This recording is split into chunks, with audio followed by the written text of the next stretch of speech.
Hello and welcome to our coverage of the Under-18 Elite Schools Rugby Sevens organised by the Sri Lanka Schools Rugby Football Association.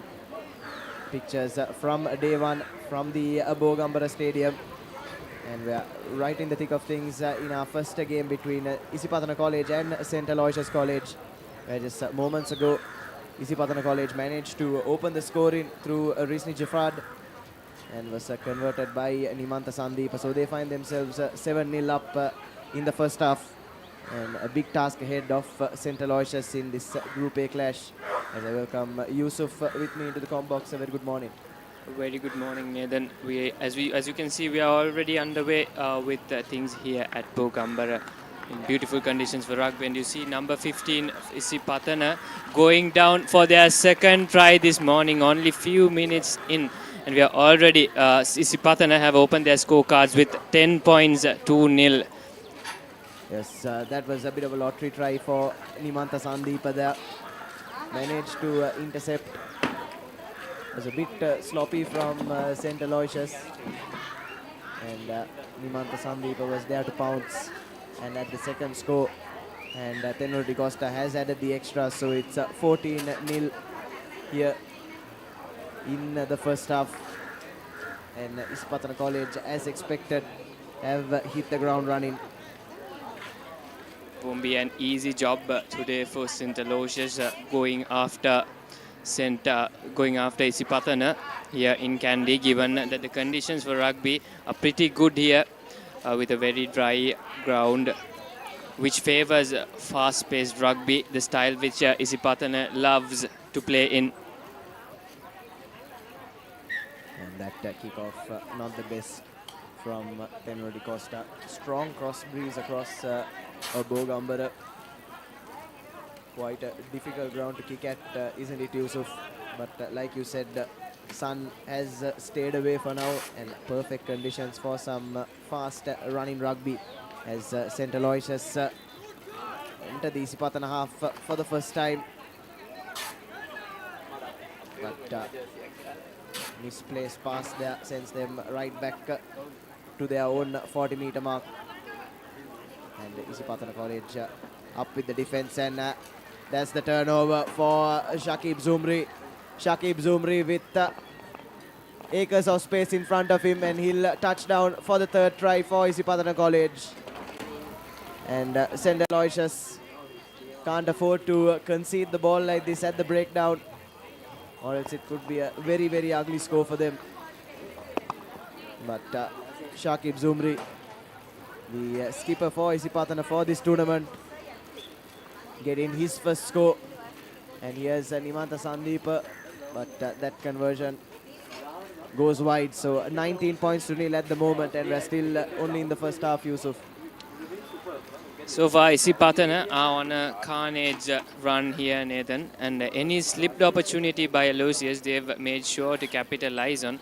They've been quite sloppy, Aloysius, on the field. And Isipatana not letting away any opportunity to go into waste, as they're playing to their strengths. A restart. De Costa, that is a high-hanging kick. And first opportunity for Aloysius to run, but Isipatana, good cover defense from them, and was very nearly another turnover, but Aloysius have kept the ball.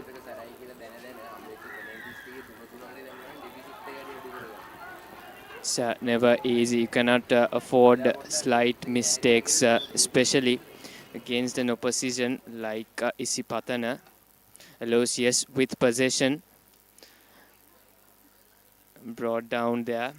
The rucks being formed. Trying to work the line here, Aloysius. That man's been brought down. There's a ruck formed again. Aloysius has to make sure that they have to progress steadily here, because any opportunity Isipatana will look to pounce on.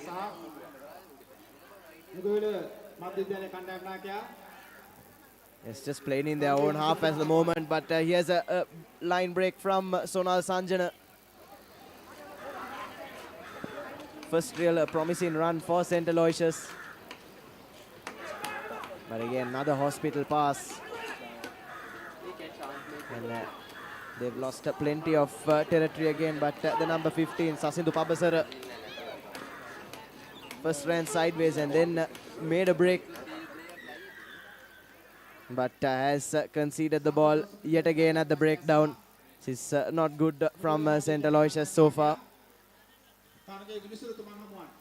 And Isipatana with their second penalty.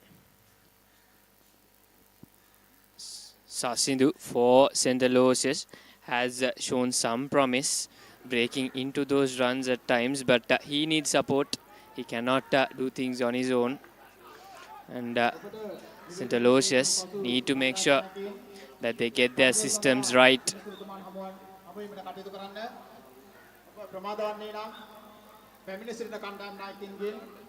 Three-man line out by the looks of it. Isipatana has possession of the ball. That is De Costa. Nimanta Sandeepa with a pass into no man's land, but here's Zumri again with the line break. Gets that backhanded offload out to his winger. And this looks like it will be the fourth score for Isipatana. Brilliant stuff from Shakib Zumri. Created that try out of almost nothing. And it's now 24 points to nil.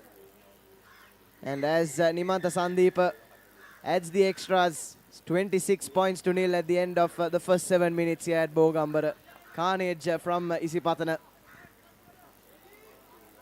And as expected, they've hit the ground running in this elite schools under-18 sevens, Yusuf.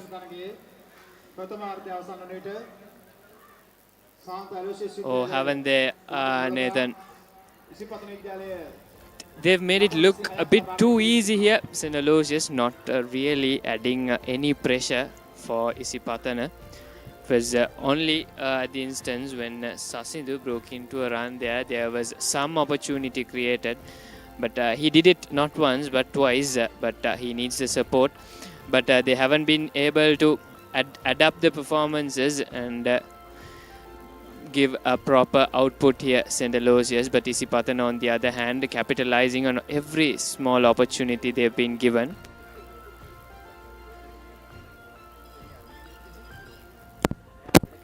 Also, it is half time here at Bogambara with Isipatana leading the Carnage of with 26 points to naught against St. Aloysius.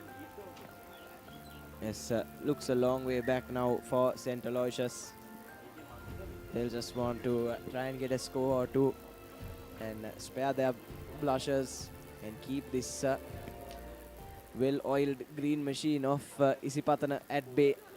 That half, like you said, apart from a couple of breaks, was played almost exclusively on Isipatana's side of the pitch here at Bogambara.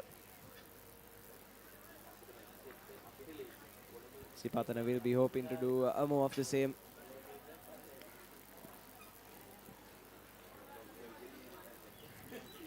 And that would be the end of the 2-minute half-time break in this under-18 elite schools rugby sevens organized by the Sri Lanka Schools Rugby Football Association as St. Aloysius will kick off things for the second half here at Bogambara. Yes, Charit Manar to kick off the second half for St. Aloysius. Collected by Shakib Zumri. He takes a couple of tacklers with him. Plenty of space open up in the St. Aloysius line, and Kodi Tuakku has spotted that gap. That's Tenulati Costa, rather brilliant grubber. Collected his own kick and touches down right under the post. What a lovely, lovely try from Tenulati Costa. And that's the 5th try for Isipatana College. Brilliant game awareness there from the young Patana fly half. Zumri took 3 players with him into the breakdown, spotted that space perfectly, and well-placed grubber. And the bounce was kind to him. Managed to collect his own kick and touchdown for the try. Isipatana just continue to pile up on their savage run this morning. 31 points now they are at. That was De Costa picked the gap just perfectly, as you said, Nathan.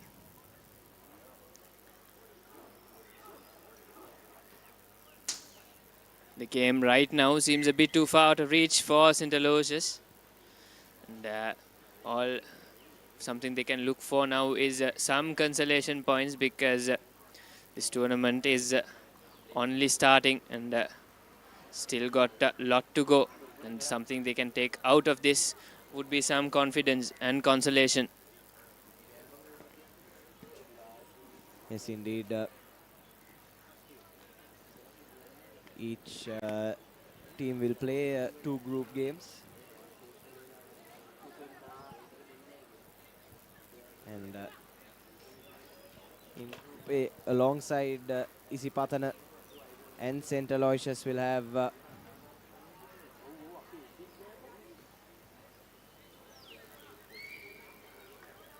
Ananda College as well.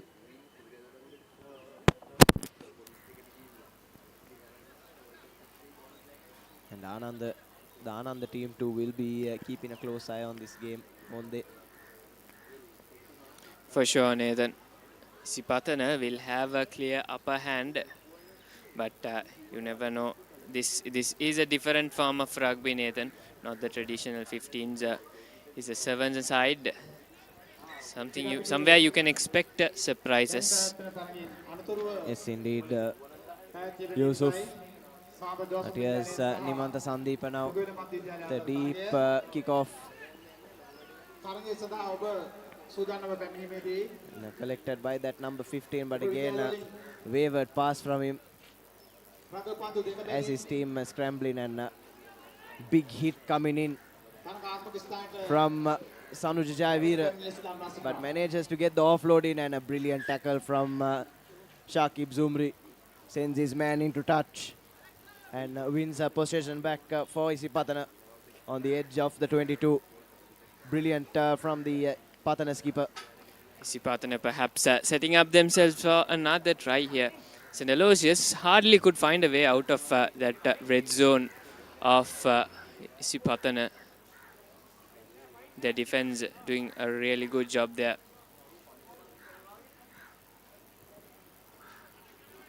Yes, and yes, and Nimanta Sandeepa now backhanded offload, but ball has been lost forward. And this will be a penalty in favor of St. Aloysius.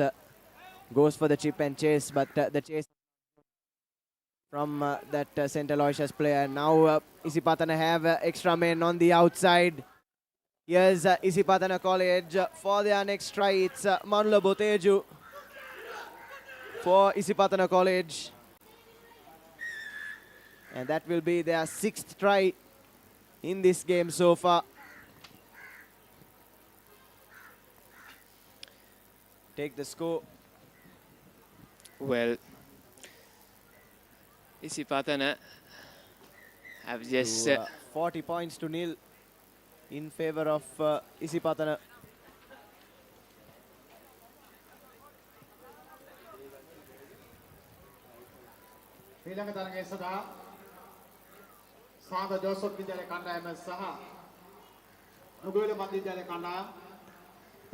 So 38 points to nil in favor of Isipatana College.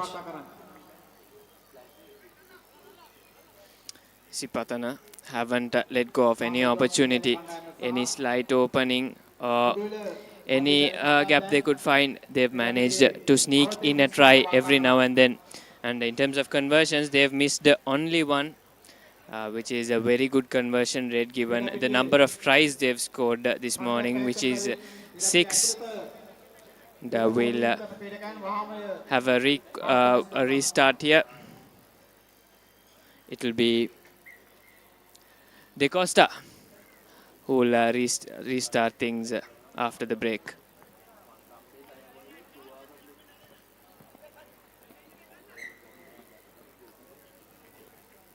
And the collection wasn't good from Deshan Bimsar for St. Aloysius. It'll be a scrum in favor of Isipathana inside the 22. So another opportunity, and Isipathana will have that 50-point mark in their sights as well. Just a couple of scores away from that, and a couple more minutes to play here. Lovely loop in pass from De Costa, finds that extra man on the outside, but opts to cut in and is brought down. And now we're going from left to right. Isipathana. Here's Kodituakku to Jayavira. And Isipathana will touch down in the corner.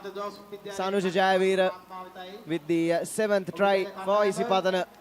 Takes the score up to 43 points to nil. And lovely move from Isipathana to add yet another score. At this point, Isipathana gaining possessions anywhere within the Aloysius half of the ground has made it obvious that they'll go over the line given what they've done so far today.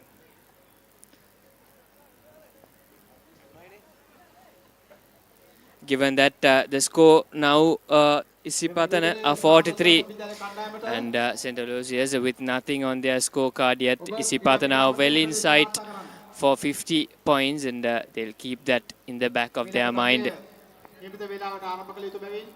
And which in terms of Sevens rugby is a humongous score to chase down. Yes, definitely Yusuf, real trash in from Isipathana. And still have a bit more time left. One score away from the 50-point mark.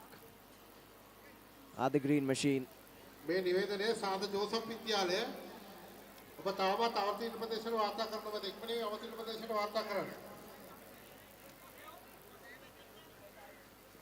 Costa will restart things for Pathana.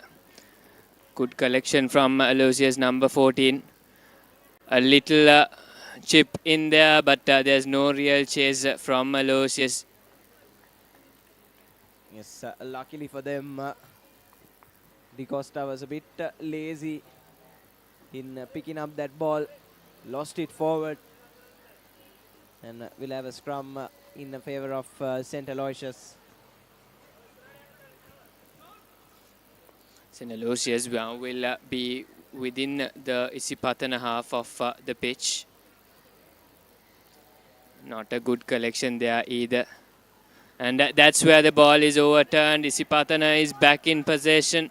The man has been brought down. A ruck's been formed. Isipathana looking to work the line. That's number 5, number 25. And nice offload to number 29. They'll still keep ball inside the area of play, but the referee. So tried to take the quick tap there, did Isipathana. Just call back by the referee. Going from right to left now. De Costa has a man on the outside. Cuts inside now. And Isipathana have entered the Aloysius 22. But unfortunately for them, just conceding the ball at the breakdown there. And St. Aloysius now can launch a counter-attack down that right-hand flank. But again, brilliant tackle coming in from the Isipathana lads. And then De Costa will just kick that one out into touch. And that's full time in match number 1 of the Under-18 Elite Schools Sevens. A drubbing at the hands of Isipathana College for St. Aloysius. 43 unanswered points to kickstart things here, as we'll throw into a short commercial break with more action from our next few games on the other side.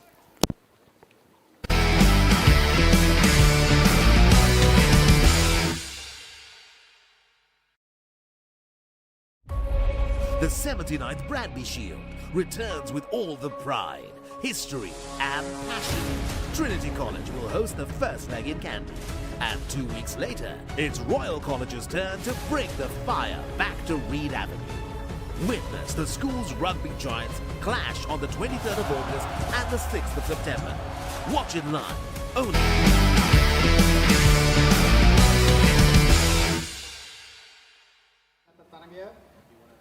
With Nugawala Central taking on St. Joseph's College. Nugawala Central to kick things off from left to right.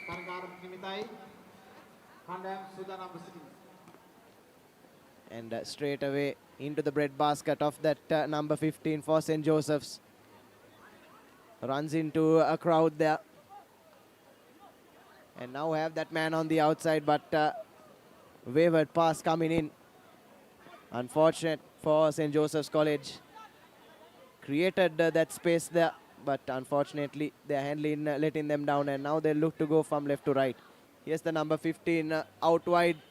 It's a foot race now, and that Josephian player has won it. And this is going to be a length of the field try for St. Joseph's College to open the scoring against Nugawala Central. Just taking his own cool time with it, the Josephian player. That man was miles away from anyone there. It was out of reach. So finally putting the ball down for St. Joseph's. And the conversion goes astray. So 5 points to nil here. And dream start for St. Joseph's College.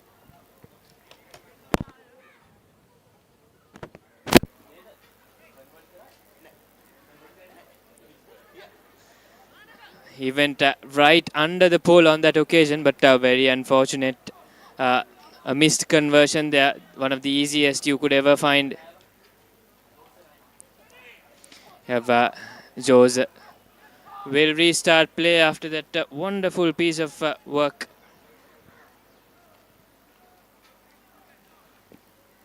Yes, and now here's Nugawala Central, their first bit of possession. Brilliant tackle coming in, stop them dead in their tracks.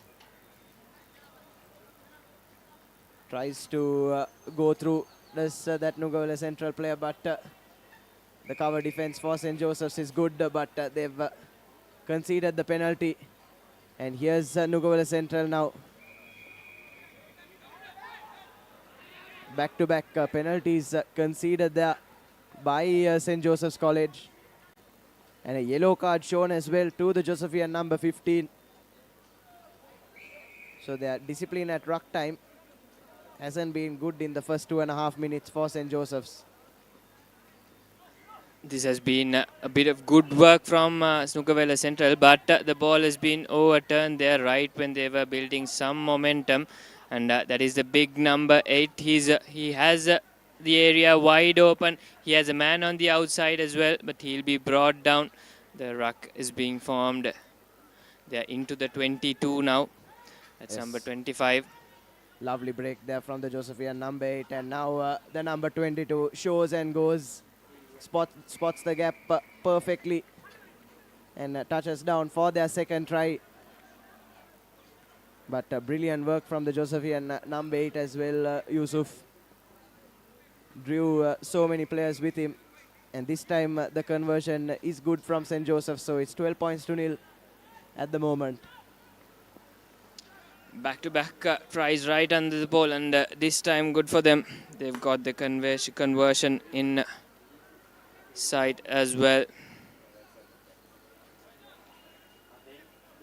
Nugawala Central will have a clear advantage here with St. Joseph's playing with one man less. They'll really need to capitalize on this, given that they've not opened their account yet in the game.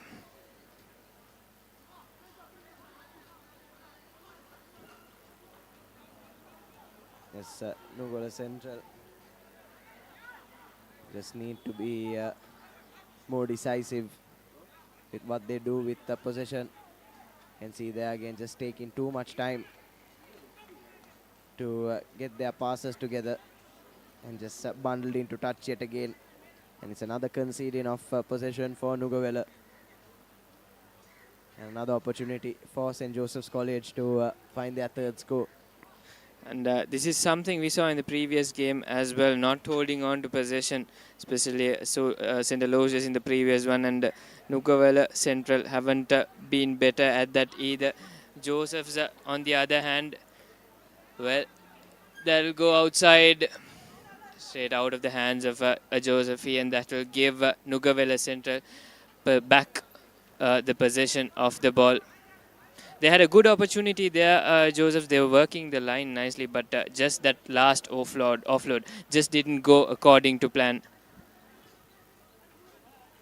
Yes, again, created that extra number, and brilliant work at the line out from St. Joseph. Wins the ball right back for his side, the St. Joseph's College jumper. And here they are going once again. Shows and goes. Takes play past that 40 meters, and another gap opening up in the Nugavela defense.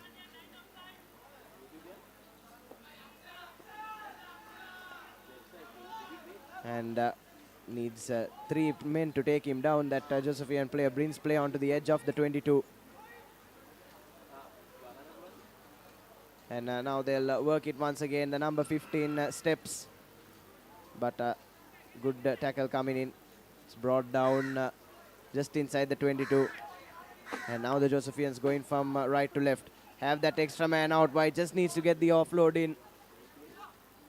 Unfortunately, doesn't come through. And a bit of a juggle from the number 15, and another wayward pass.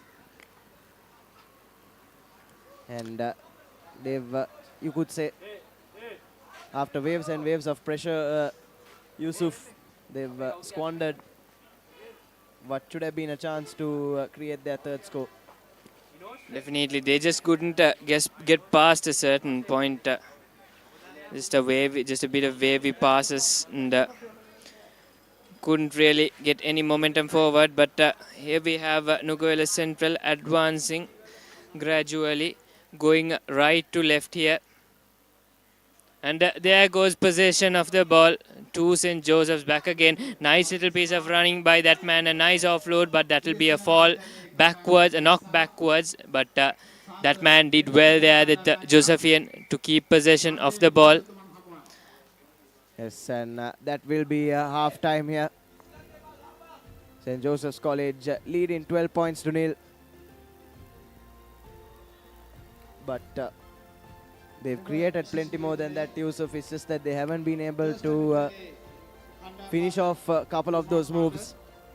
But still, 12 unanswered points at the end of the first half. Nothing much to complain about for St. Joseph's. Just need to be a bit more tidy with their handling. You're on point there, Nathan. It's their handling where more focus needs to be put in. They've missed quite a few opportunities due to slight sloppy handling of the ball. A few wavy passes to add up to that. Nugavela Central, on the other hand, would look to come into the second half a bit more composed. With 12 points that they're trailing. It's not an impossible score to get back at, but they need to be precise.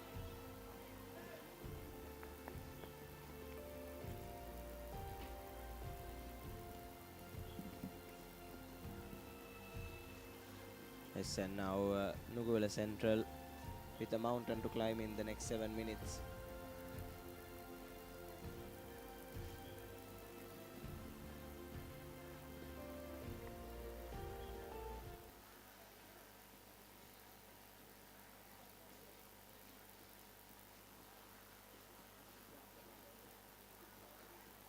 St. Joseph's College with a couple of changes as well.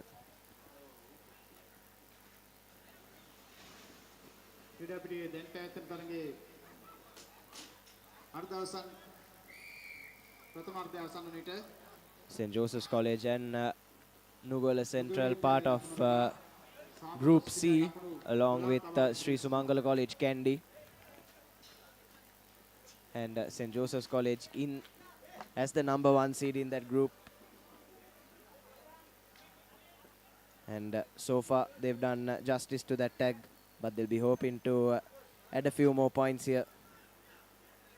As it's Nugavela with the first set piece. And the throw was crooked from Nugavela Central.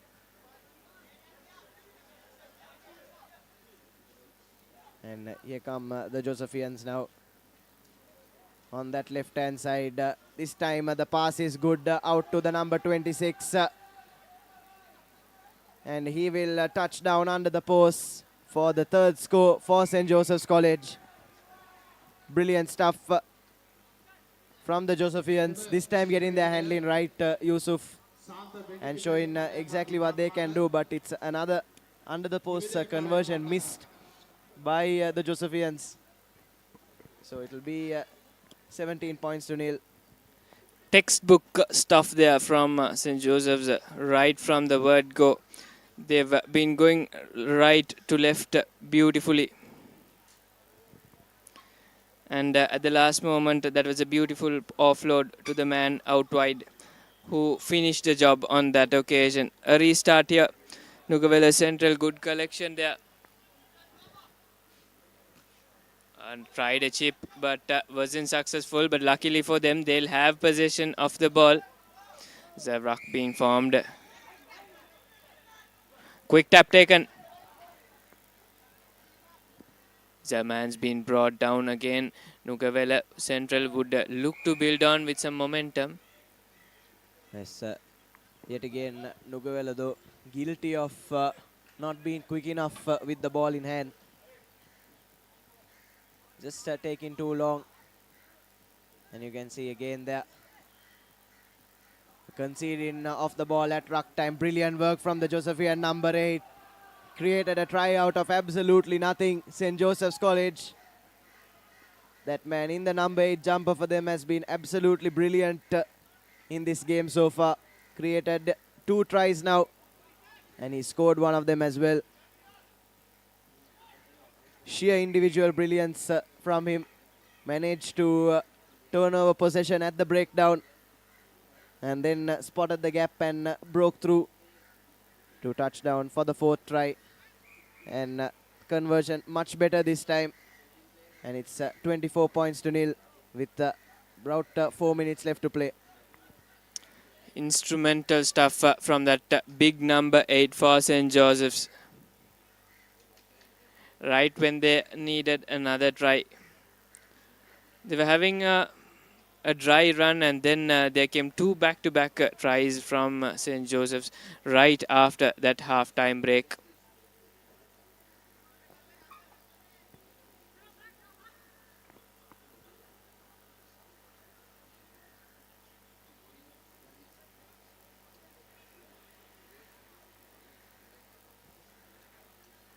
And St. Joseph's will restart things here with a very few minutes to go in the game.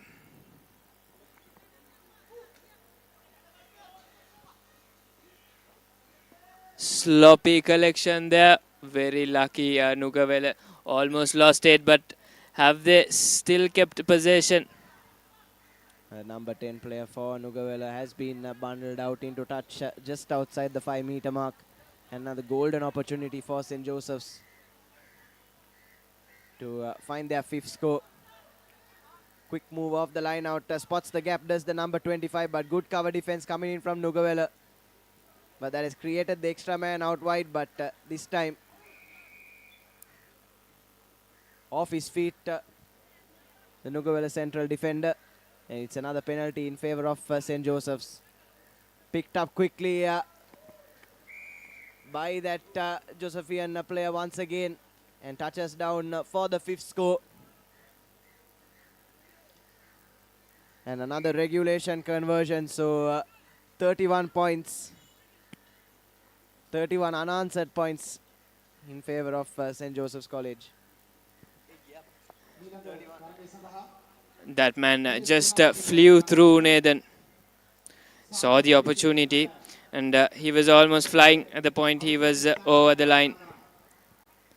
St. Joseph's cruising very easily out here this morning at Bogambara. Nugavela Central not posing any real threat.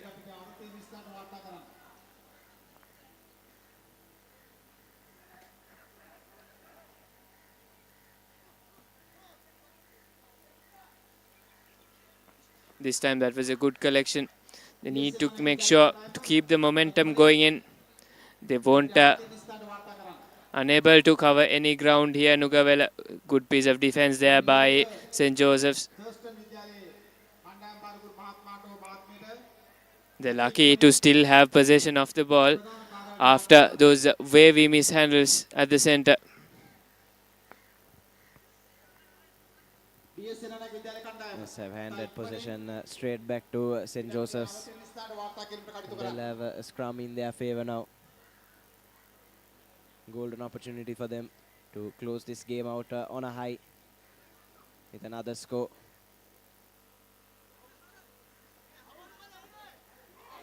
But unfortunately, the number 26 just losing the ball forward there. Would have been another golden opportunity for him. Plenty of open space to run into if he had collected that one cleanly. We've got just under a minute according to our clock, which we can assume is somewhat similar with the referee's timer as well, which means we don't have much play left in the Nugavela Central. They have the ball again and they lose possession again, but the referee has other thoughts. Nugavela will continue to have possession. Quick tap taken on that occasion.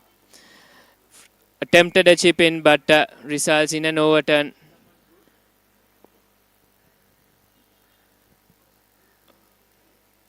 Yes, but I think the Josephian player was just offside there. And Nugavela will keep the ball as time has run out on our clocks. And it's another conceding of the ball by Nugavela Central. And St. Joseph's will want to close this one out with another try. Going from right to left now, but again wavered pass to that number 26. And referee will blow for full time. So 31 unanswered points by St. Joseph's College, and they begin their campaign at the Elite Schools Rugby Sevens with a comprehensive and a confidence boosting win here at Bogambara.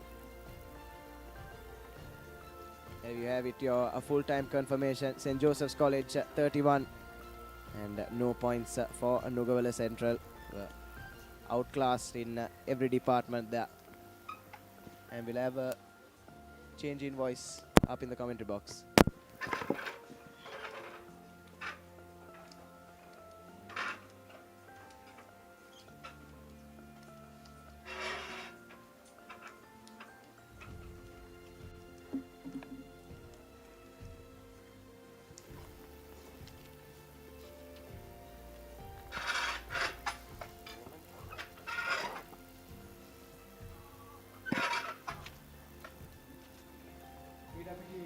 Here you go, the third match coming to you live from the Bogambara Stadium here in the Under-18 Elite Rugby Sevens. SLSRFA College taking on St. Benedict's College.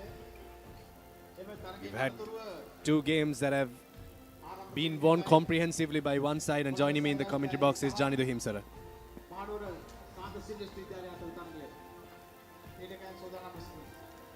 St. Benedict's to receive, and SLSRFA will be starting off with the kickoff. All set for this third game of the first day of this Under-18 Schools Sevens tournament.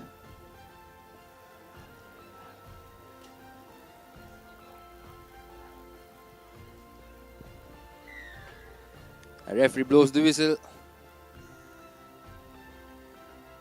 Senanayaka with the kickoff. Puts on a good high-hanging kick. And well collected over there. Tries to show and go. Off to a good start by St. Benedict's, and he's through. Looking for support. And he goes down.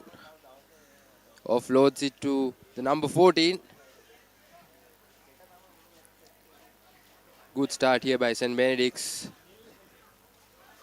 And here again, ball available. Sending it to the corner. And he puts a bit of a goose step, and very unfortunate there. Good defense coming in there from Rusiro Samarasinghe in that number 3 jumper for DS Senanayaka College. They've done very well in these early stages to stretch the DS defense, St. Benedict's. Lost possession of the ball, but they wouldn't mind that because they've stretched the defense quite well in these early stages, and they know that they can pierce the defense. Good line out there by DS, and sends it to the corner. Steps out and steps in, and fends off 1, fends off 2, and he's through. Seems like he'll. And yes, that's the first try for DS Senanayaka. That's Tatira Pereira scoring that first try for DS Senanayaka.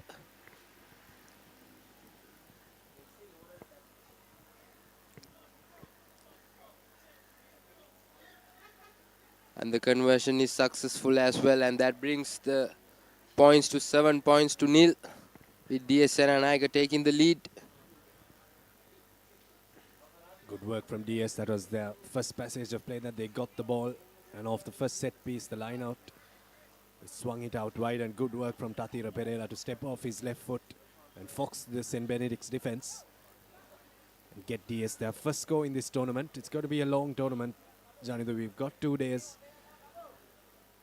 Many teams competing in this tournament as well, so it's going to be important as to how these teams get off to a start in this first day. The ball didn't travel the 10 meters, but it was collected by the St. Benedict's player.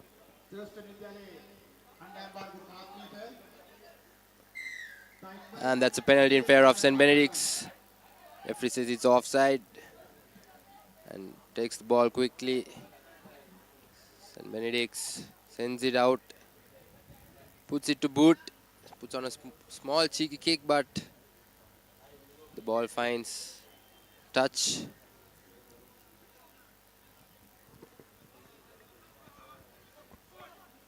Good option there from the St. Benedict's player, but needed to get a bit more hang time there and a bit more distance on that kick. Maybe get his chasers up and try to win the ball back, but the intent is clear from St. Benedict's. Good option as well. As you can see, the referee of the first leg of the Bradby Shield, Jakob Brouwer, having a keen look on the proceedings today. Yes, talking about the Bradby Shield a bit, Trinity and Royal not participating today here, and interesting to see that St. Thomas's not participating as well. Would have been a promising team in this under-18 level, and meanwhile St. Benedict's takes the quick tap, tries to show and go. A bit of a fumble there, and yes, very unfortunate. Referee says it's knocked forward, and it'll be a scrum down in favor of DS.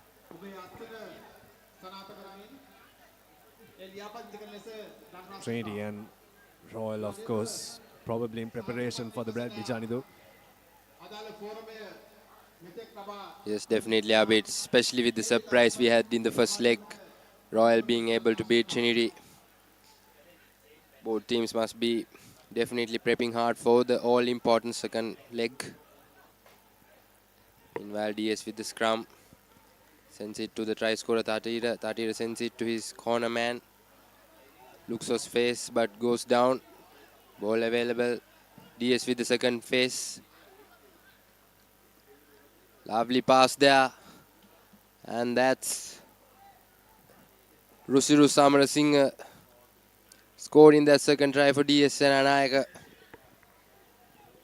That was a fantastic try. That is how sevens rugby should be played. You need to run onto the ball there, and that's exactly what Rusiru Samarasinghe did. Pace on the ball out wide, and running to the ball with pace. The conversion is through as well. 14 points to nil. DS have the early lead, but that was a fantastic 7th try. Swinging the ball out wide, looking and assessing where the space was. There you go. That's that. Have a look at the pace that he runs onto the ball with there, Rusiru Samarasinga. And it's difficult for the defense to read that as well when you run onto the ball with such pace.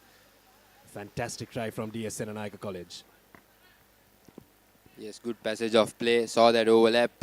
It was a lovely pass, and Hatira Pereira with the kickoff once again. Puts a good high-hanging kick.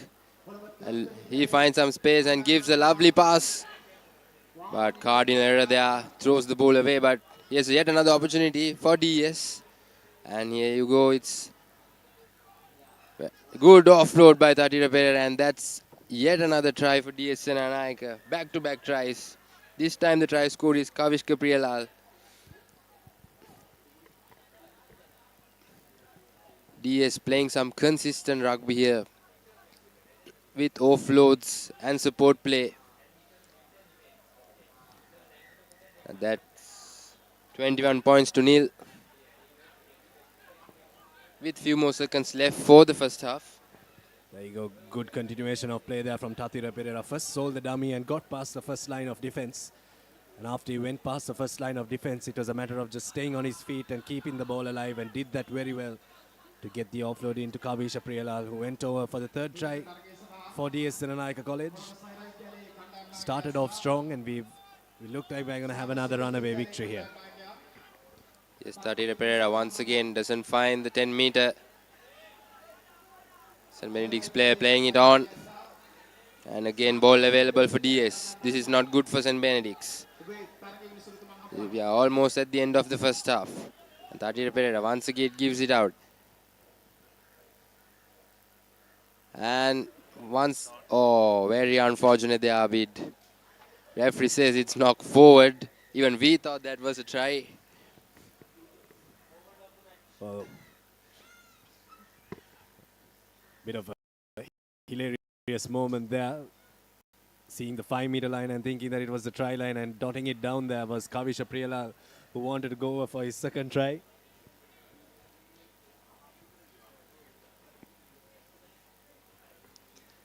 And that's the end of the first half. DS Senanayake leading 21 points to nil. St. Benedict's did have a good start, but doesn't seem to have that consistency. Meanwhile, DS playing some good rugby out here. We'll be waiting for more action in the second half. There you go at halftime. It's 21 points to nil. We'll have a look at the highlights of the first half, and it has been all DS Senanayake College, and one thing that they wouldn't want to watch is that last try that they knocked down. But there you go, that's the kickoff. Hatira Pereira going over for the first try. Good pace on the ball once again, and then all 3 tries converted from Lihara Vikramasinghe, who played at fly half for them during the season. And this was the try of the game for me, or try of the half rather. Rusiru Samarasinga running onto the ball with pace. Once again converted by Lihara Vikramasinghe, and that's going to be very important going into the 2nd day of the tournament. That was Kavisha Priyalal's first attempt at scoring a try, which was successful. And we're not going to show the 2nd attempt. Half-time, 21 points to nil.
Generally it's 7-1-7, but good break for the two teams, and I think a break that St. Benedict's College needed. They need to regroup here, Janidu.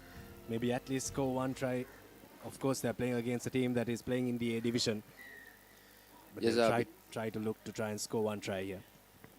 Yes, Abid, I definitely agree with you. They did have a good start in the first half. Talking about DS, here they are again playing some good rugby, especially playing their 7. It's a good tackle on Tatira Pereira. He goes down. Ball available for DS. Sends it out. Tries to step out, but gets tackled, goes down. The third face by DS. Sends it out. Tatira Pereira looking for options.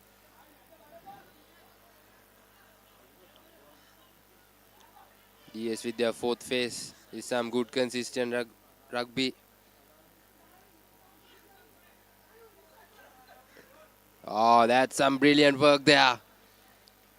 Looking for that scissor and showing that dummy. That's Rusiru Samarasinghe. That's the second try for him.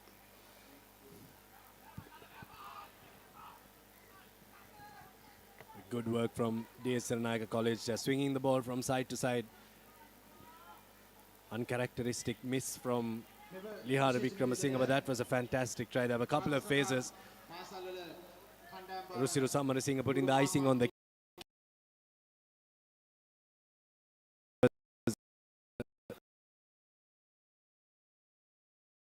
try.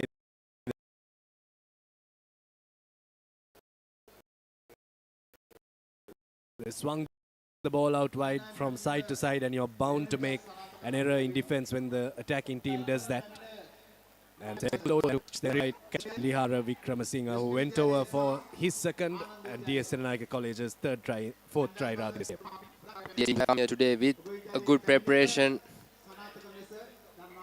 They're showing the consistency in their game plan. Sending out to the corners. Fumbling the defensive line, and the kickoff is on full out. That will be a free kick on the 50-meter line for St. Benedict's. Can St. Benedict's count this opportunity?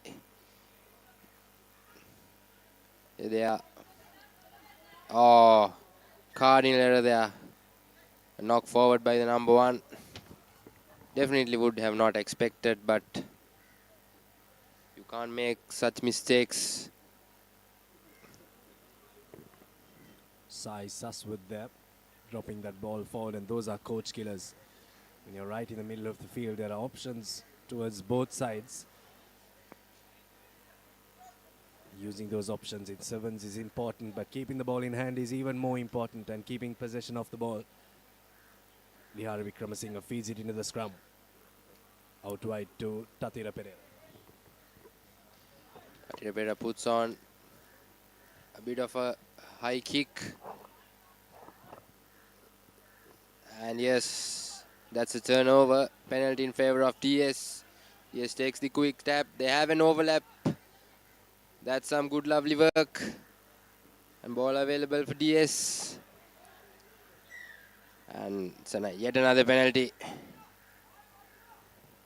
Referee says it's offside.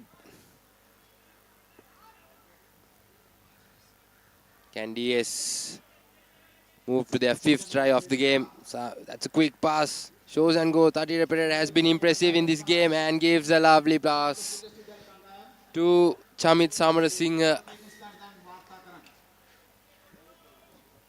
We spoke about this in the first half as well. Brilliant rugby by DS Serenayaka.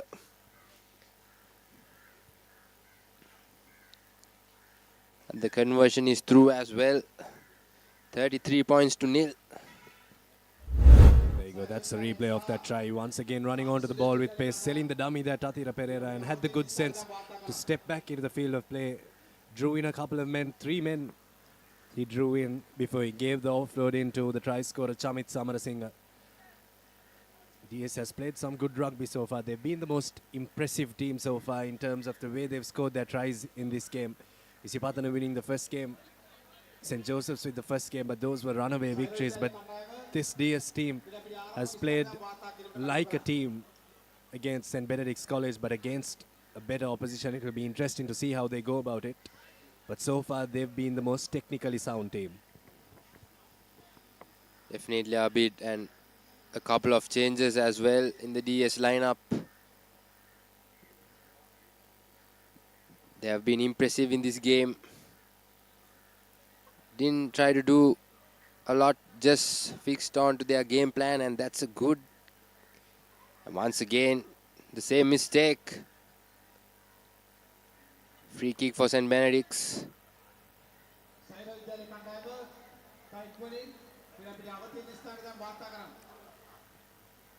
Takes the quick tap. Looking for options, but decides to go on his own. Not enough support play for St. Benedict's, and that's a penalty in favor of St. Benedict's.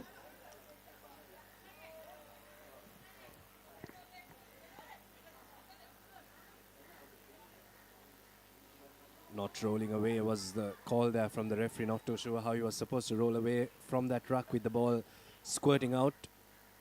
But the St. Benedict's player offloads it into the hands of the DS.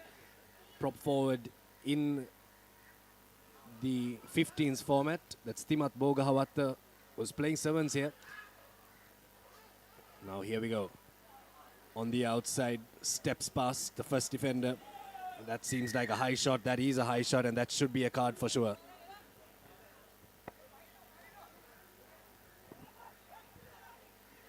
Unfortunate there for Revon Fernando. Did well to track back and try to get the man, but caught him a bit too high there. And now DS. And yes, he's through. Sends it out. Timat Bogahawat.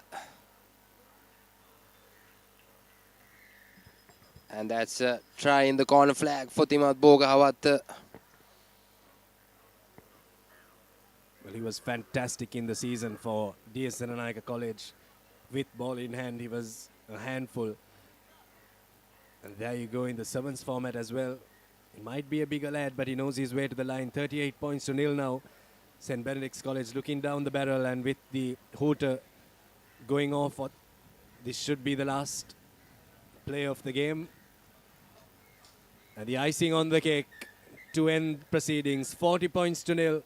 A comprehensive performance from DS Senanayaka College, winning this third encounter, or the fourth match of this game. St. Peter's College getting a walkover in the third game against Siri Piyaratna College, and DS Senanayaka College have beaten St. Benedict's College 40 points to 0 in the first encounter.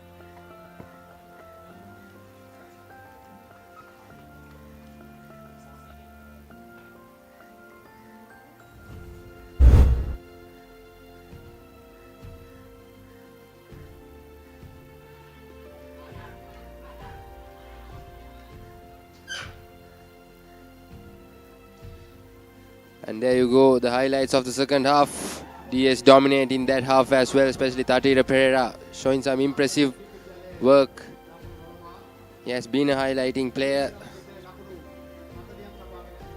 And that was the last try. Bogahawat, the big lad, scoring, and DS Senanayaka a dominating victory over St. Benedict's. And we are on to the next game. Zaira College taking on St. Sylvester's College. And Zaira College with the kickoff puts on a deep kick, and ball available for St. Sylvester's. Goes to hit the first touch of the ball. There you go, sends it out. Puts on a little of a goose step, but good defensive work by Zaira. Counter-ruck there. And yes, ball available for Zaira. Penalty in favor of Zaira. Good work at ruck time there to put pressure on the ball. Hands in the ruck was the call from referee Veranga. Now here you go, Zaira steps past the first line of defense, steps past the second defender, and steps one more for good measure. That's a brilliant try from Afam Abdin. goes over for Zahira College's first try of this tournament and the first try of this game as well. Good start for Zahira. Got the maximum out of the penalty that was available for them. And the conversion is successful as well. 7 points to nil. Zahira taking the lead over St. Sylvester's.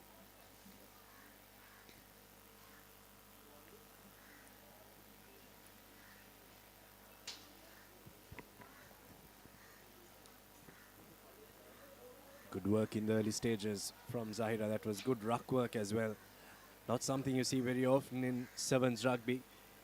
Generally, it's a game played at fast pace, but Zahira College was quick onto that ruck to win the penalty, getting the early score 7 points to nil.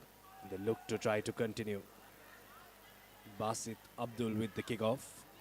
Once again, a mistake from St. Sylvester's College, and it's knocked on, and they found a player offside, so another penalty coming Zahira way. Takes on the tap. Number 8 sends it out. Seems like there's an overlap. But steps in. Tries to go on his own and offloads it. Inches closer to the try line. But yeah, that seems like an easy try for Zahira.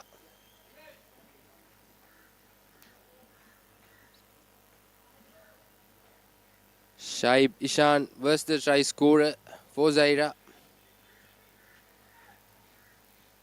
2 minutes in this game, and Zahira has managed to score 2 tries already up. There you go, that's that try from Zahira College. Good continuation of play. Once again, pouncing on a mistake of St. Sylvester's College after they won the penalty. Looking to take route one, and I think that's something that Zahira College has done differently. They haven't had the ball too much like in set piece play to try to swing the ball out wide, but from penalties they've looked to go in the close quarters, and they've scored 2 tries, so it's working for them. 14 points to nil. Yet again a cardinal error by the St. Sylvester's, a knock forward. Costly error. The first 2 tries were gone due to errors by St. Sylvester's, and consecutively the 3rd error by St. Sylvester's.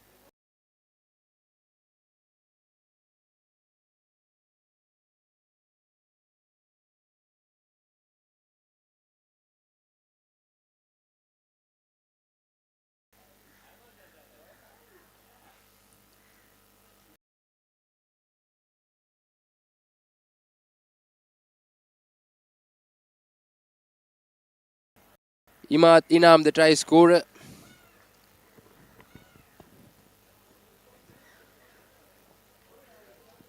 Conversion successful as well for Zahira College, and that was something different, Janidu. They spread the ball out wide that time. It was good passing and good work from Ghani in the corner in that number 5 jumper. Yes, saw that overlap. Stepped in and gave it out nicely to his team member for the 3rd try. 3 minutes remaining in the first half. This time St. Sylvester's managing to get through. Beats one player and goes down. This is some good counter-attack by Zahira.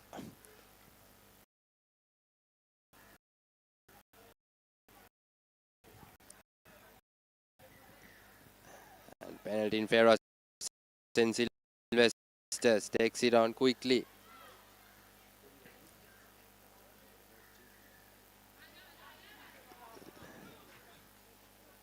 Ball available for St. Sylvester's. And it's a turnover. Good work by Zahira. They have been impressive in the rucks, and it's open for Ghani. And yes, that's an easy try for him.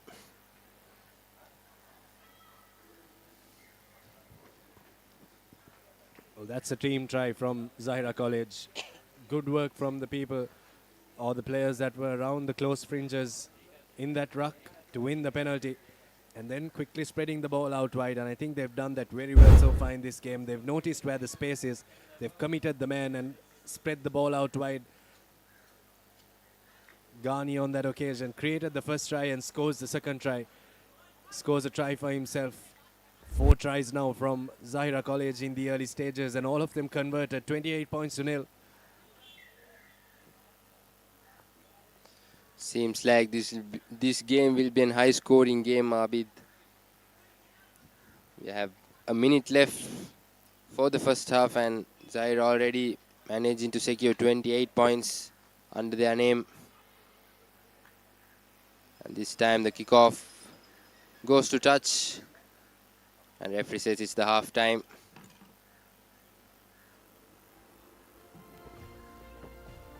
Well, at half time, Zahira College has played some good rugby, and Sylvester's College has been found wanting with ball in hand. They've given away possession too cheaply, and at half time it stands as Zahira College 28 and Sylvester's College nil. Good first half from Zahira College. The first 2 tries were scored in the close fringes. That's the highlights for you. Early error from St. Sylvester's College at ruck time opened the door for Afam Abdin to go over for the try. And then the number 8 went over, Shaib Ishan, that scored the try. Then the third try was some good work from Ghani to step past the defense and get the offload in. And then after that, some good work at ruck time from Zahira College, winning the penalty, spreading the ball out wide and going over for their 4th try and the 4th converted try as well. And how important do you think it is, Janidu, in Sevens rugby to get those 2 pointers? We saw in that under 20 Sevens that was played abroad where our Sri Lankan team came out as runners up. If it is scored under the post, you get 7 points straight away. Not in place, that rule is not in place in this tournament, of course, but how important do you think it is to get those 2 pointers when it comes to those crunch games? Yes, Abid, I think it's really important because, sevens, it's a whole different pattern, it's a whole different structure, and it takes a lot of hard work to play sevens. You need a lot of work rate as well. So it's definitely important. Any opportunity that you get to score under the post, you definitely must try and get to that area and score that try, because close games when 2 tough teams battle, it's really important to have those 2 points. Sometimes having a good kicker in your side will be an advantage as well, especially to convert those drop goals in the corner areas. And meanwhile, we have started the second half.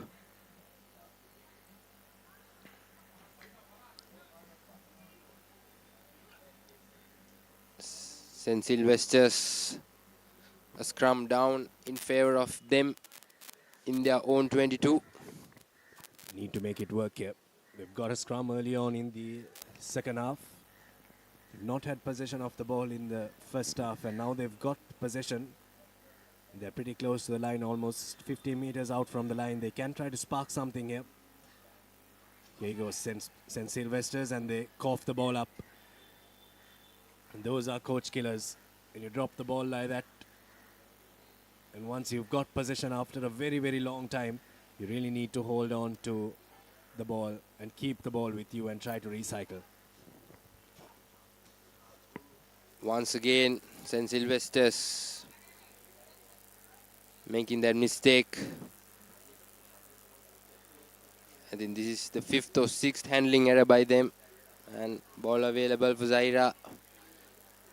Slows it and gives it out to his winger. Good tackle there by St. Sylvester's, and that's a penalty. Zahira takes it quickly, and there's space outside. Lovely draw and pass.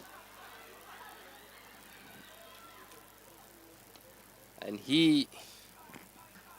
Farhan Faslat, casually jogging to his try line.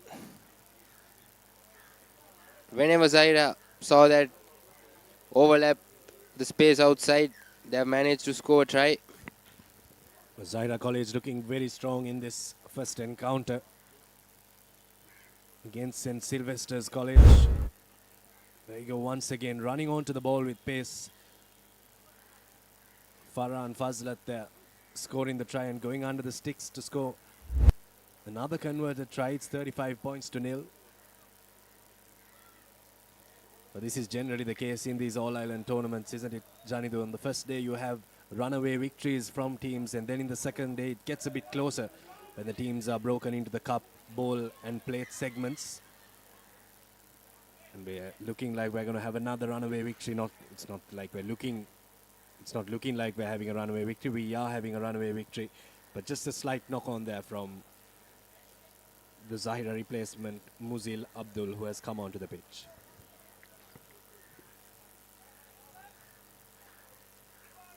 Yes, Abid, on the first day, all teams, especially good sides, not in the same groups as well. But I think we definitely have one good game coming up.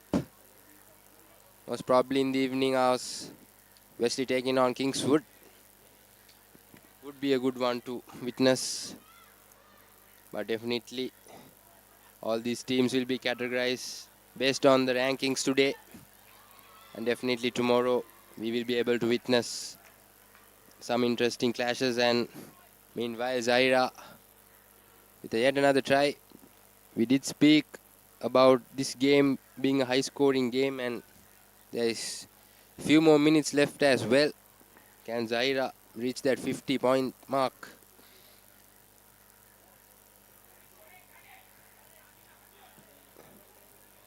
Conversion is not successful.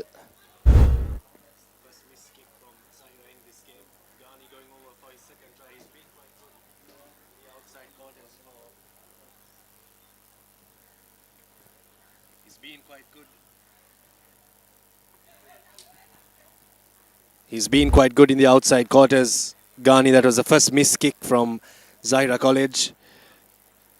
40 points to nil now. A little over 2 minutes left on our clock.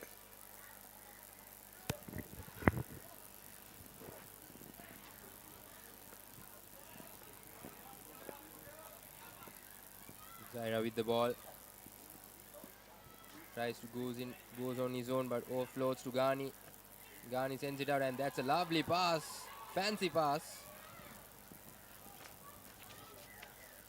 Penalty in favor of Zahira. Quick tap taken.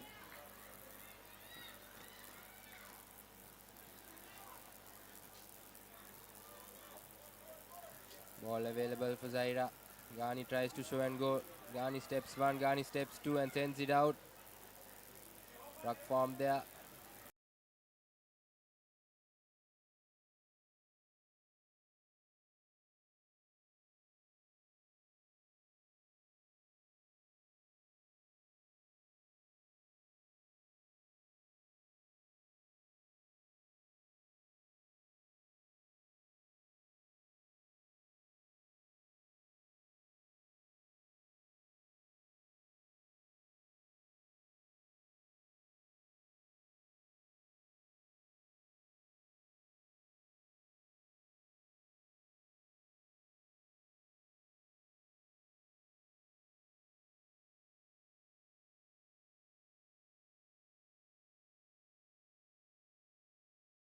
Zulfikar Saifullah to score that try. 47 points to nil. Abid 3 points. 3 points shorter to that 50-point mark. Zahira has one more opportunity. Actually, it's not. Referee says that's it. That's the game for Zahira. 47 points to nil. Dominant victory over St. Sylvester's. St. Sylvester's definitely will have to polish their errors and come to their next game. They'll be meeting St. Anthony's.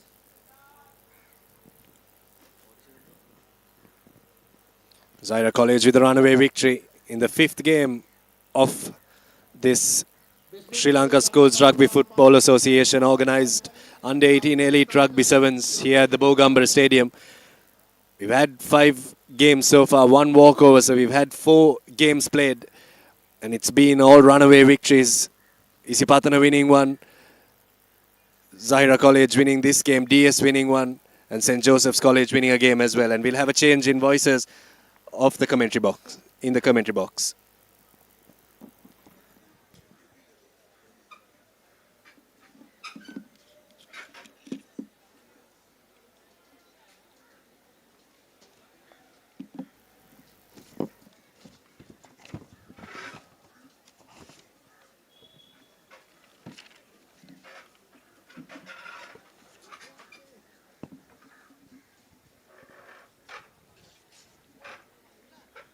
Thank you, Abid and Janidu. Indeed, in for yet another matchup between Wesley College and Sri Sumangala College. Panudura will take on the Double Blues here. A pleasant day out here as I welcome back Yusuf to the combox. Thank you, Reshwan. Beautiful day for rugby here at Bogambara. As you see, the sun shining in and out once in a while here. A very dry pitch, good for a fast game of rugby. And we are here for the 5th game of the day, which is Wesley College facing off Sri Sumangala College, Panadura. Indeed, Wesley College coming into the tournament as possible favourites to finish at the top of the cherry, Yusuf. So they'll have to make a statement quite early on.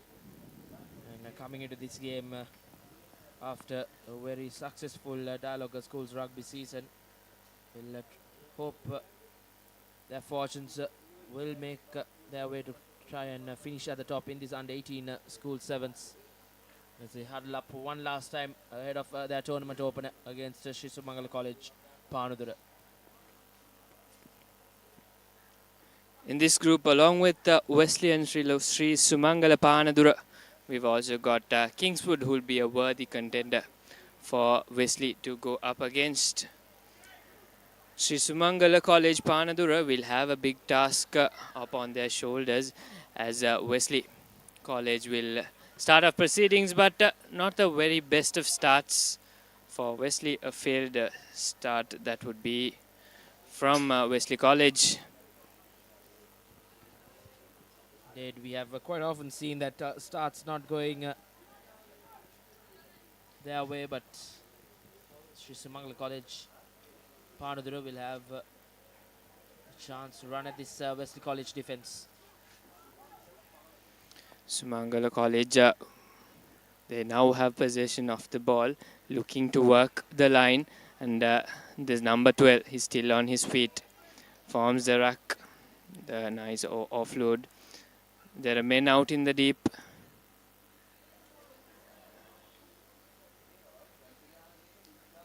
Good piece of defensive work there from Wesley College. That Sri Sumangala player was pulled out of the field on that occasion.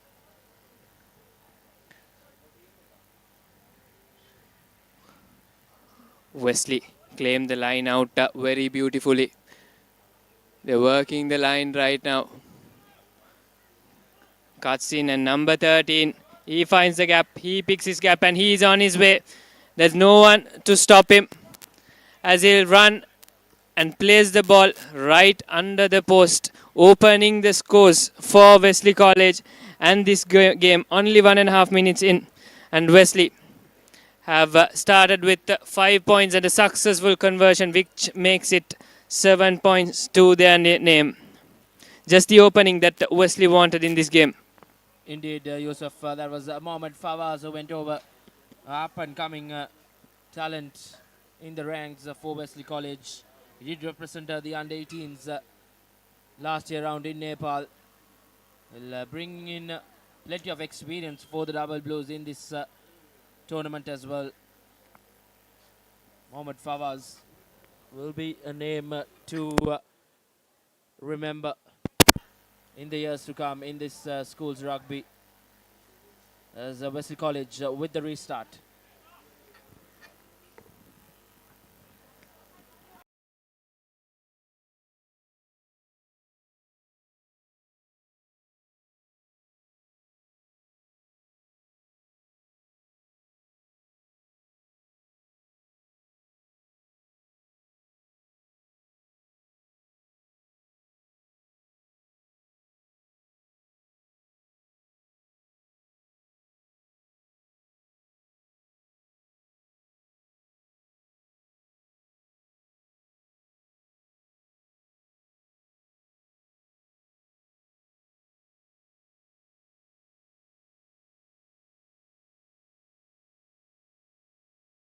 play. Shisumangala College have reacted well to that Wesley College's first goal. And mind you, to all our viewers, that kick almost went through the post. And Wesley College will have to be quite careful now. 7 points to 5, nevertheless, advantage with Wesley College. But Shisumangala College, Pandudara, can they create an upset? And Yusuf, this is the first time today that we have seen both teams score in a game. And it's Shisumangala College will try to possibly put an upset here against a very formidable Wesley College outfit. Not the best of tackles coming in from that number 15 of Shisumangala College, Pandudara, taken quickly from Wesley. Number 15, he's out wide, but he'll be brought down there. They'll form a ruck.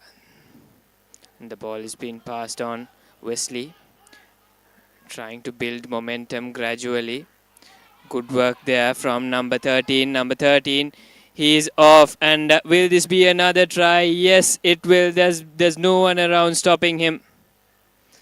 That is the second try for Wesley this morning. And what a fast-paced game this has been. Already three tries in the game, and the best part is that both teams have scored for the first time in the day.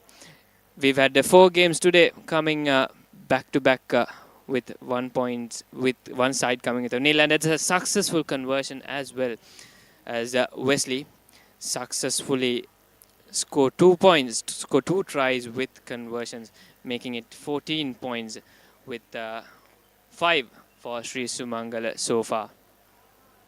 Shisumangala did respond well earlier round when Wesley College went over.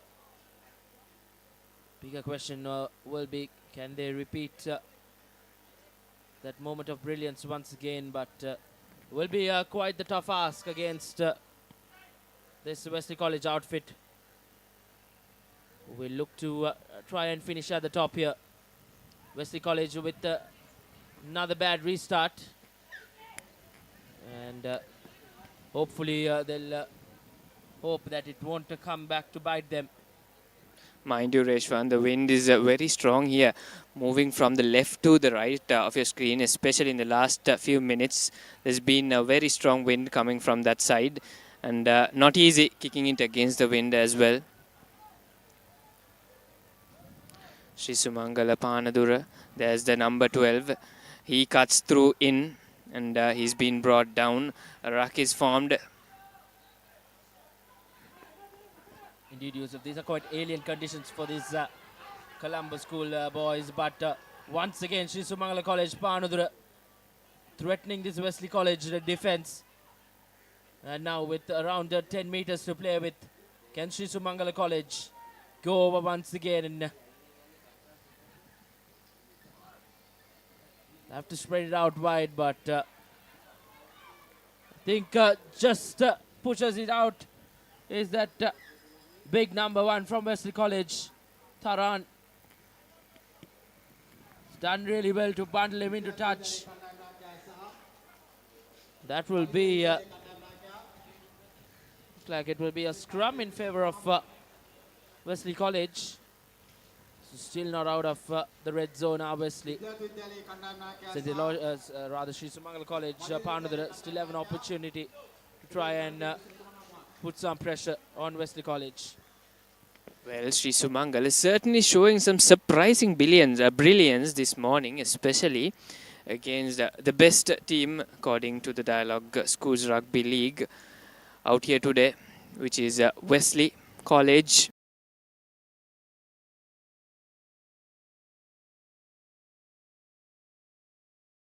And on for how long?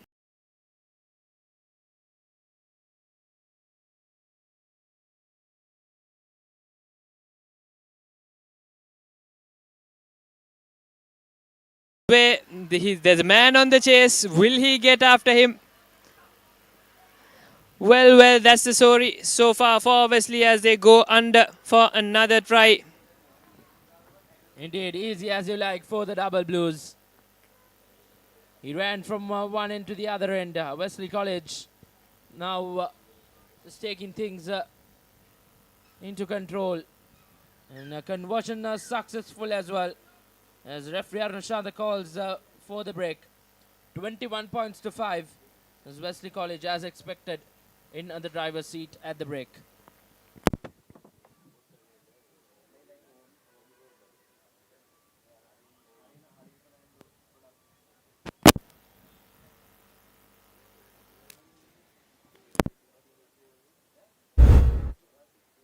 As you can see the replay, that man, he made a 100-meter run to score that try on that occasion.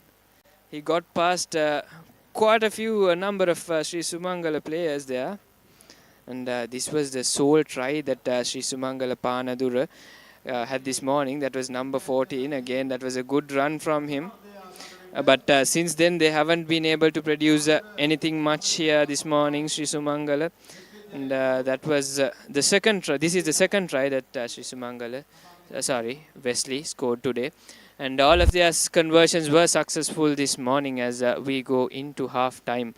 And at half time, the scores are 21 to 5 here at Bogambara.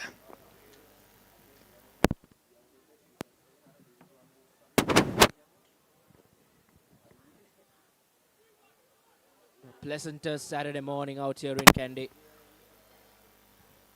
Sun beating down. The weather conditions just tailor-made for fast-running rugby. And the players wouldn't have asked for better conditions here at the Bogambara Stadium. At the Elite Under-18 Schools Rugby Sevens 2025. It will be Sri Sumangala College Panadura who will kick things off for the second half. It's been a close tussle, but the scoreline doesn't do justice to Sri Sumangala College Panadura. They did get close on a couple of occasions to go over, but Wesley's defense was just too good to keep them at bay. Kaiselai gets under it. He's had to bring him down with 3 Sri Sumangala College players. Once again, a good long cutout pass for the Wesley College winger, who will put on the afterburners, and well and surely just too quick for Sri Sumangala College Panadura. It's a Wesley College 15 who will go over in quite fashion as well. Just as they went into lemons, they picked things up from in the second half as well. 26 points to 5 with the conversion to follow. Make that 28. Wesley College absolutely running away with it now. And this was the last try. No real threat to that number 15 of Wesley. An easy walk in the park. That was as he flew over the try line to score the 4th try, with followed by a successful conversion. Mind you, Resh, when I was just having a look at the timer, that was exactly 30 seconds after restart of play from the half-time mark. And Wesley are already on their way. Indeed, Wesley College, as expected, Yusuf, we did expect it to be quite a one-sided affair in favor of Wesley College, of course. But Sri Sumangala College as well, they've shown plenty of heart in it. Not an easy opponent to play with. Wesley College, really one of the leading schools right now. Sri Sumangala College Panadura take it with a quick tap. Looking to use the short side. Sri Sumangala College Panadura. Wesley College really stamping the authority and sending out a message to all the other schools here at the Elite Schools Rugby Sevens. And now Kaiselai once again gives it out to the number 7 of Wesley College. Wesley College do have 2 national caps in their ranks in Kaiselai, and the man with position right now in the number 13 jumper, Mohammad Fawaz, who's been two standout players for Wesley College throughout the recent concluded Dialogue Schools rugby season as well.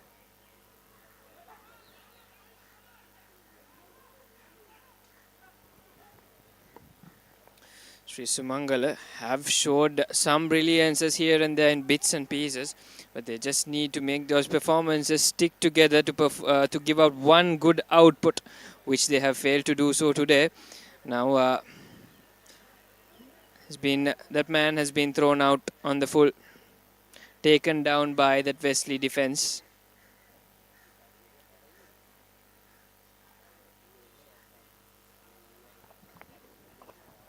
It will be a line out, and that in favor of Wesley College.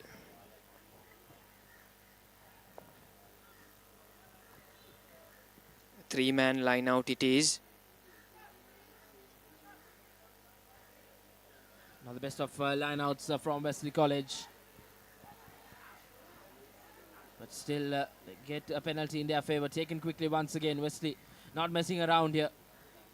A long cut-out pass to the number 16, who look to put on those afterburners, but not working out their way. But Wesley College now will look to go over, and they do. Almost fumbling it, but referee says all good as Wesley College goes over once again. It's 33 points to 5, and 12 unanswered points in this second half for Wesley College, as Mohammad Fawaz lines up quite a difficult conversion. First conversion not successful for Wesley College in the game. But nevertheless, in a demanding position right now, 33 points to 5, with around 2 minutes left on our clock. Wesley College will look to threaten the scorers more.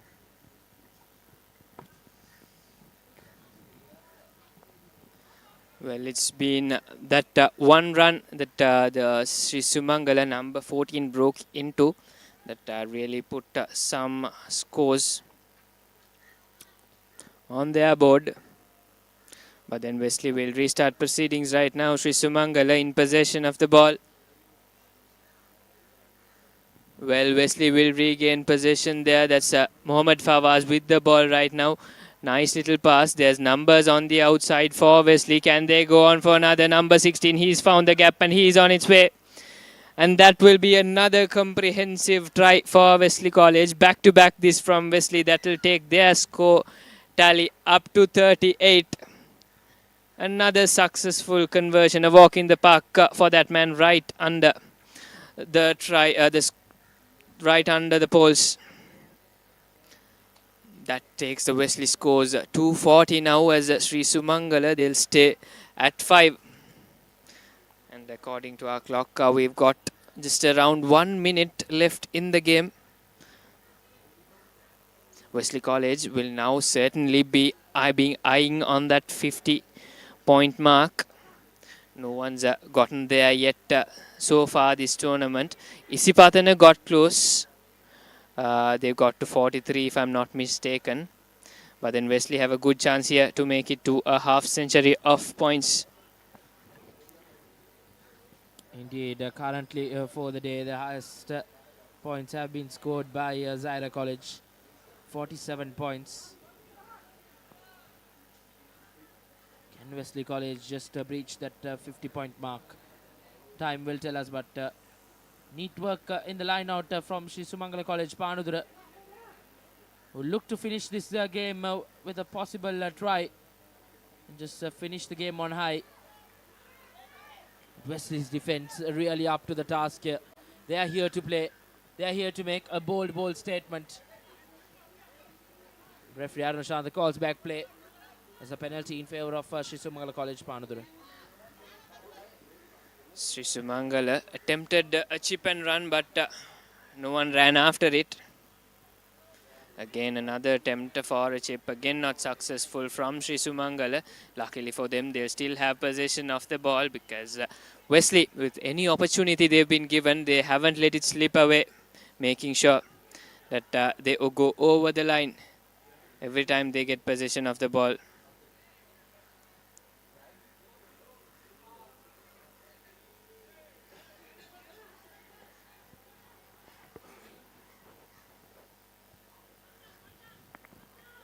Wesley are working the line. That was a knock forward on that occasion. Very unfortunate as the dying moments of the game.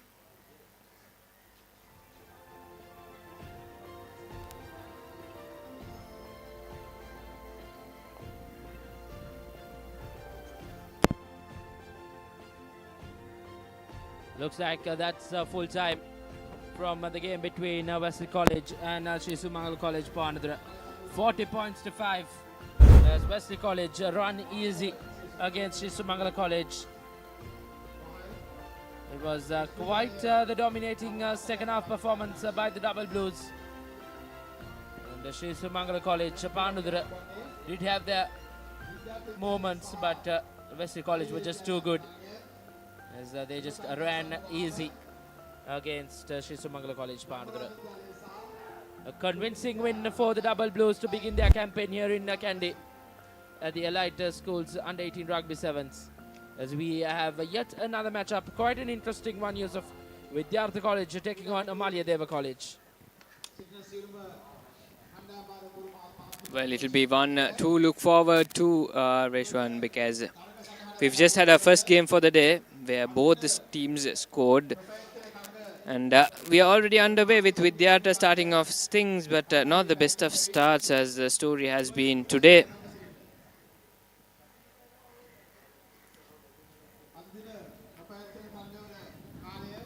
Malayadeva will take the tap and they will run.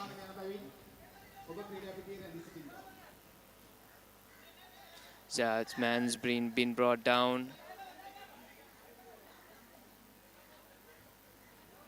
Malayadeva will take another quick tap, trying to work that line from left to right on this occasion. The man tries to cut back in. Not successful. Malayadeva still in possession of the ball. They are on their way. Number 2. They look to build some momentum. Malayadeva haven't really made a vital territory here. They're still in their own half despite having possession of the ball for a while now. A clumsy pass there, but there is space open wide for Malayadeva if they manage to break through.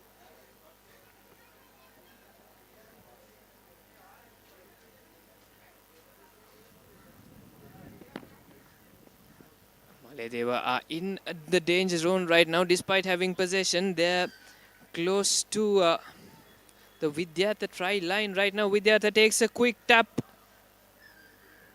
He's been brought down there. Malayadeva College down to 6 men on the park. Will really put Malayadeva in the back foot here. It's Vidyartha College who draw first blood. And as expected, the Tigers will have their fair share in the next 2 minutes with a man advantage.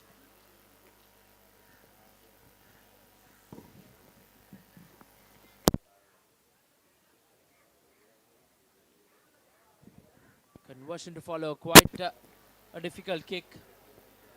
Not successful this time around for Vidyartha, as they will have to restart things with just the 5 points under their name. But nevertheless, Vidyartha College will really look to try and stamp their authority against Malayadeva College Kurunegala here. Well, with what we've seen today, Reshwan, only straightforward conversions have been put through, and the others not really. Given the windy conditions here at Kandy, kicking hasn't been the easiest suit for the players. Indeed, the wind just picks up here, and a very steady breeze from left to right on your screens as well. The restart kick, quite the deep one, is Malayadeva College now. With just 6 men on the park, can they pull a rabbit out of the hat? Vidyartha College keeping things in control. Malayadeva will look to run at this Vidyartha College defense. and use their speedsters to try and get back into this game. A long cutout pass, which they are forced to do because they are one man down. But a good offload gives the big number 4 to make some ground. But good cover defense coming in from Vidyartha College as they win that penalty. Takes it quickly with Vidyartha. Playing with a man advantage. They'll need to go over once again to put some pressure on Malyadeva.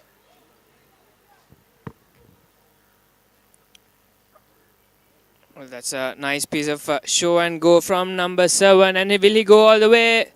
By the looks of it, he will make it right under the posts there. It was Vidyartha number 7. Beautiful show and go on that occasion. And successful cut through by him.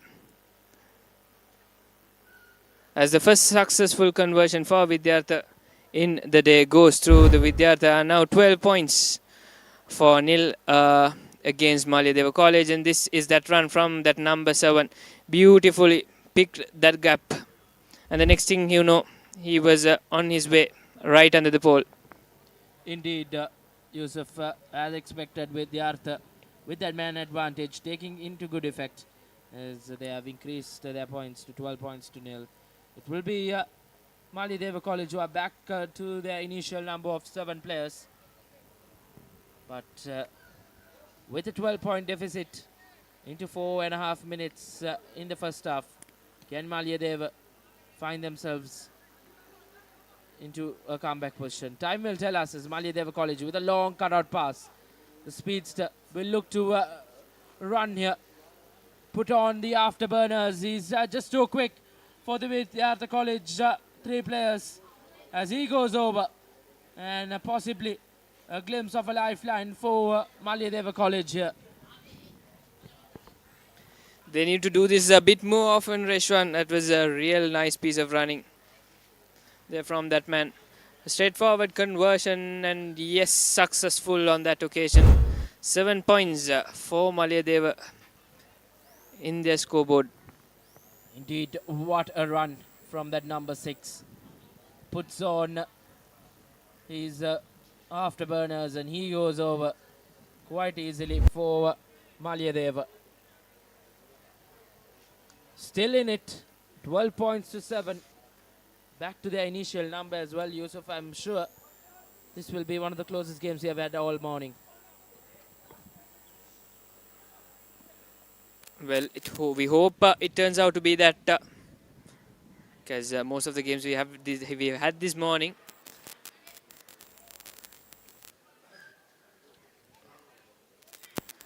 Referee signals the ball going out, and that means a line out in favor of Malyadeva. Things going Malyadeva's way in the last couple of minutes, we could say. Since getting back into the initial number, they have managed to get a score in. And once again, that number 6, he just runs through that Vidyartha College defense to go over under the post once again. And now from behind, it's Malyadeva College who have drawn level things. It's 12 points all with the conversion to follow. And a spirited comeback in this first half from Malyadeva. But we have one more half remaining. Yusuf, plenty of time remaining in the game. It's 14 points to 12 as we head into the break. Malyadeva College out of nowhere have taken the lead, Yusuf.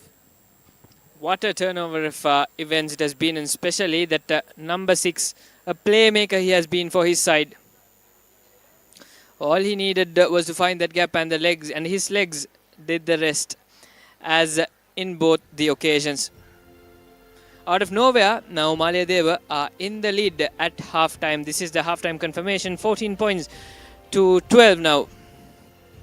Vidyartha will have to be extra cautious now. Malyadeva in the lead, you never know what could happen from this point onwards, and this was the try Vidyartha scored. Vidyartha and Malyadeva both have 2 apiece, but Vidyartha failed in one of those conversions, putting them 2 points behind Malyadeva. And This was that number 6. What a playmaker he has been for Malayadeva. Indeed, he has really been quite the headache for Vidyartha College. He just ran past that defense quite easily. And a very interesting second half coming up here. Suddenly Vidyartha College in the back foot, as the Malayadeva College will restart things for the second half. This is undoubtedly the most exciting game we've had since this morning, where two teams go tie to tie. As things restart after halftime here at Bogambara, and Vidyartha, a clean collection by that number 6 of Vidyartha, and Vidyartha will look to make that comeback in this session of the game. The men in blue still in possession of the ball. Advancing forward. Nice show and go from number 2. Vidyartha looking to go steady here. And there is a gap there. Number 7, will he make it through? No, he is brought down. There's a ruck being formed there. A long pass there to number 11. And there is space open wide for number 1 of Vidyartha. But good cover defense from Malayadeva coming in. Now once again, it's Vidyartha College. A slide show and go gives them the try and the lead. 17 points to 14. Just what the Tigers wanted in the junction of the game. With the conversion to follow, can Vidyartha College increase their lead to 5 points?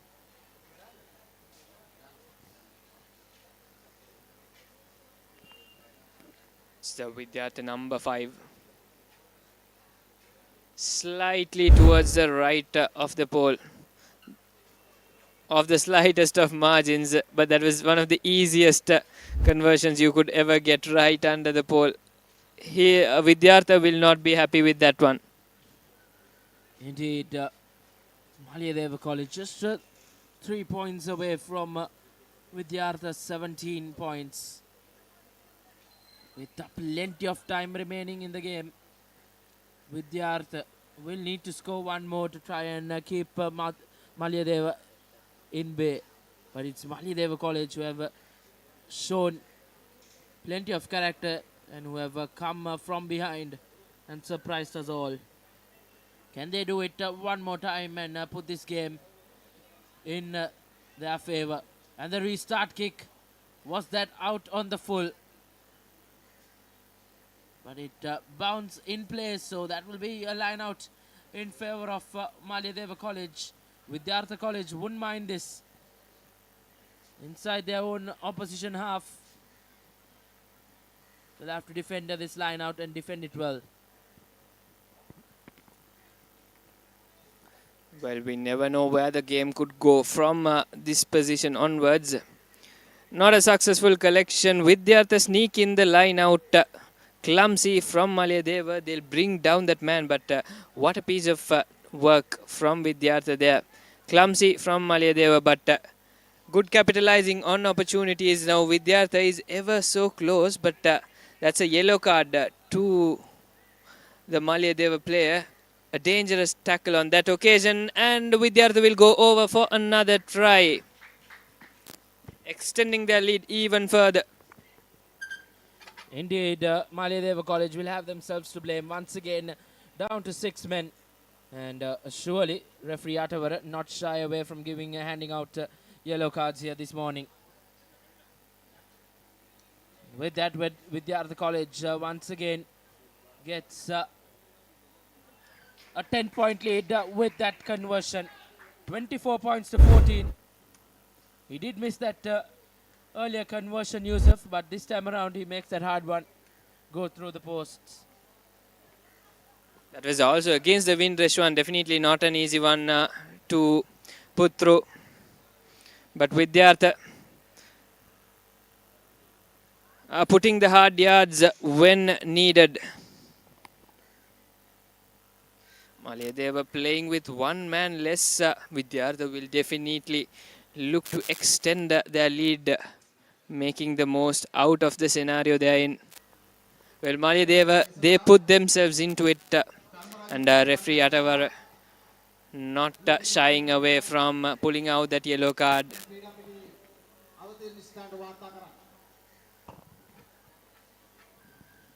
Indeed, Malia College will have a scrum in their favor, but is it just too much for them?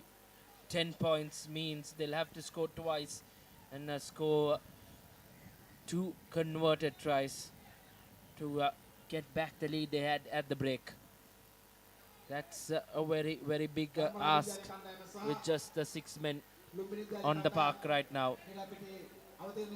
Scrum really done well with the other college who had turned over position and who will look to threaten this defensive line of Malia College with just the 6 men on the park. But it's that big number 6 in the act once again puts the Vidyartha College winger into touch. Well, with what we've seen, Malia is definitely a capable side. They just need to hold their nerves. The pressure is up to them with time creeping up right after. This line out would be a crucial one in the context of the game. Well, the referee is not happy with it.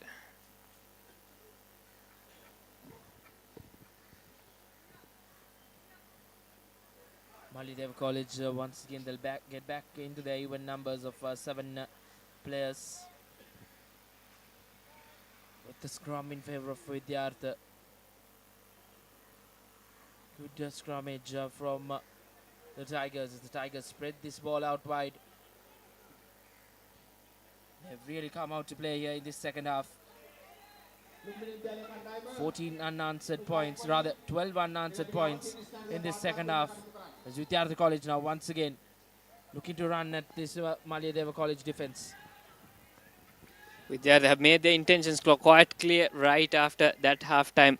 They've come in running and they've come in hard. And that's number 8, right in the corner, goes over for Vidyartha for another try after that half-time as the dying moments of the game are creeping in. Vidyartha are now 29 points for 14 and... Indeed, I think we can... safe to say that Vidyartha College have put this game into bed. 29 points to 14. And with the clock striking the 14th minute, it will be Malia College's first half efforts goes in vain. But looks like plenty of time remaining on the referee's clock as players will have to come back into the restart positions as Vidyartha College will kick this one into Malia half. Vidyartha College number 10 with the restart kick.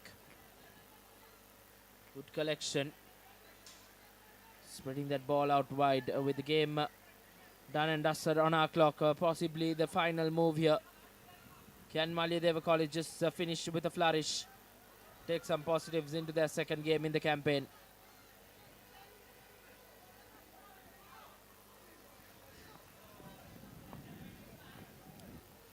Center player spiraling down there, but Vidyartha, they've got possession again. There is space wide open and nice offload, but could not get through that gap successfully there. The ball has been overturned. Malia were back in possession. This could be the final move as we are running out of time here at Bogambara at the 6th game here. But Malia are making progress. Can they end this game with a high note here? After a very strong performance in the latter part of the first half, Malia College just haven't been able to pick themselves up after the break. Looks like that will be the game here, as Vidyartha College will put that one out of play. As Malia College's first half efforts goes in vain, as Vidyartha College's brilliant second half comeback gives them quite a comprehensive win at the end. 29 points to 14 in favour of Vidyartha College in their tournament opener here at Bogambara. Change of voices in the com box as we proceed with the next game for the day.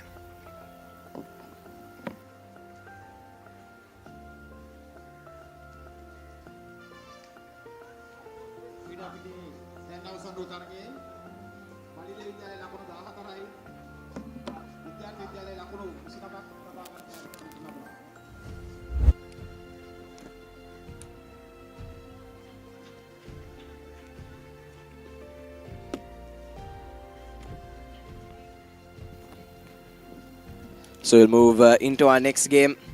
As part of our coverage of day one of the Elite Schools Under-18 Rugby Sevens, it's Dharmaraja College Kandy taking on Lumbini College. One of the relegated sides from the Dialogue Schools Rugby League taking on one of the newly promoted sides from Division 2. As Dharmaraja kicked things off from right to left, and that was cleanly collected by the Lumbini player, and a good chase coming in as well. But luckily for Dharmaraja, they had their man Sanuka Ratnayaka just in that sweeper position. And now they'll look to run it out of their own 22.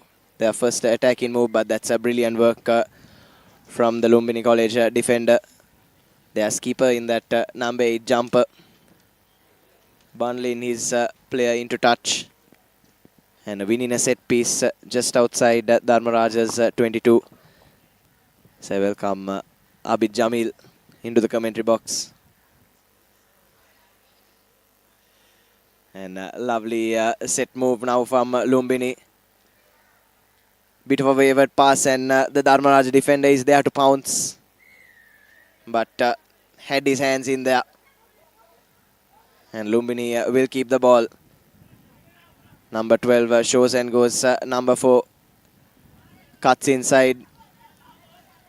It's been all one-way traffic in favor of Lumbini, these opening exchanges. And now here's the skipper. Looks to run around, does the number 9. Lovely pass. Another lovely offload, back of the hand. And now looking to go from left to right. Brilliant work from Lumbini. And here's the number 5. And finds a willing runner. And Lumbini will deservedly open the scoring. Gets as close to the uprights as possible, does the number 13. But patience has paid off for Lumbini on that instance. Very good work from Lumbini College there. Stretched the Dharmaraja College defense, and the thing that they did well was keeping the ball alive. Good offloads off the turf.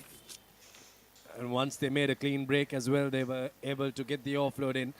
Good work from Lumbini College to get the first score of this game. And like you mentioned earlier, Nathan, the kick goes through as well. And like you mentioned earlier, these two teams are the most evenly matched teams that we've had so far in this game. So it's going to be an interesting encounter. We had a pretty close game in the first few stages of the last encounter, but this game, we're sure to have a very close one. Yes, indeed, Abid.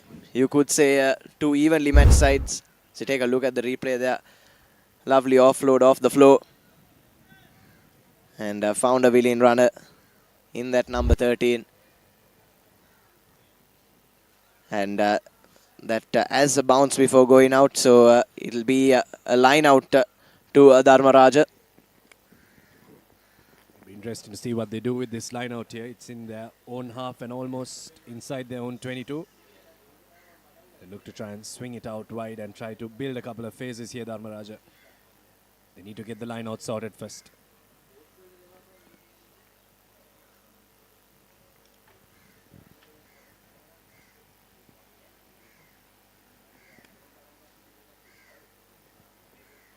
Here's Rajan's now trying to stretch that Lumbini defense. Have the extra man out.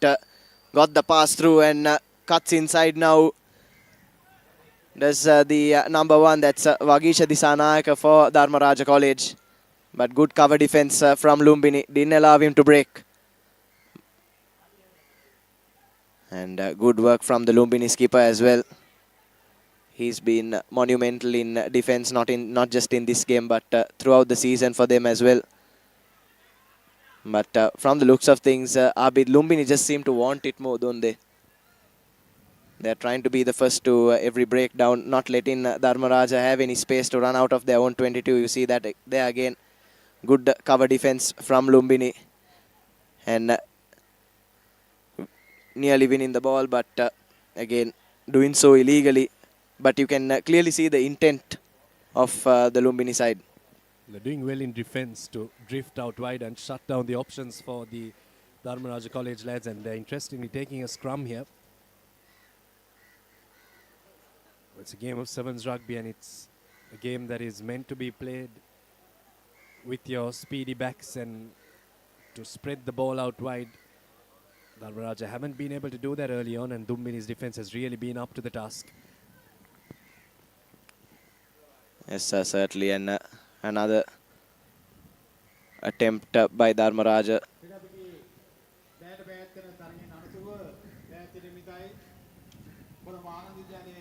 Referee Charani asks for a retake, but like I was saying, another attempt for Dharmaraja to try and get out of their half.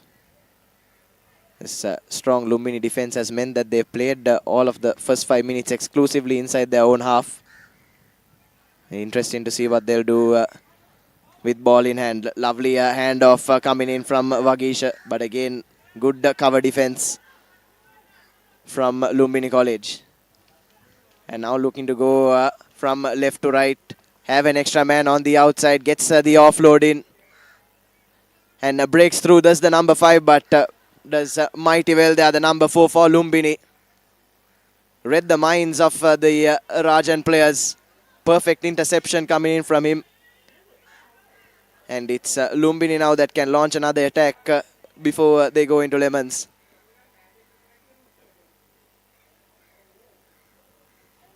And some lovely handling from Lumbini. Look like a well-oiled unit. Have their set moves in order, but just as I say that, sends a pass into no man's land, and here's Dharmaraja with another opportunity.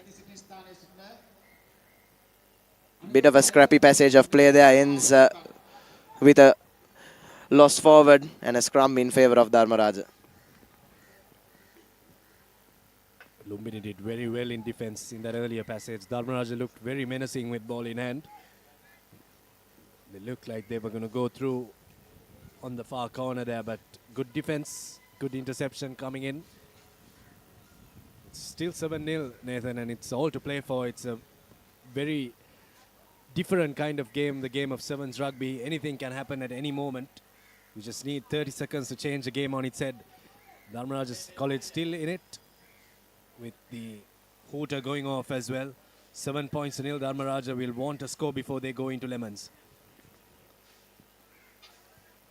Let's have one final opportunity to do so. Runs straight into traffic, does Vagisha yet again.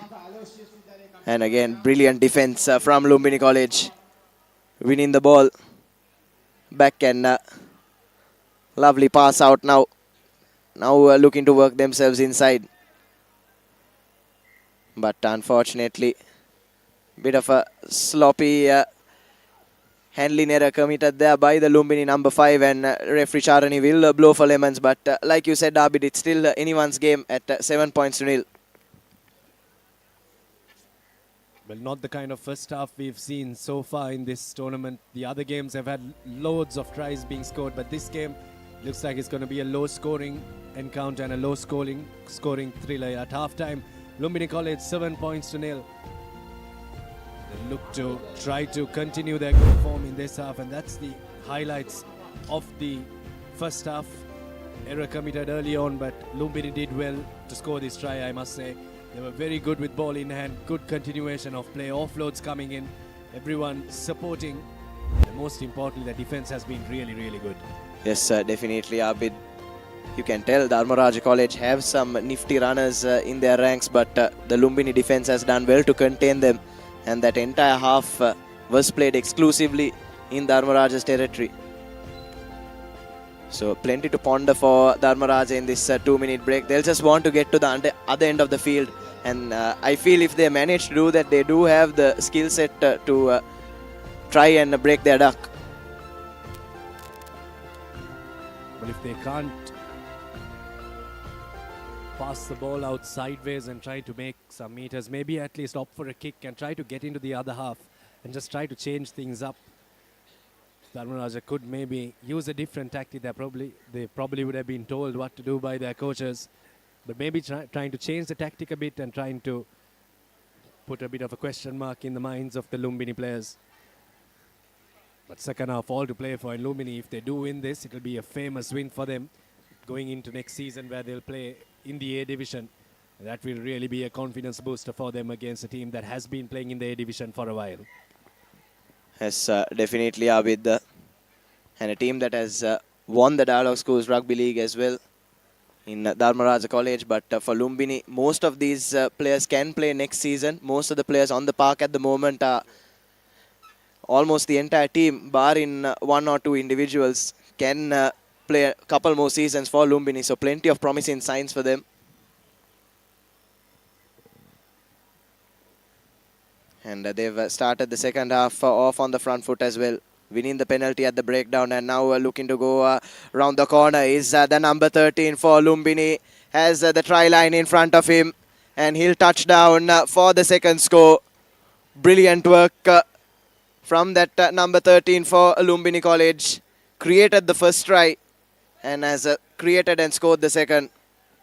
Oh, fantastic work once again. He was very patient as soon as he got the ball. Didn't look to do anything fancy. Almost started walking as soon as he got the ball. And when you do that in sevens rugby, it just stops the defense for a second. And if you have the pace to go out wide, you'll be able to reap the benefits. The kick is through as well. 14 points to nil. There you go. A little goose step there, but I think a couple of phases before, or a couple of seconds before that, he just stopped for a second, which absolutely foxed the Dharmaraja defense and stood them up very well to go for his second try and Lumbini College's second try, and they seem to be in the driving seat and wanting this more. Yes, definitely. Clear difference in intent. We saw that in the first half as well. As this could be the chance that Dharmaraja was looking for. Lumbini miscuing the kickoff. And Dharmaraja with a chance to perhaps take a kick and try and get into Lumbini territory. Free kick for Dharmaraja. Once again, they really look like they're cramming for room, Dharmaraja College, even though the pitch is so big and you have only 7 players. That's a good short ball for Dharmaraja College, and once again they've knocked the ball on. Dharmaraja College found wanting once again with ball in hand, and they haven't really been able to get the ball out wide. Yes, that was perhaps their most promising move so far. Broke the first line of defense. But I think considering the way this game has gone, they could have done better to go for touch of that free kick. It's not common in sevens rugby, but such is the way this particular game has gone. I feel they might have been better off opting for that. But another loss forward has seen Lumbini turnover possession once again. As a lovely run from the scrum half. Lovely overhead pass now to the danger man, the number 13. Runs out of room. Works the ball inside. Have acres of space on that left flank. Do Lumbini have the extra man as well? Number 4 should have done a bit better to get the offload in just a second or so earlier. But really stretching this Dharmaraja defense now are Lumbini. Here's their scrum half once again. Playing with ball in hand a bit more in the second half. And here's the number 20 breaks through. And patience has paid dividends for Lumbini once again. Just kept stretching the Dharmaraja defense. The gap eventually opening up. And the number 20 capitalizing. And he touches down for the third score. Good work from Lumbini College there. Playing what's in front of you is what Lumbini have done there. The kick is through as well. 21 points to nil is the score. Lumbini College surely in the driving seat now. But that was fantastic. Have a look at that. As soon as he saw that there was no one in that rock position and there was no one in that guard position as well for Dharmaraja College around the fringe, just sniped through and went over for a try for Lumbini College that should just seal this game, because it doesn't seem like Dharmaraja is going to make a comeback. But now Lumbini will want to try and rack up as many points as possible. Yes, Lumbini can really use this game to make a statement to the rest of the teams.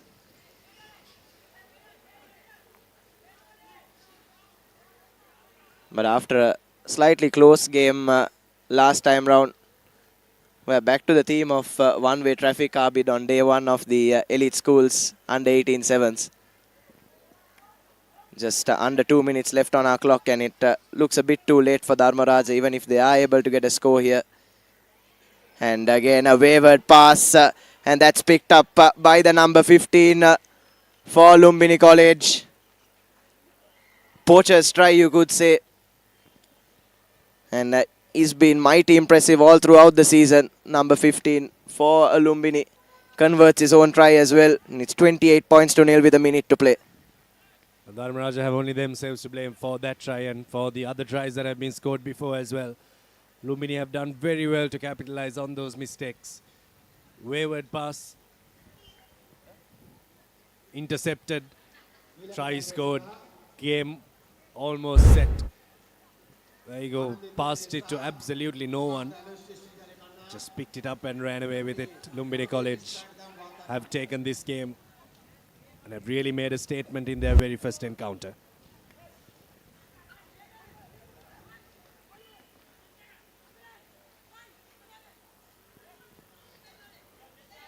Once again, good work at the breakdown from Lumbini. Unfortunately, that number 5 just unable to roll out of the tackle. But even though they've conceded the fouls, Abid, I think it's the intent that has really shown for Lumbini. We haven't seen that much from Dharmaraja. As he has a break from Sasindu Disanayaka. Gets the offload in as well. A chance for a consolation try, but again, strong defense of Lumbini, bundling him out into touch. The hoota has gone off, so that should be the last. This should be the last passage of play. There's a slight drizzle coming in here at Bogambara as well. That's something that is always present at Bogambara, isn't it? There's always a drizzle. There's always a downpour. I really do hope that the underfoot conditions don't get too bad, because generally it is a mud fest here at Bogambara. Yes, we saw that during the Dialogue Schools Rugby League as well, didn't we, Abid? And like you said, the mud, not the ideal conditions to play rugby in, especially sevens. You want to see free-flowing moves just like this one.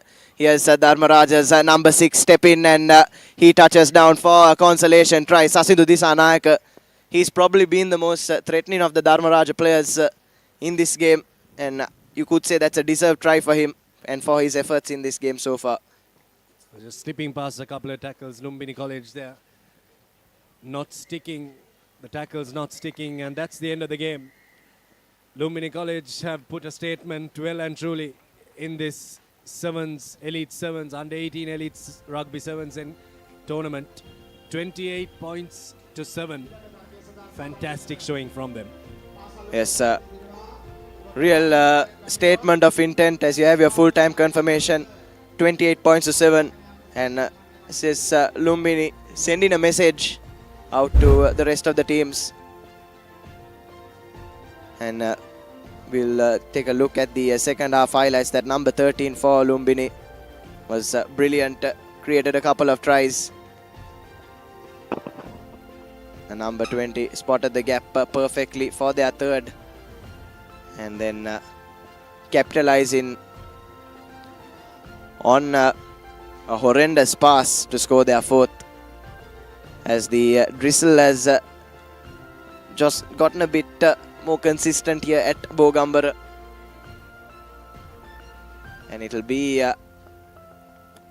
As we head into our next game, there was the consolation try for Dharmaraj, but it was one-way traffic for Lumbini. Ended 28 points to 7.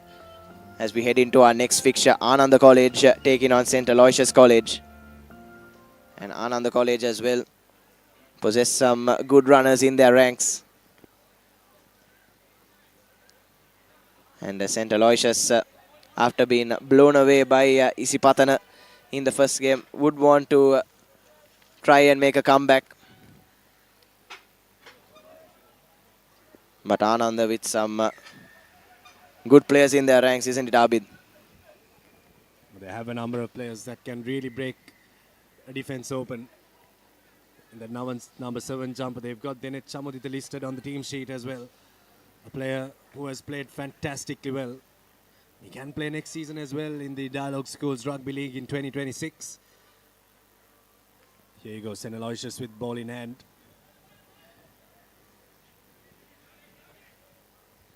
Yes, St. Aloysius is much better from much better showing after that drubbing at the hands of Isipatana, 43 points to 0 in the first game. They've started this game off well, but hopefully they can play with this same momentum. Lovely step from the number 10, but brilliant cover tackle coming in as well. Dinesh Chamudita, just speaking about him, and he's hit the ground running in Ananda's first game. Looked like a try for all money there, didn't it, Abid? Fantastic tackle, but he is in the process of tackling the player. He has nudged the ball into touch, so it will be an opportunity for St. Aloysius College. On the 5 meter, they have a line out, and if they can get an early score, they can really unsettle the nerves of the Anandians. Line out time, and they need to get it right. Yes, goes short this time, but Anandian defense was aware to that. But now hovering on that 5 meter mark, stretching the defense, now going inside the number 11. But again, brilliant work at the breakdown from Anand. And they have turned over possession and played themselves out of trouble, really. And here's now the number 6 to Dinesh Chamudita. Dinesh Chamudita with the entire field in front of him. This is going to be a length of the field try for Ananda College. Brilliant rugby from the Maroons. Looked like a try for all money to St. Aloysius. Did well to win possession at the breakdown. And then their star man, Dinesh Chamudita, putting on the afterburners and opening the scoring. Absolutely against the run of play. Ananda College, that's why you can't give these teams even the smallest of opportunities, because they're going to just pounce on it. Kick goes through as well. Ananda College, 7 points early doors, and that's their first try in this tournament as well. Good draw and pass, and from there on it was just an individual effort to run 90 plus meters to score that try. And Ananda College have the first score of this game, and this is their first score of the tournament as well.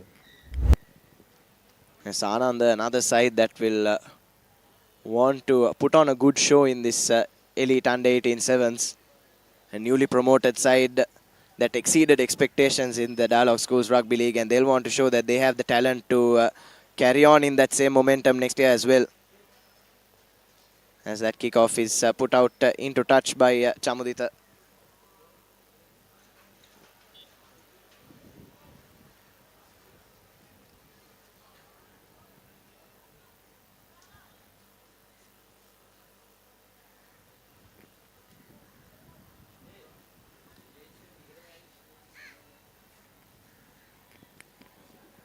Here's St. Aloysius now trying to run themselves out of trouble. Spotted the gap, did the number 10. And the chase is good as well. Bounce was confusing Nisal Chatura for Anand, but support arrives. And now spots the gap. Brilliant step from Netsara Kodituakku for Anand College. And another moment of individual brilliance as the Maroons go 2 scores up. Oh, very good work. Fantastic work there. That kick was well weighted as well from St. Aloysius College as Ananda goes 14 points to 0 up. That's that. Have a look at that step off the right foot, completely foxing the St. Aloysius player. And went over to score that try, Netsara Kodituakku. and Ananda have well and truly come to play, and both tries have been against the run of play, and they've had to run hard yards to score that try. But still, so far in this game, they've not needed to keep possession of the ball because they've been gifted possession, and they haven't had to do a lot of work. It's just a sprint or two that has given them this early lead as Chamudita kicks us off once again. Yes, this time it's out on the full and a chance for St. Aloysius to start things off with a penalty. But that was an area they were found wanting in the first game as well. Abid weren't up to the mark with ball in hand, St. Aloysius. And lost out 43 points to nil against Isipatana.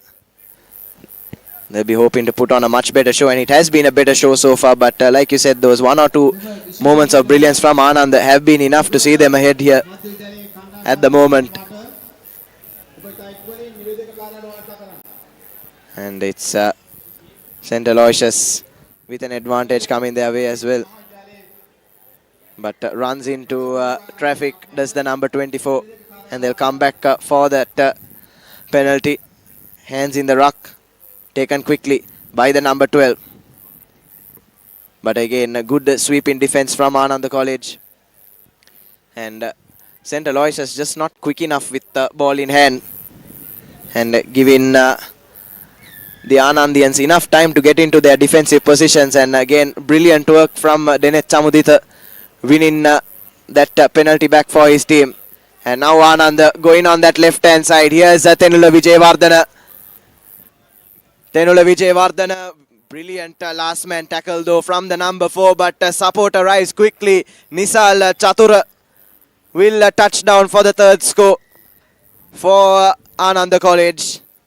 Brilliant support in play. Was good cover in defense from St. Aloysius, but that Vijayawardena did well to get the offloading off the floor to his number 4. And Anand go 21-0 into Lemons. Work off the breakdown as well from Ananda to win that penalty. That was then at Chamudita. Good work to keep the ball alive and to score that try through Nisal Chatura. Good first half from Ananda College, 21 points to nil. St. Aloysius College have looked threatening at some stages, but a couple of mistakes from them and some good work from Ananda College has really let them down. That's that first try from then at Chamudita. 90 plus meters on that sprint to score that try under the sticks. All 3 tries converted as well from Ananda College. Netsara Kodituakku with a huge step off the right boot to once again score under the sticks. And then this try I thought was a team try. Good work from Ananda College. First winning the penalty off the breakdown, then a sprint down the pitch, and after he was tracked down in a good tackle by St. Aloysius, kept the ball alive, offloaded it off the turf, and Ananda have their third try in the first half. Yes, brilliant stuff from Ananda, but plenty of thinking to do for St. Aloysius. They look like they'll bow out of this group stage winless if things do stay the same. But that remaining match in Group A, Abid, between Anand College and Isipatana College promises to be an absolute nail-biter considering the way both these teams have played in their first game so far. Oh, definitely. That game is going to be one game to look forward to. And generally in these All-Ireland Sevens tournaments, the first day we'll have 1 or 2 surprises, and if Ananda College can spring a surprise to really open the doors in this Under-18 Sevens Elite Sevens tournament.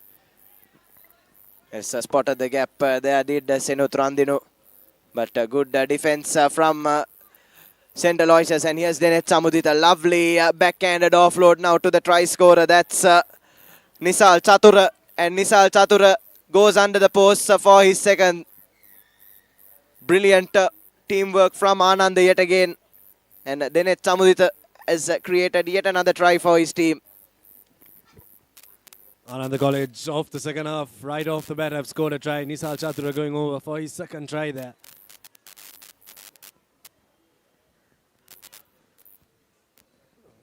And the kick, the conversion is a beauty as well. 28 points to nil.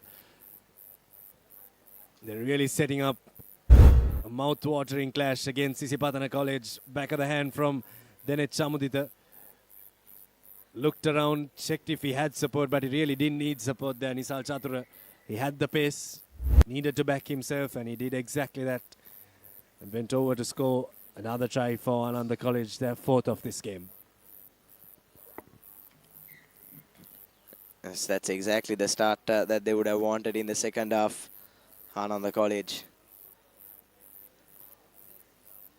As Chamudita sends in a deep kick to kickstart things, and that's juggled there by the St. Aloysius player, and that allows Ananda to get up in their defense. But St. Aloysius doing well at ruck time to keep the ball there. But now they'll need to run out of their own 22. And the ball is picked up by the number 3, Januka Chamudit of Ananda College. And that will be their 5th try, and they're making it look all too easy in the second half, Abid. Another one, 5th one for Ananda College. This is Sevens rugby at its best by Ananda. The kick doesn't go through, so it will remain 33 points to nil. As soon as there was loose ball, Ananda College pouncing on it, and Januka Chamudit going over for Ananda College's 5th try. And that's exactly what Sevens is, isn't it? Taking the opportunity that are presented in front of you and playing what's in front. Yes, definitely, Abid.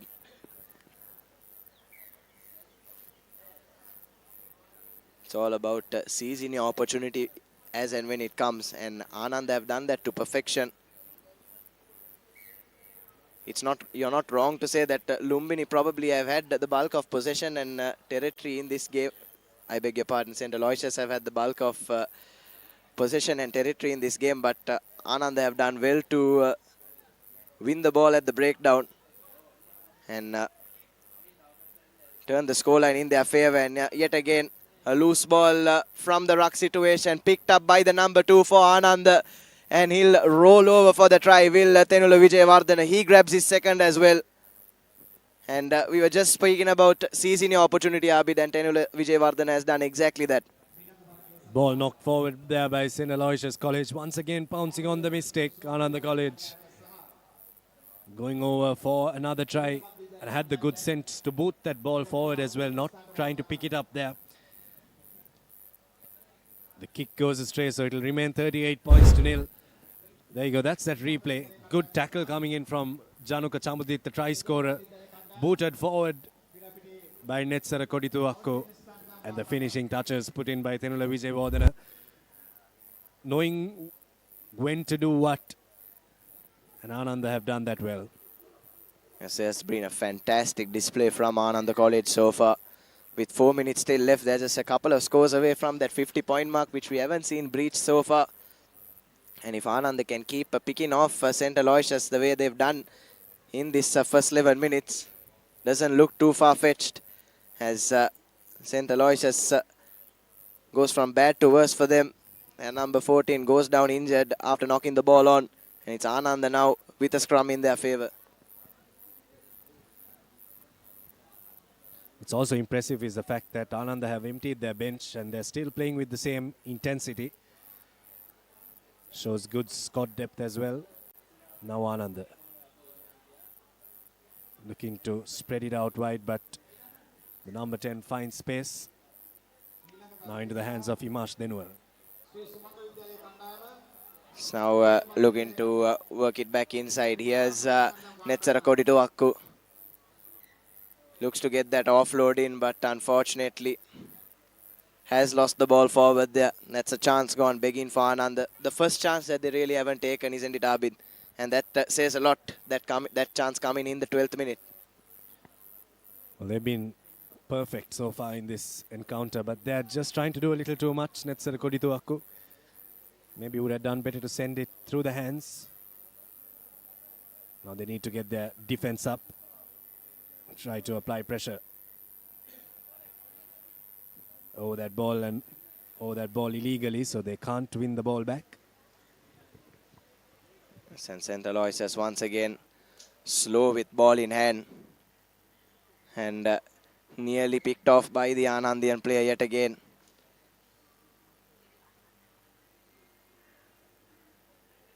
But has been another disappointing display from St. Aloysius College.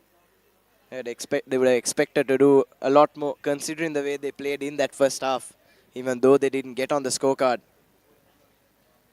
And 22-meter dropout. And that's collected by Dasanjana for Ananda College. Offloads to Netula Vijayawardena. And now Anand again running at these St. Aloysius defense. Netsara Kodituak with a strong carry. Has nowhere to go now. There's Denuan. Eventually finds his man out wide, but it's fumbled by Netula Vijayawardena. And Ananda will have to start again. Interesting call that in the previous passage of play, the 22 dropout. I'm not too sure what happened. I thought the Ananda defense did well, but maybe the ball went past the dead ball line, and that's why we had a 22 dropout. If it was touched down by St. Aloysius, we would have had a 5-meter scrum. Now Ananda. Again, a bit guilty of trying to do too much there, Ananda College, and ends up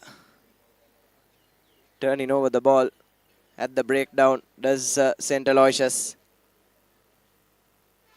And this should be the last move of this game. But a comprehensive performance from Ananda College. And the winning of the ball at the breakdown once again. Taken quickly. Ananda want to finish this off on the front foot. Yes, Tenulu Vijayawardena. And that should be a card for the St. Aloysius player. And Ananda now with another opportunity to finish this off on the front foot. A brilliant step from Induvara Dasanjana. And he touches down for yet another score to Ananda College. It's 43 points to nil now with a conversion to come.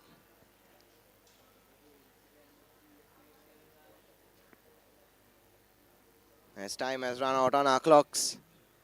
Conversion goes astray. And it's 43 unanswered points yet again for St. Aloysius College. Abid, exactly the same scoreline that they lost out to against Isipatana as well.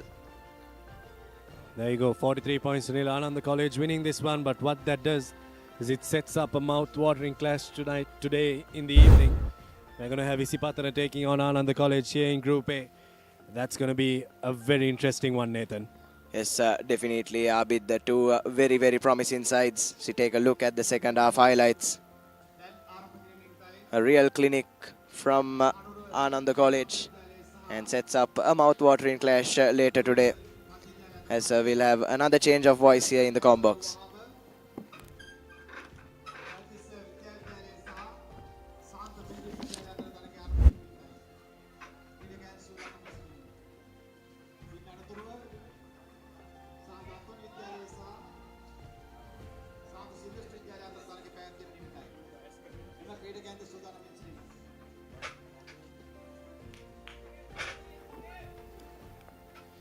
We are moving on to the next game. Sri Srumangala College versus Nuguela Central College. A Kandy clash, I would say. Sri Srumangala looking favourites for this game.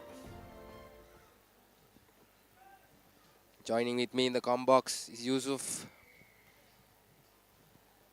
Thank you, Janidu. It's an exciting start here from Bogambara.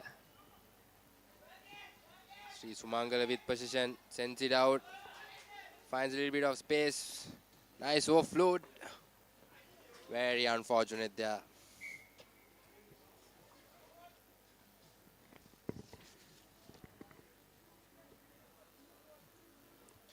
Spasidu Bandara trying to gain those hard yards, but unfortunately knocks it off.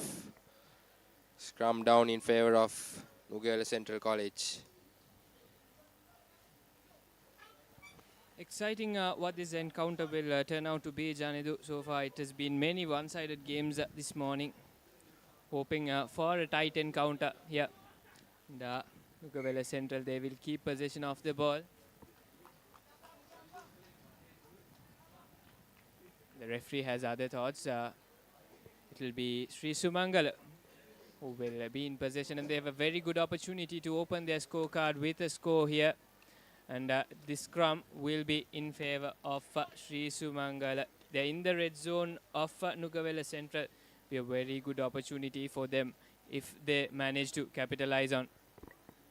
Overturned. The ball is in Nugavela Central with possession. There is space out on the wide. Decides to cut back in. A chip in, but not successful from Nugavela Central. Sri Sumangala are advancing forward. There's space open in the wide. Number 4 decides to cut back in.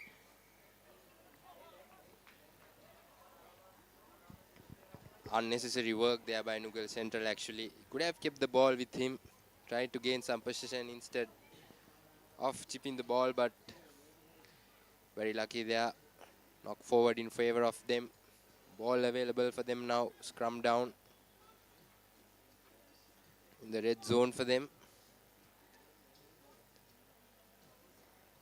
They will definitely have to gain some hard yards here.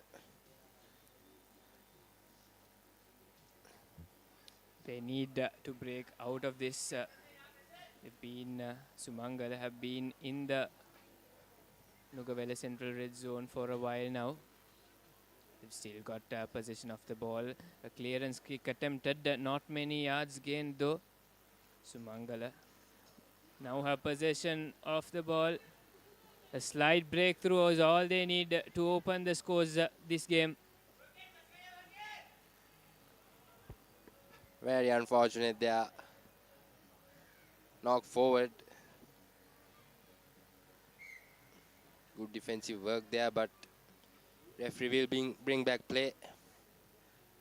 Yet another scrum for Nugavela Central on the same spot. That was a very good opportunity there, Janidu, for Sri Sumangala to score. They sent it out in vain.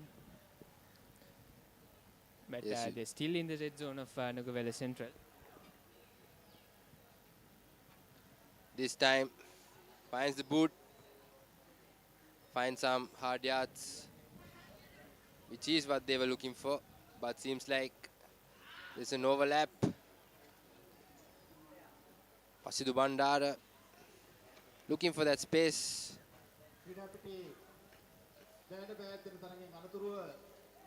Bit of handling errors by Sumangala, but still managing to hold on. This time, Malaysia Karunatilaka will touch down the first try for Sri Sumangala. After a few handling errors, finally they get to score their first try. That will bring up Sri Sumangala to 5 points to 0. Conversion is yet to come.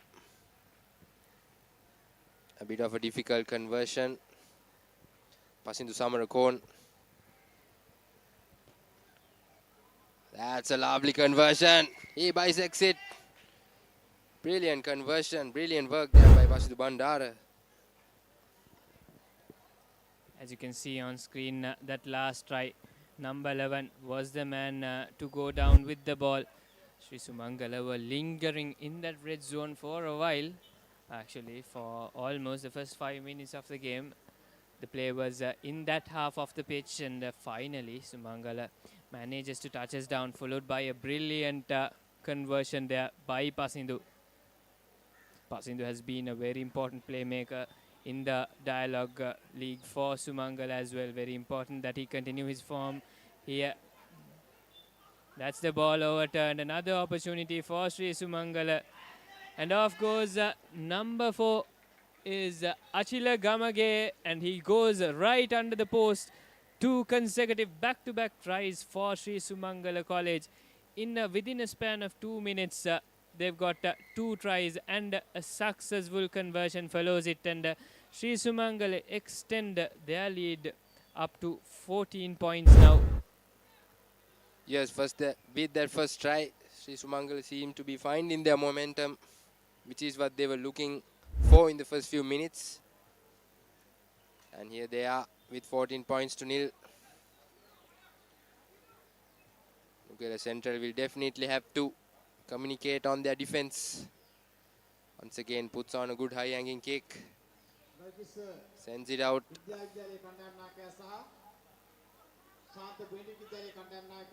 A bit of an offload, very risky pass, but manages to hold on.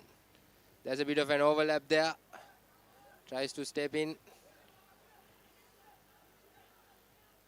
Referee says play on. Ball available for Sri Sumangala. There's huge space available. The out. Sends out a long pass and Malisha Karuna Tilaka. His second try. We are almost at the end of the first half and Sumangala. Yes, 21 points to nil. Yes, referee says it's the end of the first half. That's half time here. This game against Sri Sumangala College versus Nugawela Central, a Candian clash. And then with Sri Sumangala sealing things off at the first half with 21 points. The first few minutes were pretty dull, Janidu, and then Sumangala came back in full force, claiming 3 tries followed by 3 successful conversions, taking their score up to 21, and with Nugawela Central yet to score. It's going to be a daunting task for them in the second half to keep up with Sri Sumangala College. And this was the try. These were the tries scored by Sri Sumangala. This was the second one they scored, and that was Achila Gamage's try. And this was the last one. Plenty of space open in the wide there. Malisha Karuna Tilaka did not hesitate. The next thing you know, he was already under the post. Another successful conversion to wrap things up in the first half.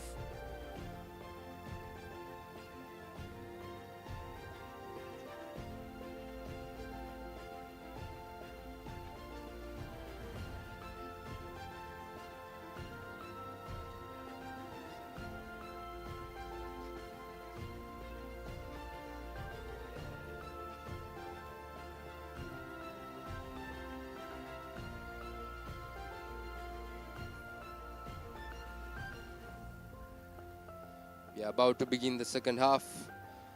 This game against Sri Sumangal College versus Nugawela Central College. Sri Sumangal bouncing back pretty quickly. It was a good comeback by them.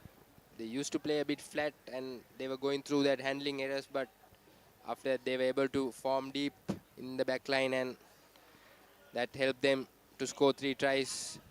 And meanwhile, Nugawela Central will have to sort their defensive line. That's a good, seems like it's not 10, but referee says play on. Ball available for Nugawela Central. Sends it out. Runs across. Very unnecessary, very risky pass over there. Some good defensive work by Sri Sumangala, counter-rucking that ruck. But still ball available for Nugawela Central. Gets isolated, looking for options.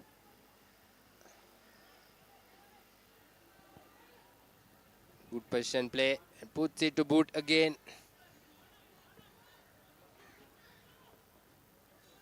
Defense of 1.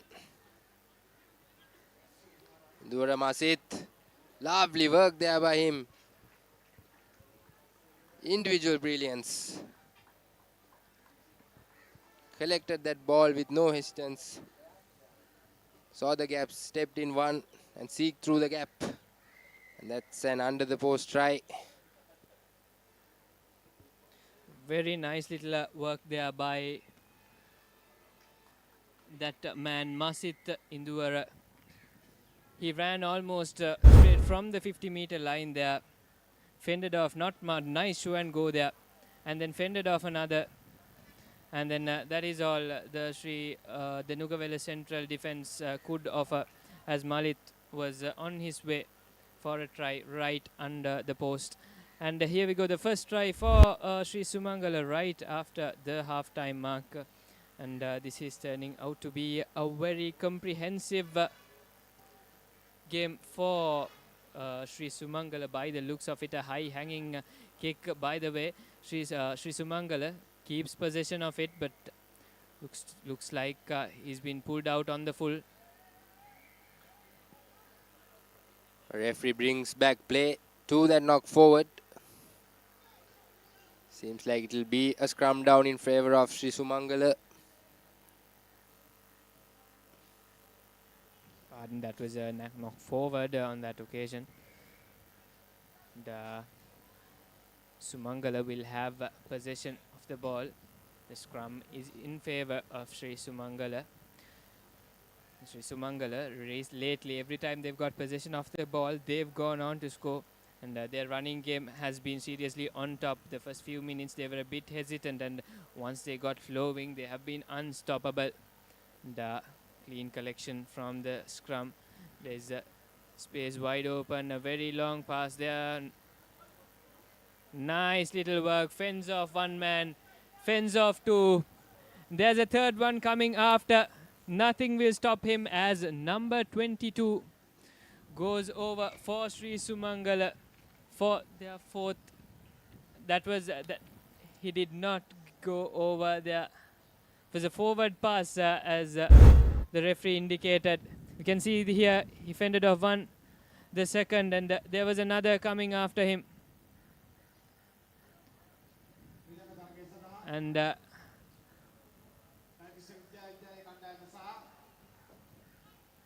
was ruled to be a forward pass, as you can see by the referee, and a very good call from the referee on that occasion.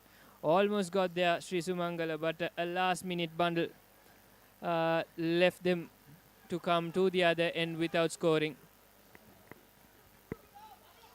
Nuguala Central puts it to boot and finds touch, but Sri Sumangala takes it quickly.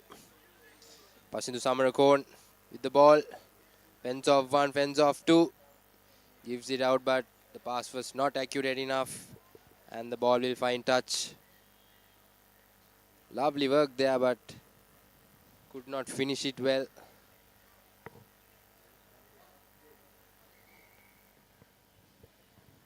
As Sri Sumangala, they've been very good, but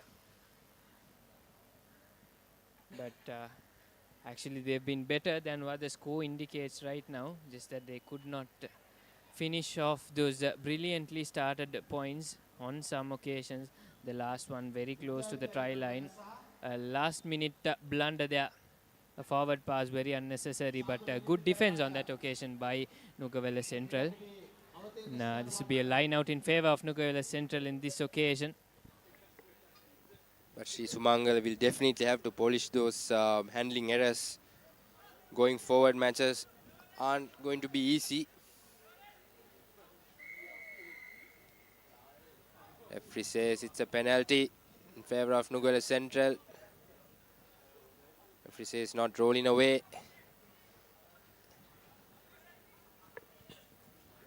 Few more minutes remaining.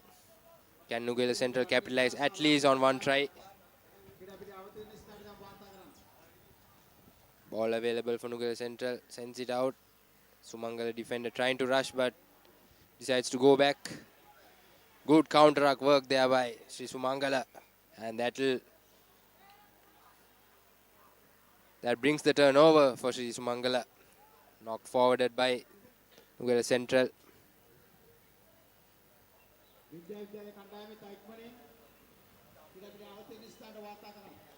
According to our clock, we have only less than 2 minutes.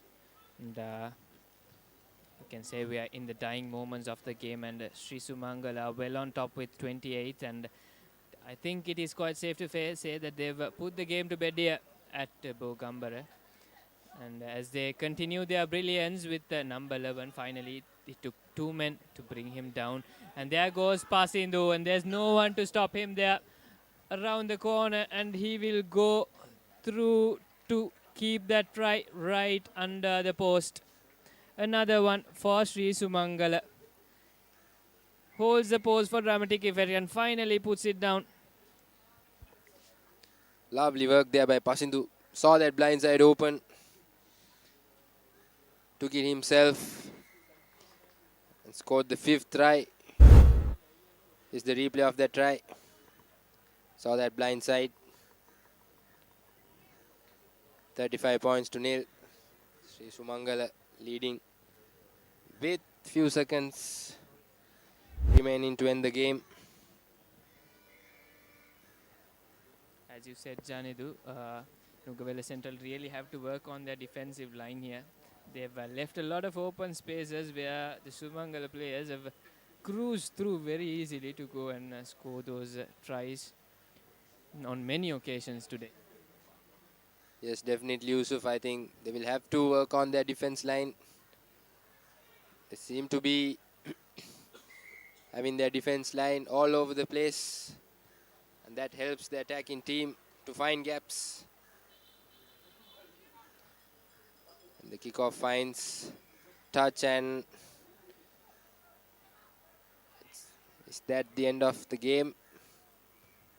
Referee is actually having a word with the linesman.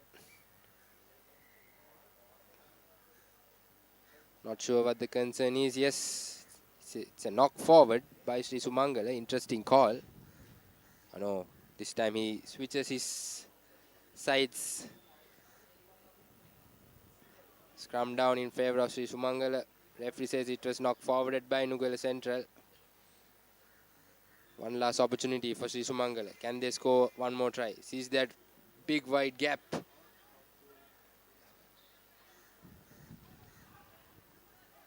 Yes, Malisha Karunatilaka cardinal error there, but Nugala Central will play on. Cuts in two, and he goes down.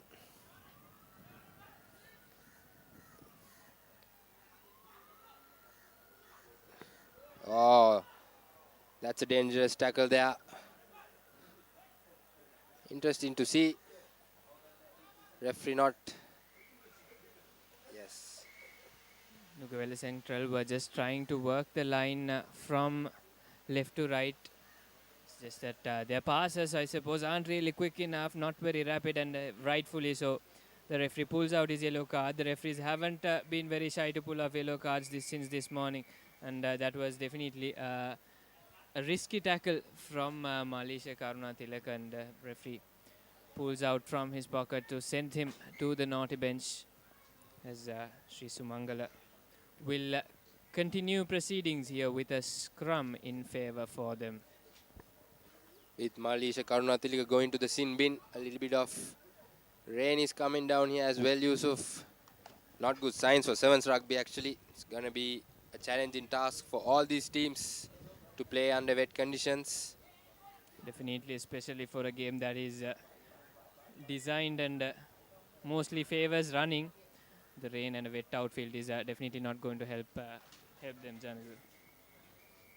And that's the end of the game. Sri Sumangala seals the deal, 35 points to nil.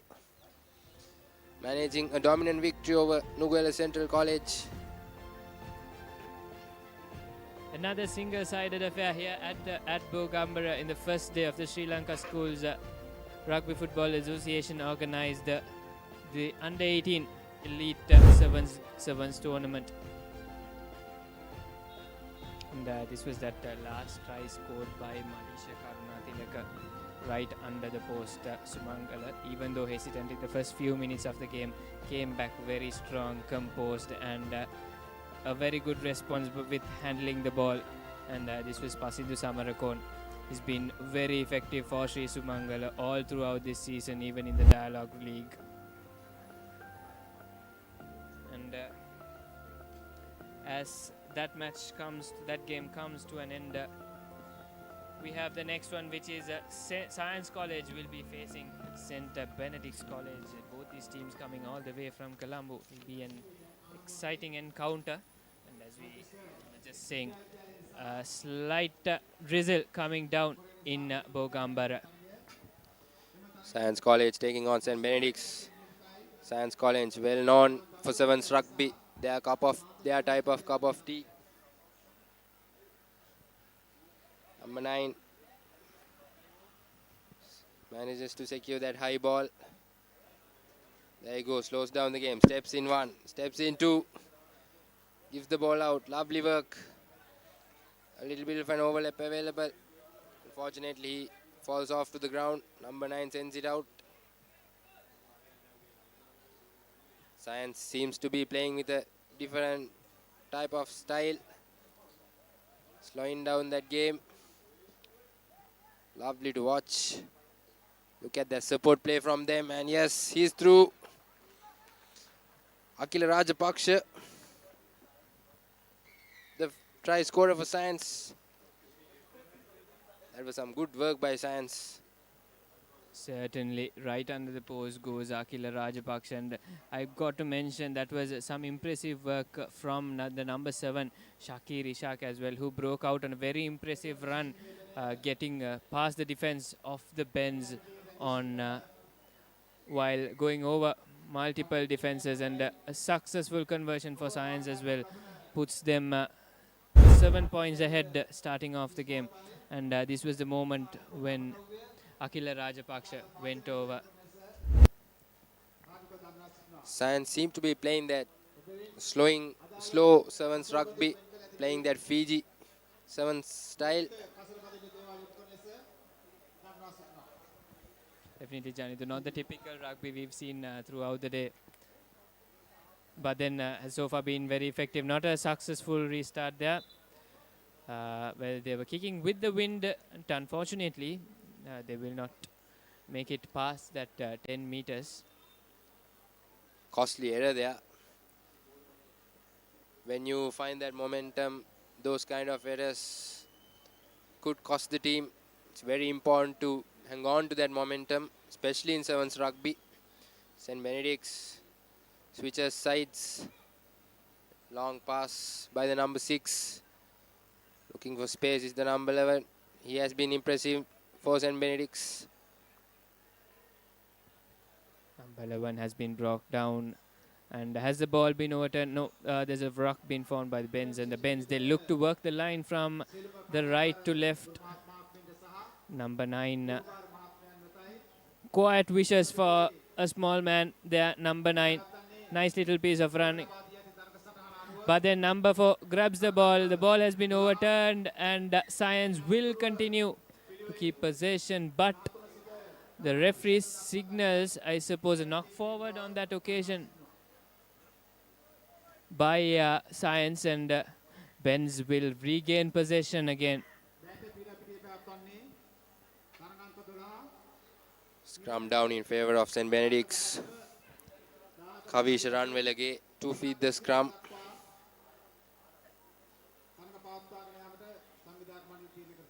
Clean scrum there. Kavish sends it out. Tries to show and go, and he's through. Lovely work there. Unfortunate there.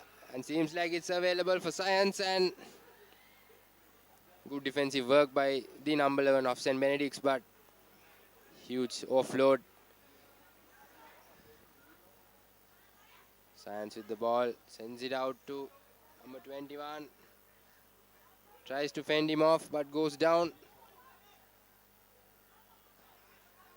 Looking for options. Only 2 players in the defensive line. If Science can send a quick ball out. Long pass there. Well collected. Steps in one. And he's through. That's the second try for Akila Rajapaksha. Seems to be a key player for Science. Will be one to look out for. Beautiful piece of play there by Akila Rajapaksha. Nice show and go for the first man. And then 2 of the defenses nicely fended off by Akila. And he goes over for Science College's second try this game. Conversion attempted, but only manages to get it under the post. He had the direction, but not the elevation on that occasion. Unfortunate. Science College will stick with 12 points, but they'll be happy with it as Benedicts have not yet opened their account. They will still stand on nil as the men in maroon have momentum on their side with 2 consecutive tries scored right now.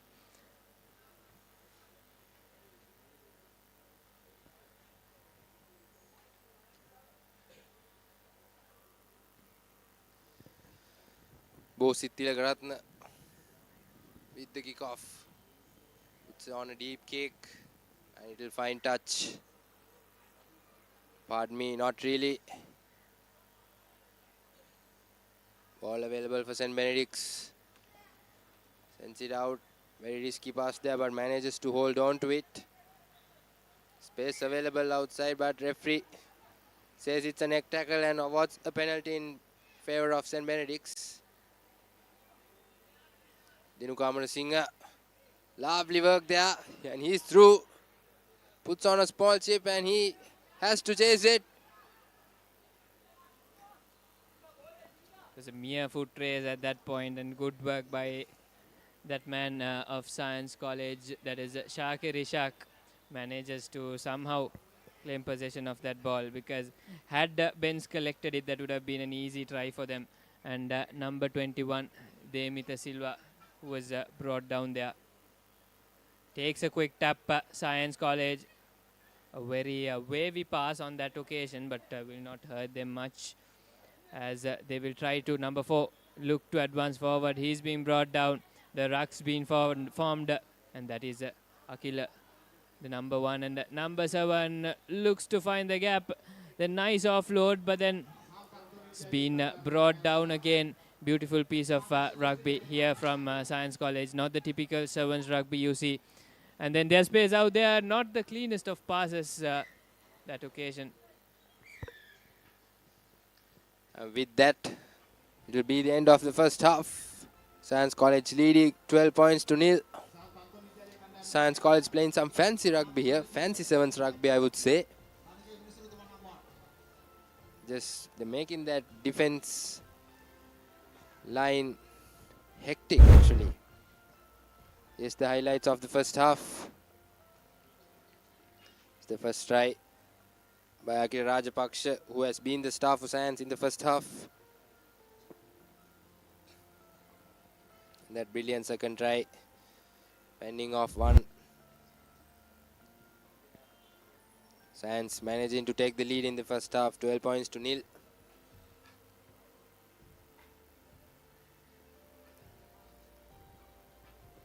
Science will go off as happy lads after the first half, and Benz not so much, as they're yet to open their accounts. And we've seen a handful of encounters this morning with one side not opening their scores at all. Will this be another one of them? Well, St. Benedict's will have to have their momentum. They were able to get through the Science defense line couple to 3 times, but it's just that they weren't able to finish it well. If they can play some good consistent rugby, I'm pretty sure they could whitewash the score line, but all depends on how consistent they are going to be. Sevens rugby is all about consistency. It's all about hard work. There's a lot of work rate going on throughout Sevens rugby. The advantage for St. Benedict's is that Science College is only 12 points away.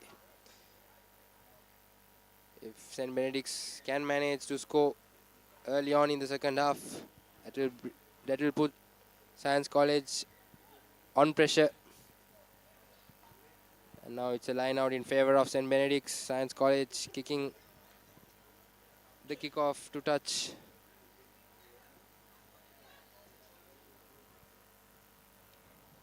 A 3-man line out. 3-man line out it will be, by the looks of it, and St. Benedict's managed to collect it somehow. Not very clean there, but somehow manages to collect it. Benedict's still got the ball. Number 5, he sees an opening in the wide. Nice little run, but very unfortunate.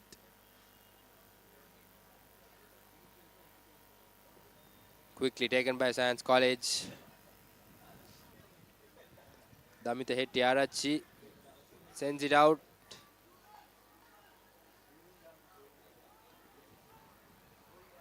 And that's Shakir Ishak. Good tackle there. But space available for Science. Plenty of space available.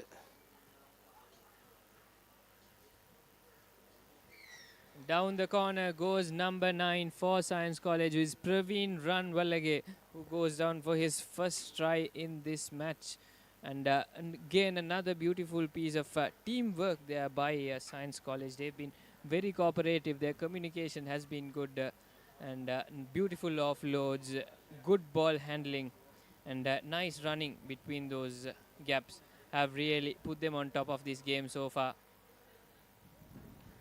Well, not the best of conversions there. It'll go very wide of the pole, but Science College, they'll be happy with 17 points on the board for them. And that was again that man Praveen Ranwalage. A change in the lineup for Science College. Janet Chatruga gets his opportunity.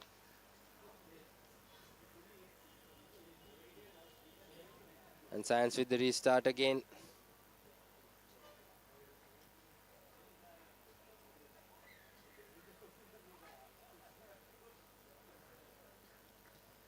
Kicks it deep. Manages to collect it well. Sends it out. And it's a knock forward. No, referee says it's not a knock forward. Fortunate enough there for St. Benedict's. Here's the man for St. Benedict's and steps in one.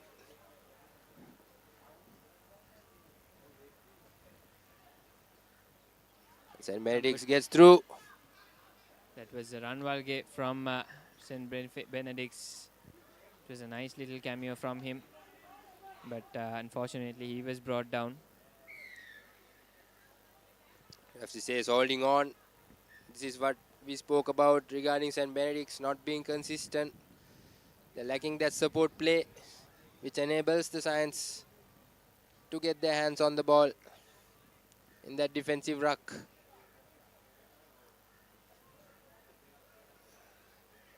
Good game awareness there. Saw that defender decides to go on his own. Yes, Science again. Long pass. Cuts in. Sends it out. Lamita Hettiarachchi. Oh, he's through. Numbers on the outside. But forward a pass, says the referee, and it looked forward to the eye as well. You can see in this occasion again the replay, and yes, fair enough. That went forward from the hands of Damita.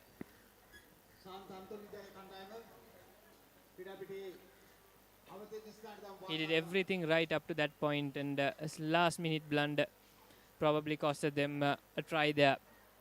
Nevertheless, Science College are still at the front, and St. Benedict's not really posted any real threats so far in this game. Benedict's, can they turn things around here? Only around 2 to 3 minutes left on our clock. That is number 5. He is finding a breakthrough. Gives it out to number 11. To number 5. Ben's looking to build some good momentum here. Here's that consistency from St. Benedict's we were talking about, which has helped them to gain a lot of meters. Very unnecessary there. He had the support play. But fortunate enough, ball available for them. Sends it out. Here's the defense line rush in. Oh, that was an intercepted. Good game awareness. Akila Rajapaksha saw that ball coming and gives it to Bosi Tilagaratna for their 4th try. I bet that it's the end of this game. Let's see what the referee has to say with his clock. A few more minutes remaining. That will bring the score up 24 points to 0. Changes in the St. Benedict's lineup as well. Actually, changes in both the lineups.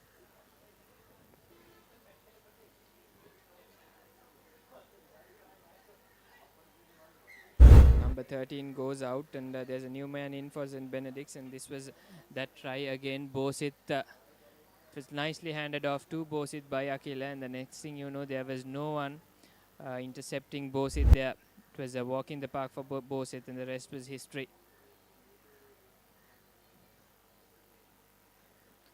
Revon Fernando is with the ball.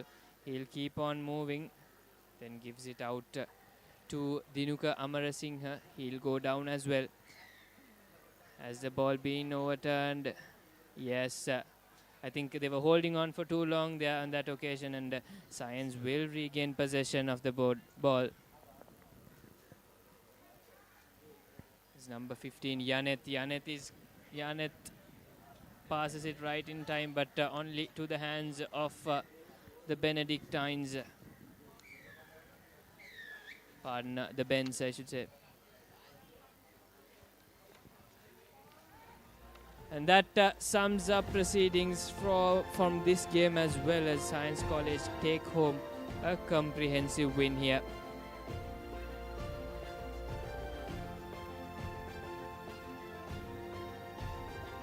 That seals the deal for Science, 24 points to nil. They managed to get their first victory in this under-18 schools Elite Sevens Rugby tournament.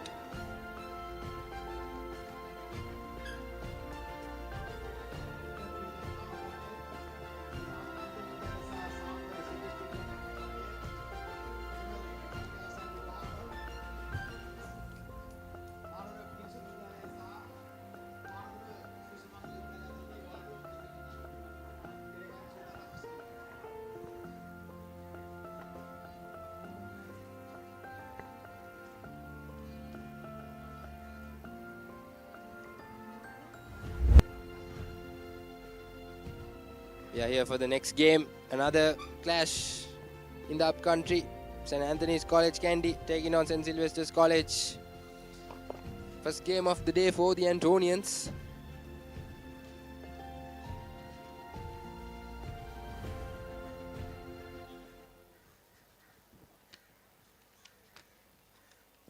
A nice lineup here for both the teams, as Antonians will kick things off. It is Binaru Witanage who kicks things off into the air. Sylvesters, of course, are into the second game of their day, and St. Anthony's just opening up their account. So it'll be an interesting encounter between two Saint schools from Kandy. St. Sylvesters are moving forward.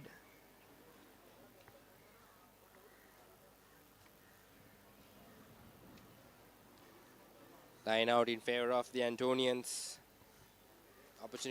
Opportunity for them to score in the first minute of the game. Unsuccessful line out there. Good contest by the Westers.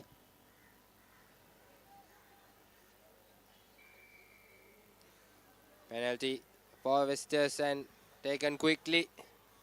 Fence off one.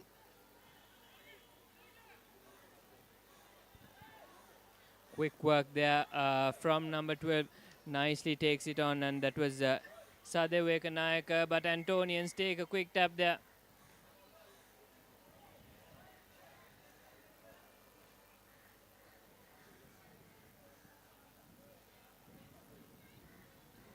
Penalty in favor of the Antonians. Switches sides. Lovely wraparound pass.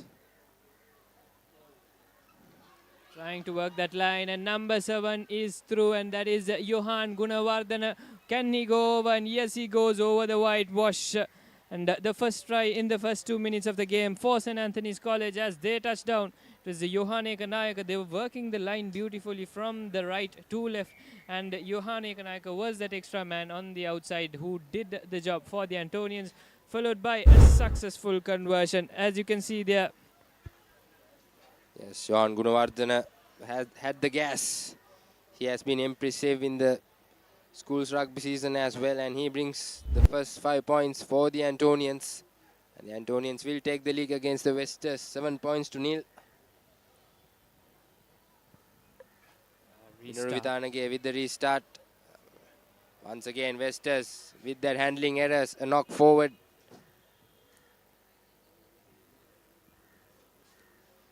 Scrum in favor of Antonians.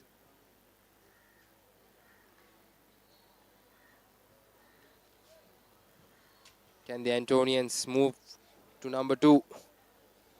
Their second try. Should be quite an exciting contest, this. And St. Anthony's. Lovely work there, lovely work, lovely move by the Antonians.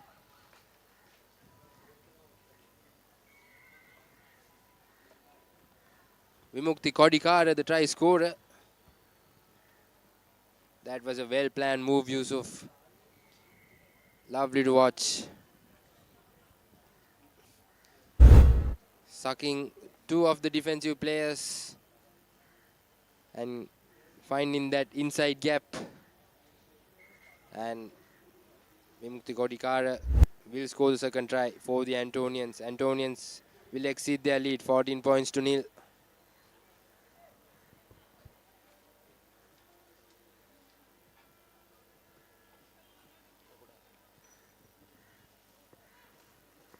Nice high hanging kick collected from St. Sylvester's. The ball is available, says the referee.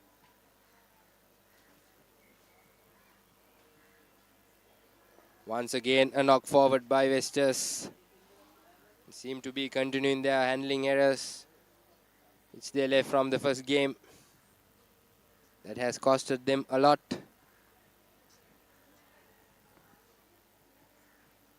St. Anthony's, it will be an important breakthrough for them. The last scrum that they got, they managed to go over with number 6 breaking through an explosive run there, and that's man there. That is the man who gives it on over to the Antonian number 7.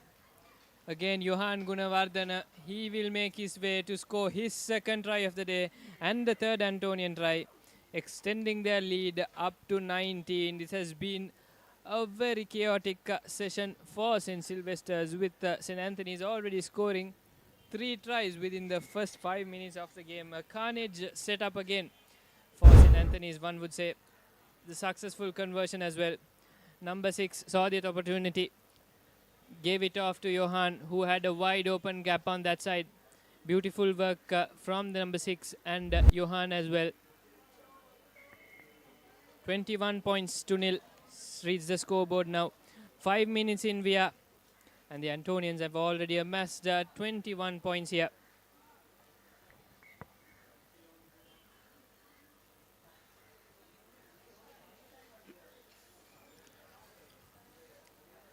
Munira once again with the restart, puts on a high hanging kick. Good defensive work by the Antonians. Ball available for Westers. He has some space open, tries to cut in, decides to go on his own. Once again a knock forward. And Antonian halfback puts it to boot. The referee says it's a penalty for blocking the player, and it's a yellow card. He will be sent to the sin bin. Antonians are now setting up for another one. That is number 13 for St. Sylvester's, who will go into the sin bin. Dinula Gamage it is. Antonian number 4's got the ball, passes it on to number 5. Number 3, can he go over? Can he go over? He's still moving.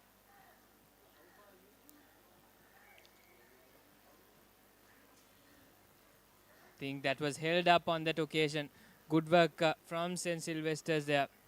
Nice defensive bit of work by St. Sylvester's. The first bit of good work we've seen from St. Sylvester's for the day. The Antonians carrying on their usual fashion. Akesh Sampath, that was, who could not just leave the ball over the whitewash. And the scrum in favor of St. Anthony's. Number 5 on to number 6, Vimukti Kodikara it is, and Vimukti Kodikara will go over. Vimukti Kodikara and Johan Gunawardena has been the stars for the Antonians this game, both scoring 2 tries each.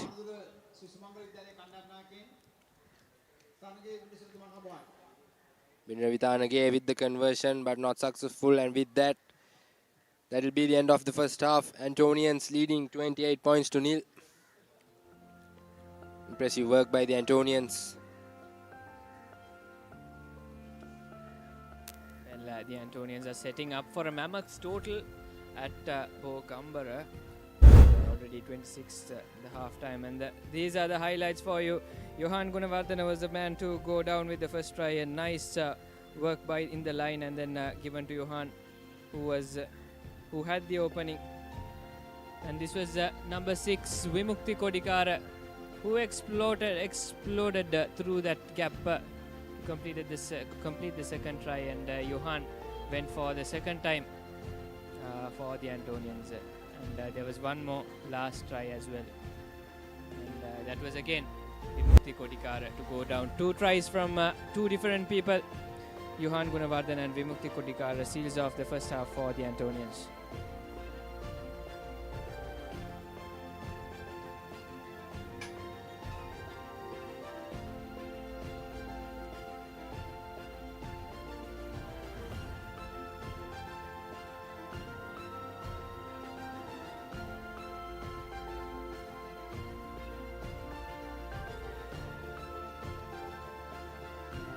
All set for the second half between the Antonians versus the Westers.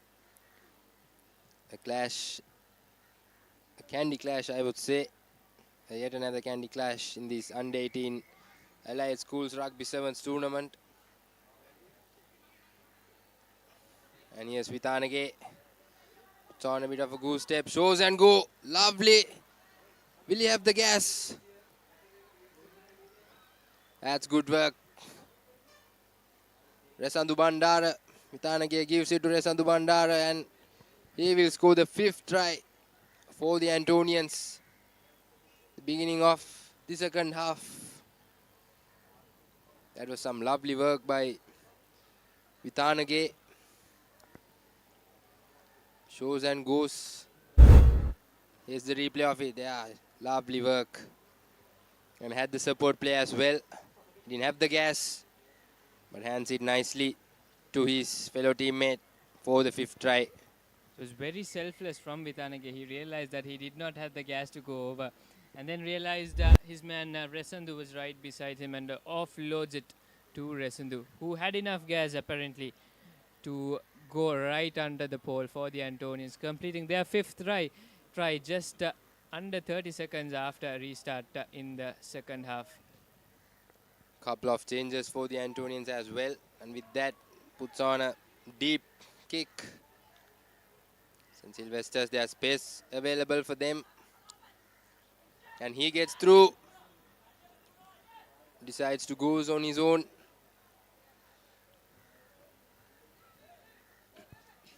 That was a good little piece of rugby there by Vishwa Akash, who made some really vital ground for Sylvesters on that occasion. Sylvesters still are in possession. There is an opening, but the Antonian defense is not letting go. And there's a breakthrough. The ball has been overturned. Number 12 is through, offloaded to the Antonian number 2. Can he find his way through to number 13? And there goes the passes for the Antonians. Well, the Antonians are in the red zone, very close now. A ruck is being formed. And there goes possession again, back to the Sylvesters. That was good work down in the deep by Sylvesters. Referee will bring back play for the initial infringement. Knock forward by the Antonians. Will be a scrum down in favor of St. Sylvester's.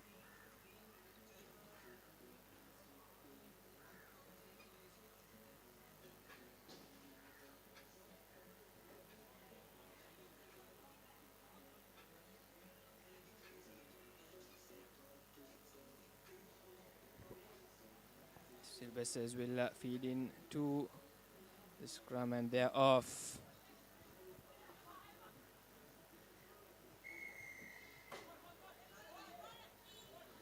Referee says offside line by Antonians and will award a penalty on favor of St. Sylvester's. Tries to take it quickly, but referee will be in back play. Sylvesters takes the penalty. Oh, that seemed like a dangerous tackle. Will be definitely sent to the sin bin. That's the number 13, Abdul Rahim. Antonians down to 6 men. Can the Westers capitalize on this opportunity? Here's space available for them, but good defensive work there. Seems like the Westers play is down with an injury.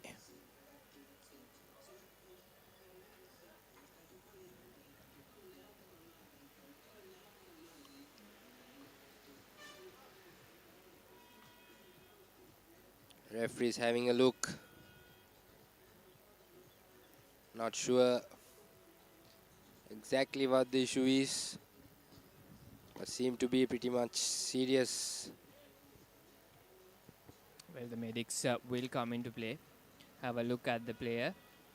And it's not a very good sign. There's a stretcher being brought in as well. Medical officials having a good look. It's very important. It is always the safety of the players that come in as priority, no matter what. The clock will put on hold. And as long as the players' safety comes as priority. That man, he broke into a good run, number 17 of Sylvester's. That is Mindina Jayatilaka, who is a man down.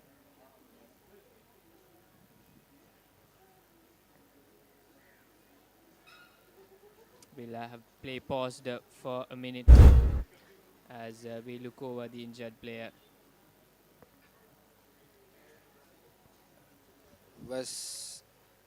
Seems like he had his head hit hard on the ground. Not sure exactly whether he was concussed or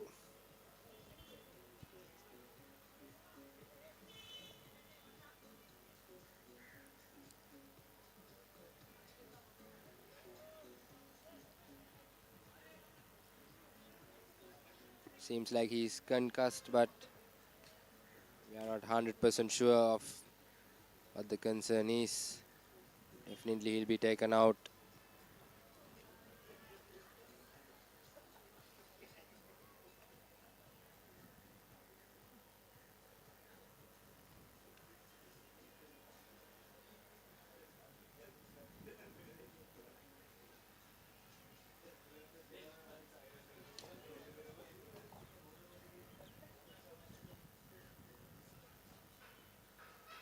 Looks like his neck is what has been in impact there. They'll have a little brace there to make sure that his head stays steady as they take him off in a stretcher. Could have been Yusuf. We saw the replay. The impact was really hit hard on his head. Definitely not sure to where it was impacted.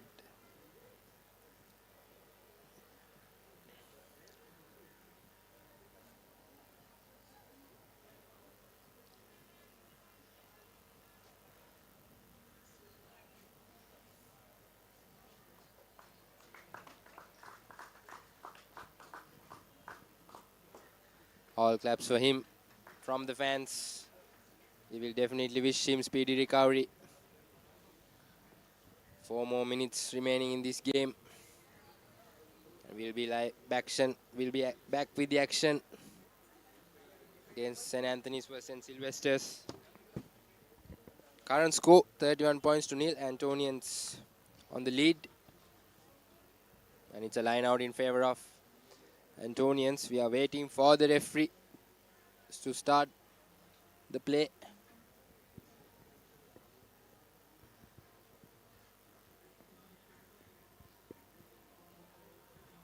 The players will set up to restart play here at Bogambara as Mindina Jayatilaka he will be taken off the grounds on a stretcher, and wishing him again a speedy recovery as we'll continue things here at Bogambara.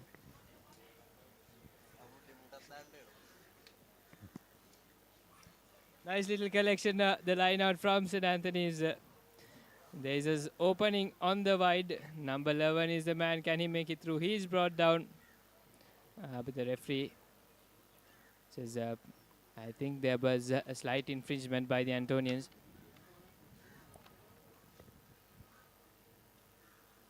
They will go for a scrum, and that will be in favor of St. Sylvester's. Antonians playing with 6 men. Abdul Rahim still in the sin bin.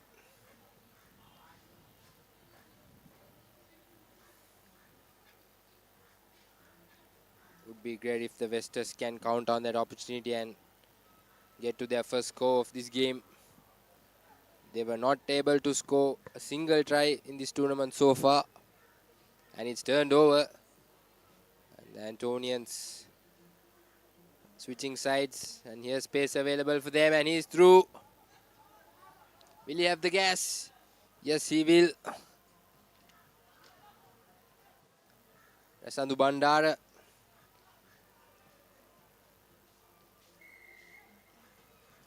Nice little recovery from St. Anthony's. St. Sylvester's just made the mistake of not keeping possession of the ball. Let it go off their watch, and the Antonians, once they got possession, they were unstoppable. Rasandu Bandara ran in for more than 60 meters there for the Antonians to go right down under that pole.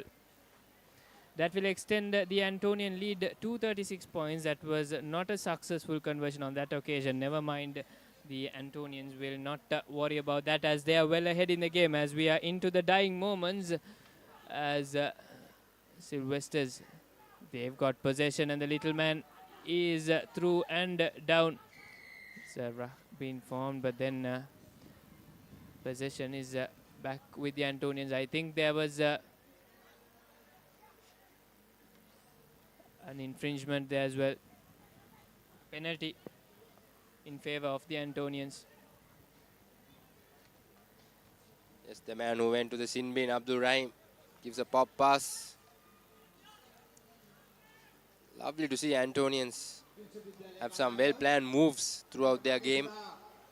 And he's through. Kavindurana Singh. Yet another try for the Antonians. Definitely in this group, Zahira and St. Anthony's will be an interesting clash to look out for.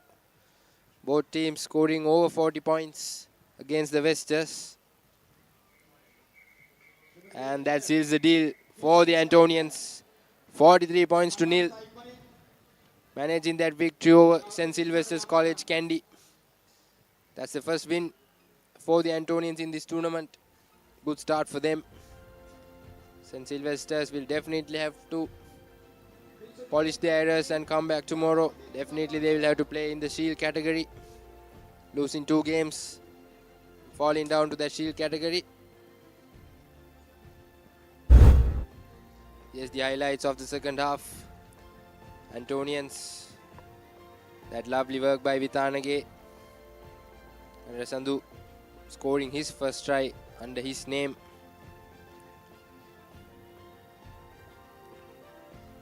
Antonians dominated the second half as well. It was the second try for Rasandu.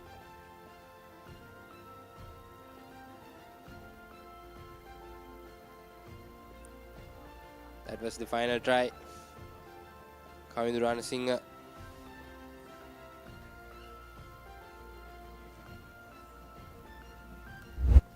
that's the end of that, and we'll have a switch in voices in the comm box here at Bogambara.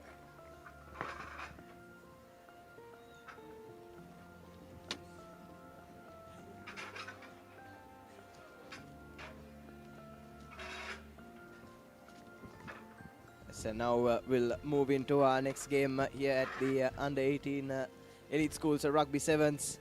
Got Kingswood College taking on Sri Sumangala Panadura Kingswood College, their first game in this tournament, kick things off from right to left. And straight away, good collection from Sri Sumangala. Lovely step. But that's picked off by the number 2 for Kingswood. But a brilliant covering tackle. But the support is there. And Kingswood College with a dream start, opening the scoring in the first 30 seconds. Brilliant stuff.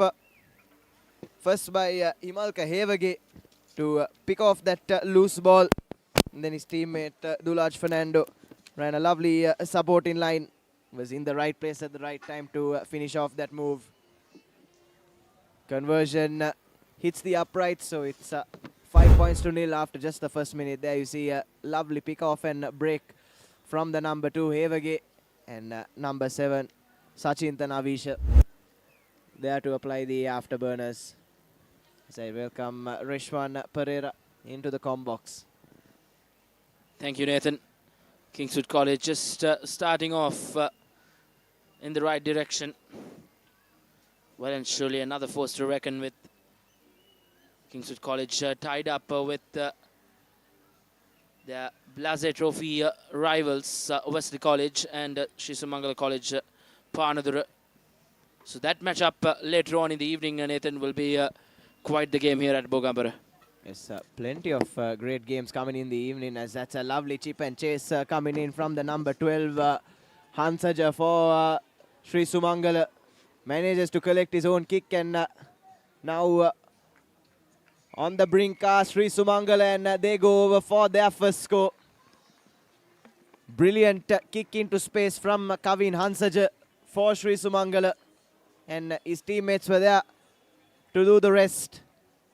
And they've hit back almost straight away. Indeed, just what Sri Sumangala College Panadura wanted. They needed to get back into level terms. A good chase by his own kick. And indeed, just applies the finishing touches, as Nathan mentioned, by the number 11, Sasun Themia, who went over. Yes, 5 apiece after the first 2.5 minutes here at Bogambara.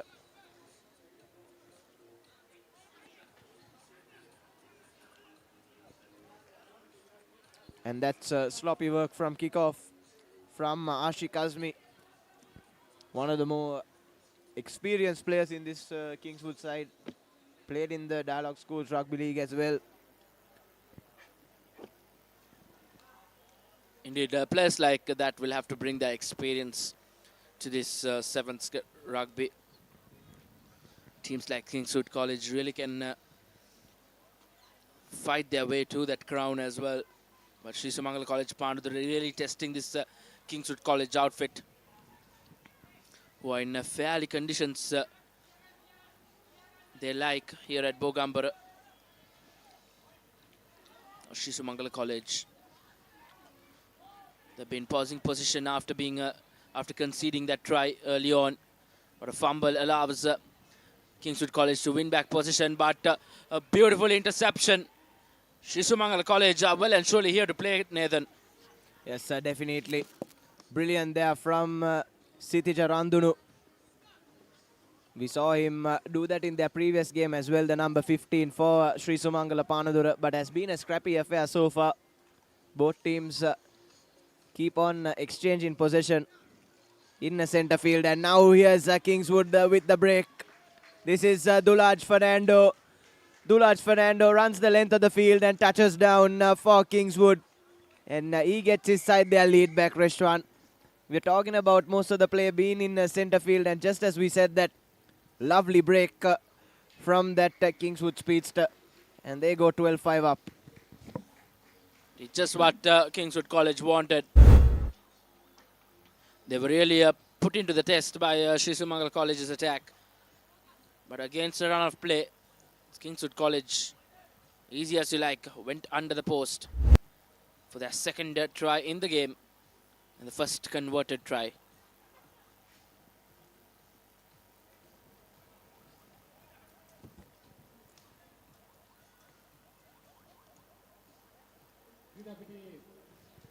The kickoff from Sachin Tanavisha goes out on the full, and it's St. Alois, Sri Sumangala rather. They'll have the opportunity from centre field now to make headway into Kingswood territory. Loopy cut-out pass now to that left-hand side, but a brilliant tackle coming in from Shamit Shafraz for Kingswood. Sends his man out into touch and spares the blushers for his side.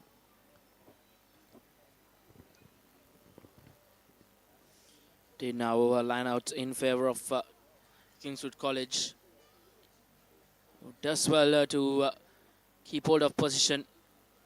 Now Kingswood once again running through that defence was the number 7 Navisha Sachinta, and looks like that will be a yellow card.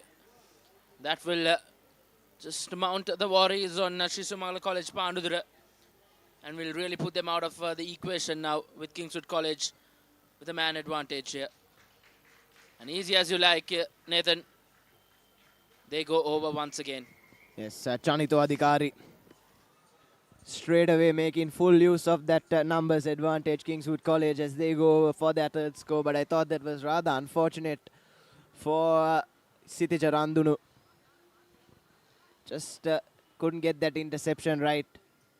And the laws these days are quite strict on those botched interceptions and the intentional knock-ons. And there's Adhikari touching down for the third try for Kingswood College.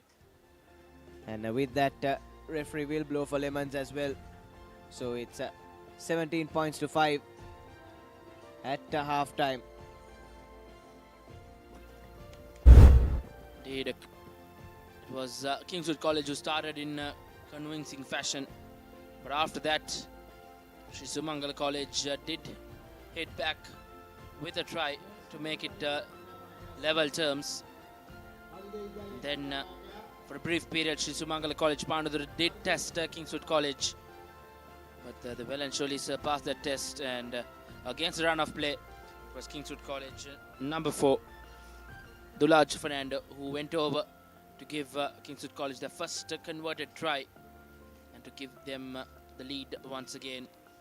That conversion took them 12 points to 5, and then this try at the brink of half time by Adhikari gave them that 12-point cushion going into the break, and really making Sri Sumangala College's second half an uphill battle.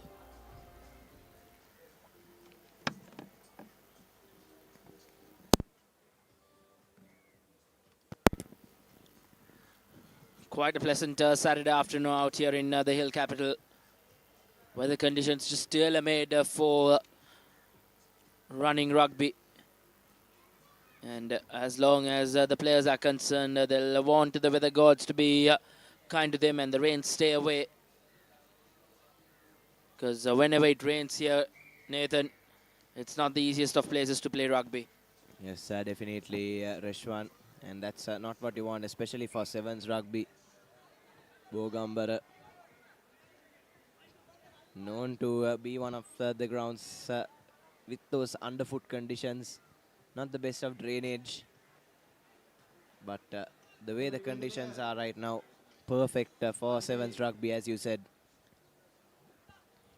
And a pleasant Saturday afternoon. It's the crowd as well, slowly but surely gathers into the Bogambara Stadium. And that's another lovely break from Sachin Tanavisha.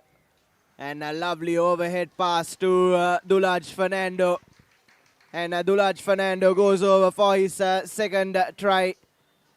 Brilliant stuff from Sachin Tanavisha to create that chance and then get in that over the head offload. Take a look. Brilliant link up by the two teammates. And that's a try of the game for me so far, Reshwa. Indeed, Kingswood College just picking up from where they left off from that first half. And really now dominating proceedings. Shisumangala College will eventually get back into even terms in a moment. It was always a tough ask when they went down to 6 men. But now they get back into the even numbers of 7 players aside. 24 points to 5. Kingswood College can find themselves in quite a comfortable position. Good high-hanging kick to restart proceedings. And a clear-cut forward pass from Shisumangala College Panudura inside their own 22. It's another golden opportunity for Kingswood College. The scrum deep inside the Sri Sumangala red zone. Opportunity to go for their 5th try as just bring in the changes as well. We go into the final 5 minutes of this clash. Here's Kavisha Mihiranga. His first feed.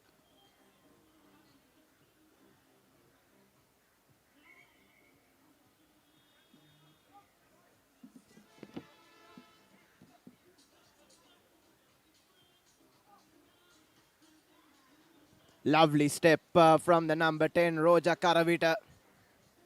But unfortunately, he lost that ball forward. He's in his attempt to touch down. It would have been a lovely try, but unfortunately, just getting a bit too eager on that occasion. But another chance here now for Kingswood in Adhikari. Lovely offload coming into Ashik Azmi. And now we're spraying it out wide into open space, but unfortunately that's another loss forward, this time from Tisal De Silva. So 2 back-to-back opportunities go begging for Kingswood College. Luckily for them, they are cruising in the game, 24 points to 5. If this was a closely contested affair, they'll absolutely be kicking themselves. Still, with an opportunity, are Kingswood College. Scrum in their favour. Shisumangala College Panudura with the feed in their own 22. Will kick this ball, but not so convincingly. As now Kingswood College once again bundled into touch.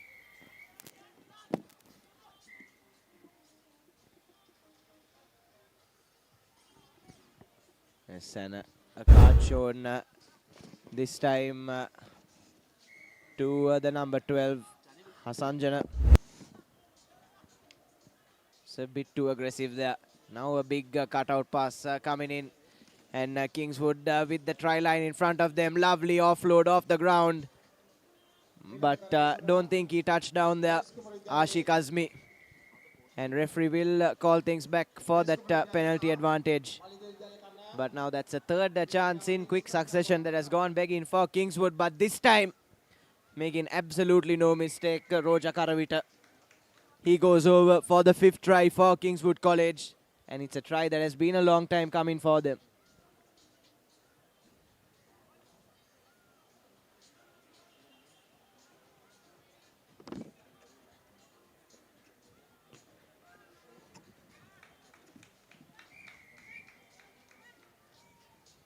And the try goes converted as well. So 31 points to 5 here at the moment as you take a look. Just sticking to the basics, Kingswood, and eventually finding that gap.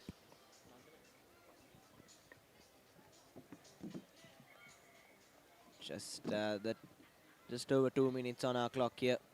Kingswood will be hoping to add another score. And it's been a decent showing from them as well in their first game, hasn't it, Reshwan? Indeed, Nathan. 31 points to 5.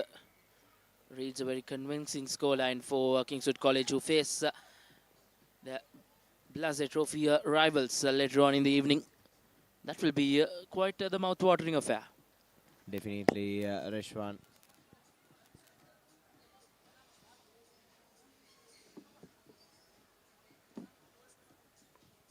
And a couple of games after this one, we'll have Anand taking on Isipatana as well. Both the sides were mighty impressive in their first game. Then we'll have Mahanama College taking on St. Peter's College as well. Both teams receiving that walkover courtesy Siri Priyaratana, and will play their first game shortly. So plenty of more action on day one of the Elite Under-18 Schools Rugby Sevens, and all these live pictures on Sri Lanka's #1 sports channel, the Papare.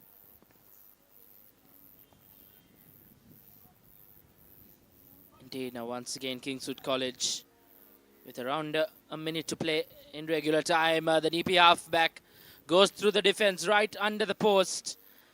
As Kingswood College get yet another try. Kavisha Mihiranga gets his name in the scorebook and make that yet another converted try. 37 points to 5. 38 points to 5 rather, as the full-time whistle goes off here at Bogambara. A convincing win for Kingswood College to kick their campaign off, and they will play their Blase Trophy rivals later on in the evening, Wesley College. But before that, we have the next game. Before that, just a full-time score confirmation here. 38 points to 5 in favor of Kingswood College. As we see some highlights, it wasn't the best of second halves for Sri Sumangala College Panudura, as they will bow out of the cup competition after two massive losses against Kingswood College and Wesley College. Yes, unable to cause an upset. They're unable to really put up a fight. Sri Sumangala Panadura. You see the highlights of that second half. Another convincing showing from Kingswood. Scoreline could have been a lot worse for Sri Sumangala, but Kingswood's handling cost them at least 2 tries in that second half. As we'll now move into our next game. That's Prince of Wales College taking on Malayadeva College. And Prince of Wales with a point to prove. Reshwan, another newly promoted side into the A division next year. They'll be hoping to show everyone else what they're capable of, and show case the talent that they have in the bank. Indeed, this will be their first appearance in this campaign as well. Prince of Wales will have plenty of confidence behind their back after being promoted to the top division. Malayadeva College will have some amends to make after they fail to qualify, rather get promoted to the top division. And now Prince of Wales, Chadbridge show and go, but he's being brought down. Yes, back-to-back penalties in favor of Kingswood College. Doing well at the breakdown there to win the first one. And now hovering around that try line are the Cambrians. It's the number 3. The lovely step. Think he thought he touched down there, but that was the 5-meter line. Thankfully, managed to keep ball in hand, and Prince of Wales can keep going.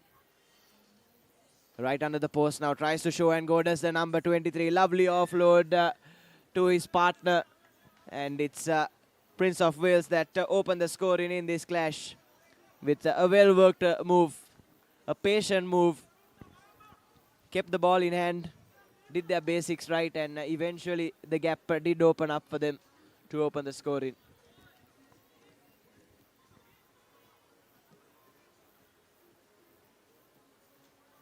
Try doesn't go converted, so it will remain 5 points to 0 here. You can see lovely dummy from the number 23, and brilliant support in line from his partner as well.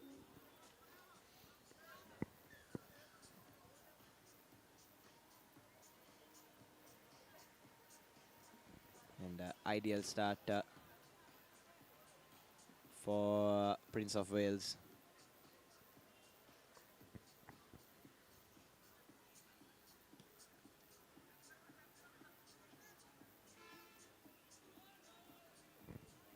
And straight from kickoff, picked off well by that man in the number 7 jumper for Prince of Wales. Looked good in that first sequence of play as well. And continues to impress. Yes, the number 13 step in, lovely offload now, and it's number 27 that will touch down for his second score. Brilliant work, brilliant handling from Prince of Wales. Managed to keep the ball, managed to get those offloads in while in contact. And that has resulted in them getting their second score as well.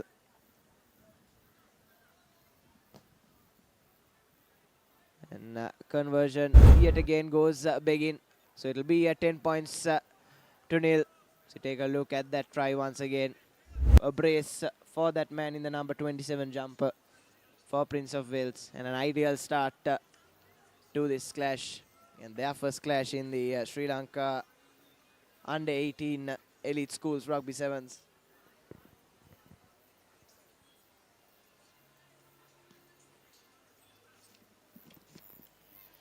Indeed, Maliyadeva College did put in a fight in their previous game against Vidyartha College, but just fell short in that poor performance in that second half. Once again, a tough opponent for them here. Prince of Wales, the 10-point lead, Nathan, really cannot rule out Maliyadeva College out of the equation. Still well and in it. It was around this time they got back into that game against Vidyartha College in that first half. In the latter part of that first half, they went into the lead, but the second half just didn't go their way. Maliyadeva College did receive 2 yellow cards in that game as well, Nathan, which really let them down. So they'll not want a repeat of that. Still in arm's length in this game. And it's a do-or-die battle for them. Try and survive in that cup segment. Yes, indeed, Reshwan. Prince of Wales, on the other hand, looking good for their first win in the tournament in their first game. And now they'll have a set piece inside the Maliyadeva red zone.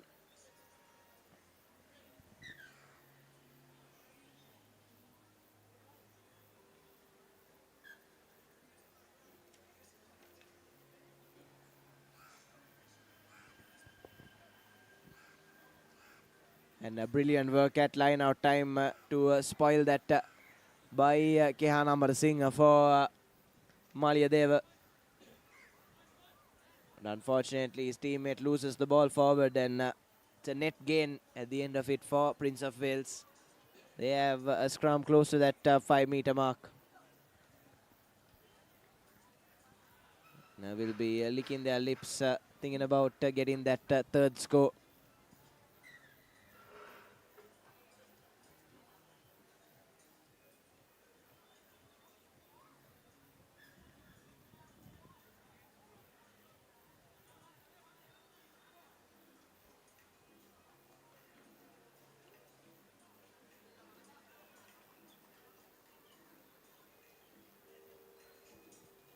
But brilliant work. And that's the third score for Prince of Wales. The number 7, who's looked dangerous so far, gets a deserved score. And it's 15 unanswered points now to bring an end to this first half. Maliyadeva College just quite off color and make that 17 points to nil with more seconds remaining possibly on the referee's clock in this first half. It's been a very convincing first half for the Cambrians, Nathan. Yes, definitely. Maliyadeva, on the other hand, will be rather disappointed. They would have wanted to put on a better show than this, especially considering how close they ran Vidyartha in their first game. But again, position won back by Prince of Wales. It's the number 3 looking for that man out wide, but unfortunately overcooks that cutout pass, and that will take us into lemons here. 17 points to nil after the first 7 minutes in favor of the boys from Morotua. Indeed, some brilliant rugby from Prince of Wales, formerly known for their cricket. But in the recent times, they have well and surely made a name for themselves in the game of rugby as well. Half-time score confirmation, 17 points to 0. And as things stand, this game heading towards the Cambrians here at Bogambara.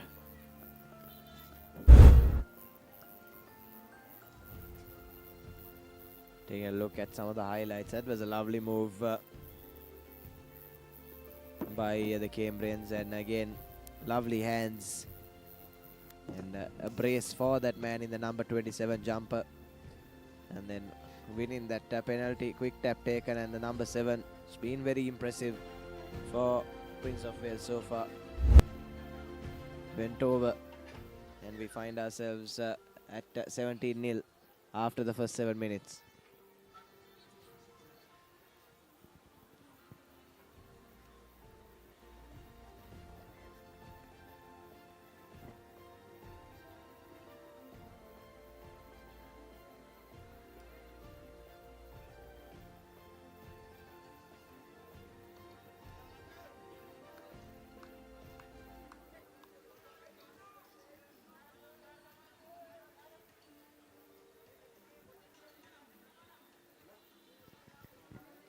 So here's Malyadeva to kick things off in the second half, and a real mountain to climb for the Kurunegala outfit.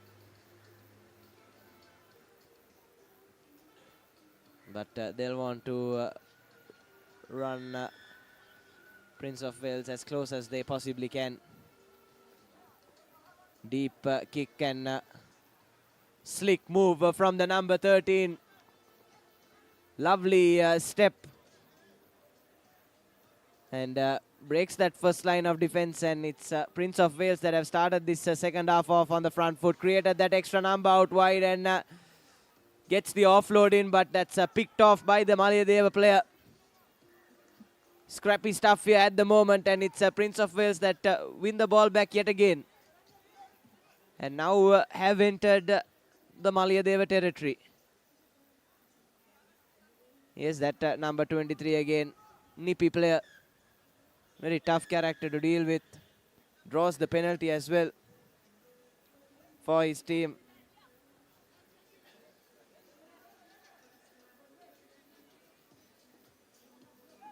And it's Prince of Wales again with the chance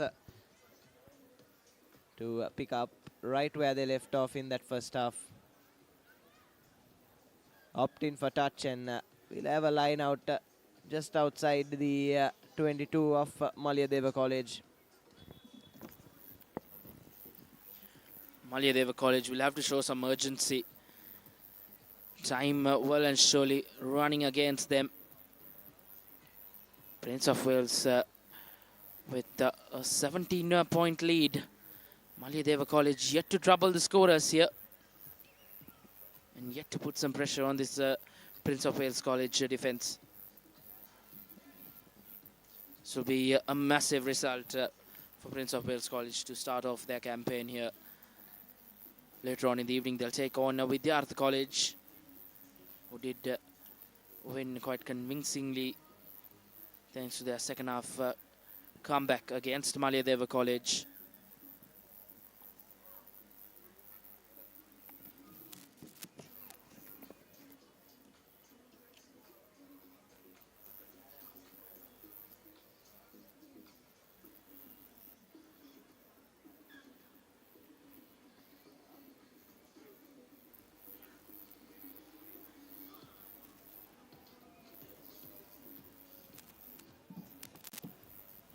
Malyadeva College with the feed in just outside their 22, but the ball goes back into the 22. They'll have to run a full field to try and go over, but good rush defense from Prince of Wales College have surely denied the opportunities to try and get a score in here. Pinned to the back, Malyadeva College. And a knock on from Malyadeva will give Prince of Wales College a scrum in their favour with around 10 metres out from the whitewash. It's another golden opportunity for Prince of Wales to try and add that fourth score.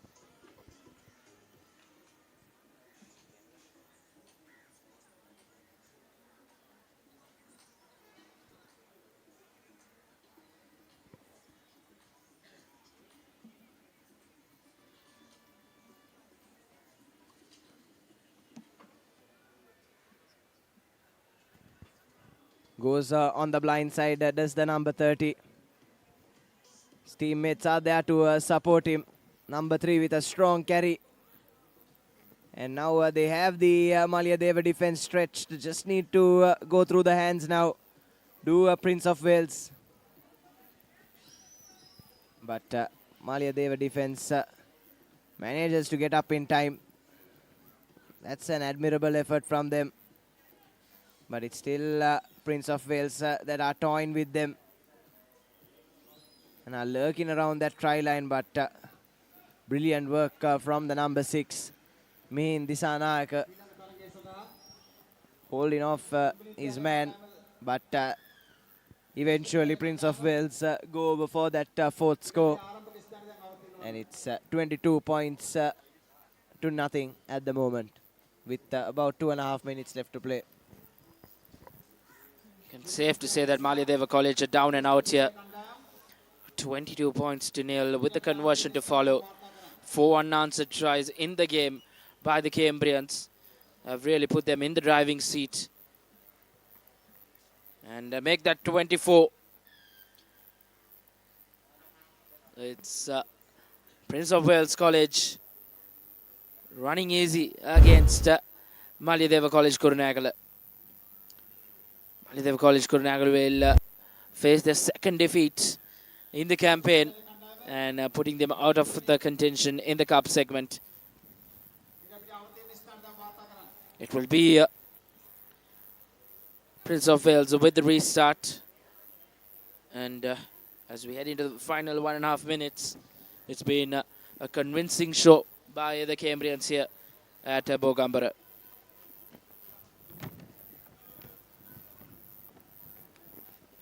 Good high-hanging kick collected cleanly by Malyadeva. Hand out for Malyadeva College. Still pinned to their own 22. Did knock that ball forward, but luckily there was a penalty advantage coming their way. Malyadeva taking it quickly. Still not showing any headway, Malyadeva, but with that kick, the kicker chases it down. He's in a prime position to win it. The ball stays in play.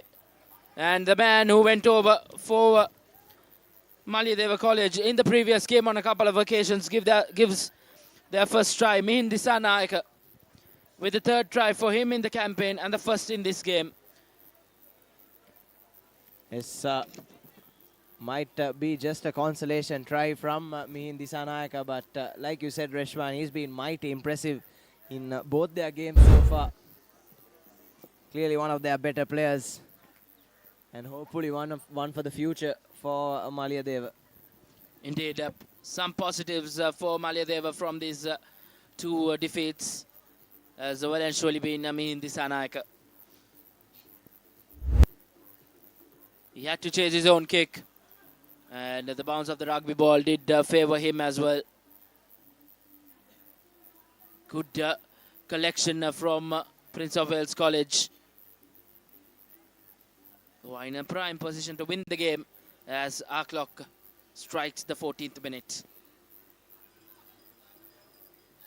And the hooter goes off here at Bogambara. It's a matter of Prince of Wales College just putting this one into touch and calling it a game. But looks like they want to end it on high and just put the final nail in the coffin for Malyadeva College.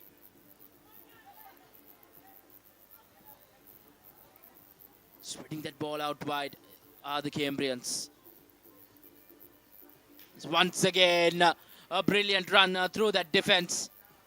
As Prince of Wales College will finish this game off with yet another try. And a hat-trick of tries for that man on your screens.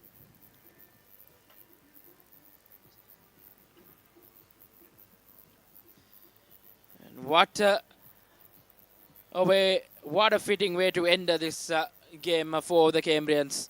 Make that 31 points to 5 as a full-time whistle goes off. A convincing win for the Cambrians as Malyadeva College been handed over yet another defeat here at Bogambara. 31 points to 5 as Prince of Wales College kick-start their campaign in some good fashion. A convincing win for the Cambrians as we take a look at some highlights from that second half.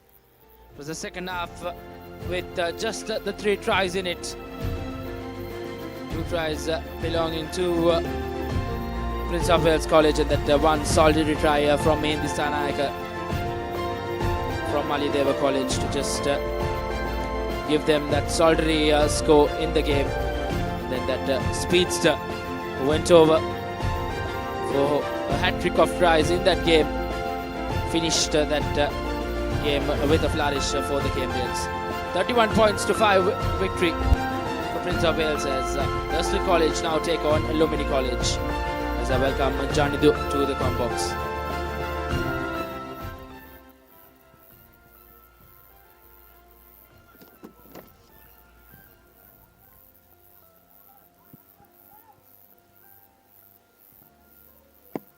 We are witnessing the Lumini vs Thurston contest.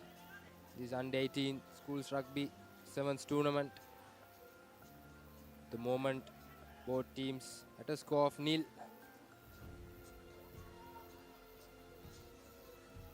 Thurston with the ball. He's been held up.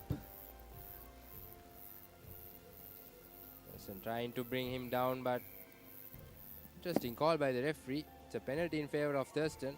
Taken quickly, but referee brings back play. Incidents like that have really caused a stop-start affair here.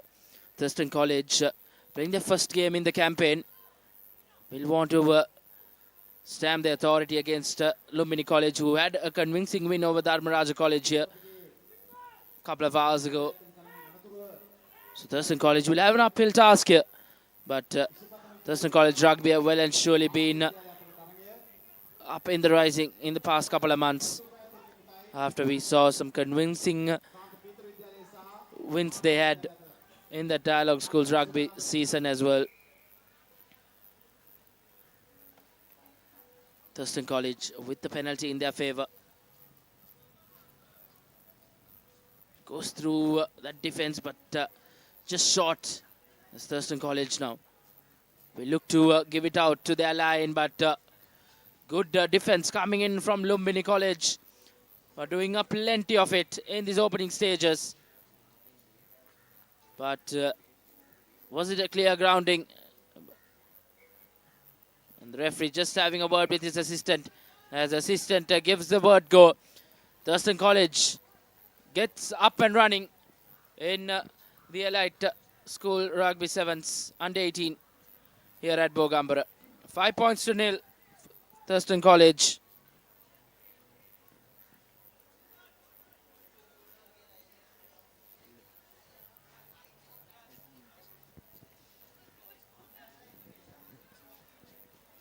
Thurston College now drawn first blood.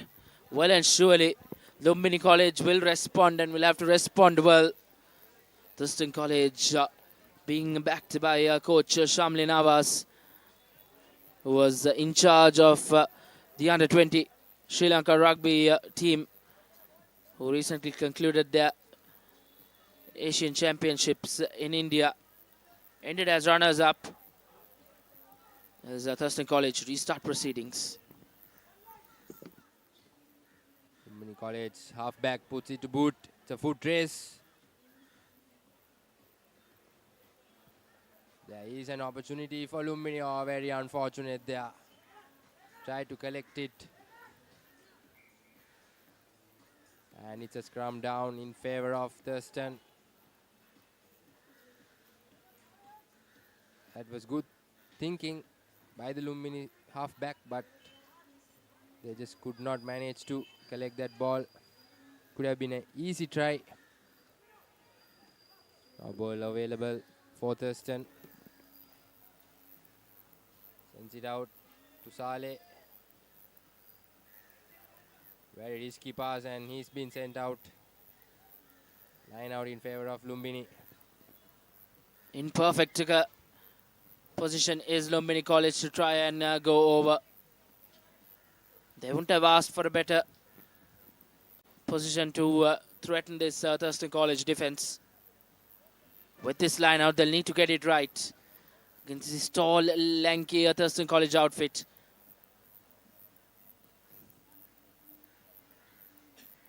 Always not the easiest of tactical moves, but Lumbini College does well from that line out.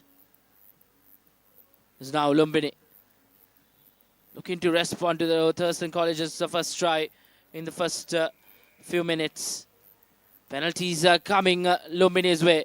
Taken quickly as Lumbini College touches down. It's back into level terms with the conversion to follow. In the far end will be a tough kick to convert the couple of points for Lumbini College.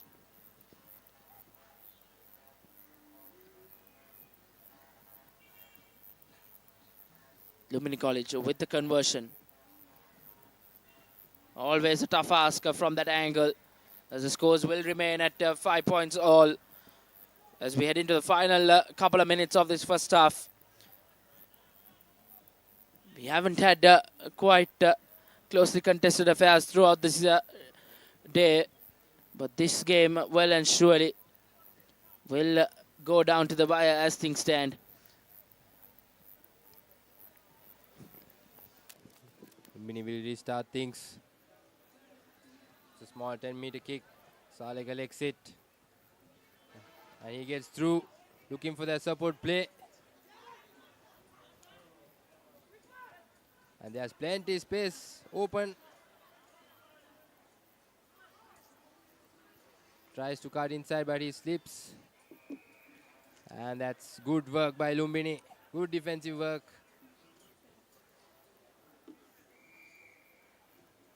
Referee says it's offside. Not 10 meters.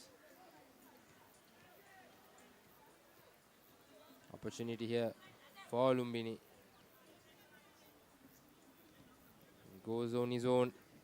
Fends off one. Good counter work there by Thurston. Putting that pressure.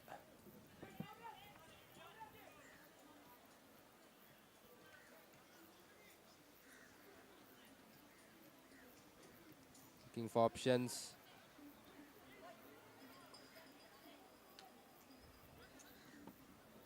Offloads it. Lumbini has options outside, but he decides to go on his own.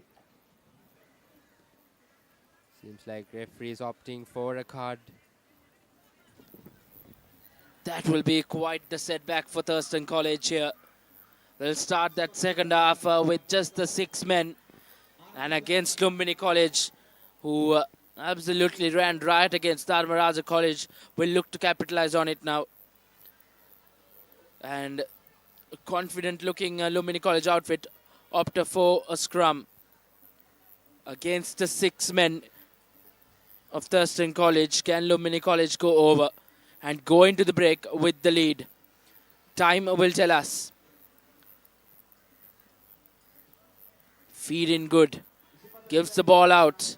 As now the speedsters from Lumbini College will look to run at this defense. Good offload to the number 15, who gives it out to the number 14. Back to the Lumbini College number 15, who will go over and go right under the post, which makes the kicker's life a lot more easy. Lumbini College gets the lead for the first time in the game. And possible 7-point lead as well. He converts his try with no problem as Lumbini College will head into the break with a lead of 7 points. It's 12 points to 5 as Thurston College, who has Coach Shamli Nawaz at the helm, who will have quite the halftime talk. It's Thurston College who drew first blood in the game. And then things did take a turn in the final few minutes of that first half. That was that equalizing try for Lumbini College, and then this was at the brink of halftime. That yellow card really put Thurston College into the setback, as they'll have quite the uphill battle to come back into the game in that second half.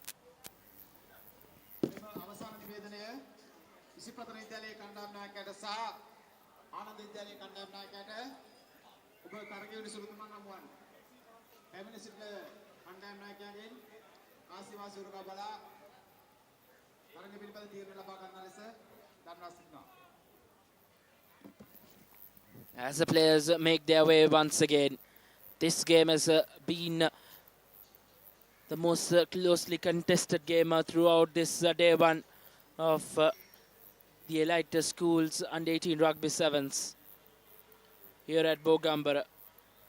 An important 7 minutes coming up as Lumbini College will fight to keep their lead. And on the other hand, Thurston College will fight to come back into this. Lumbini with a 7-point lead. The biggest question will be, can they hold on to it?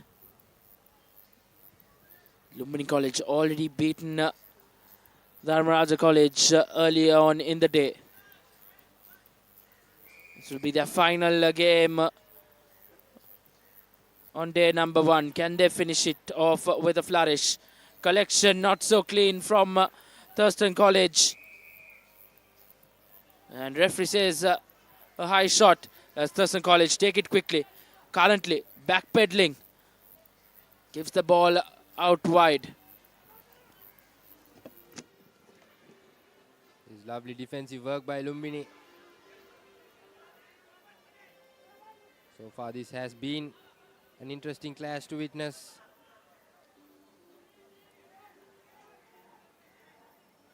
Oh, very unfortunate there. The ball definitely slipped out of him. And a golden opportunity for Lumbini in their green zone. Scrum down in favor of them. Can they score and extend the lead and put Thurston under pressure? Lumbini College now just meters away. Feeds in that scrum well. Now once again the number 15 gives it a long cutout pass to his speedster.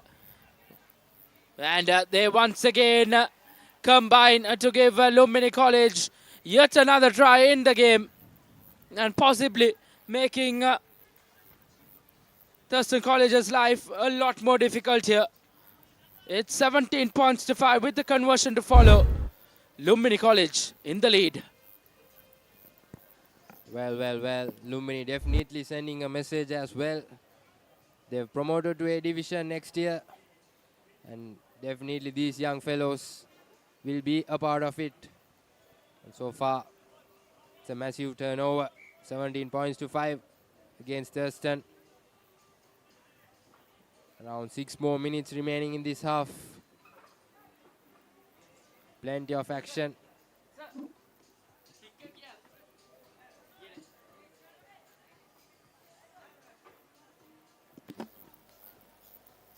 The time well and surely running against Thurston College here. They'll have to really show some urgency. They'll have to score twice and try and keep Lumbini College quiet as well. Restart kick. Once again, letting it bounce is Thurston College. But looks like play will come back into center field as Thurston College with an opportunity to enter into the opposition half, try and create something. Time left around 4.5 minutes. Thurston College have to score twice and convert both.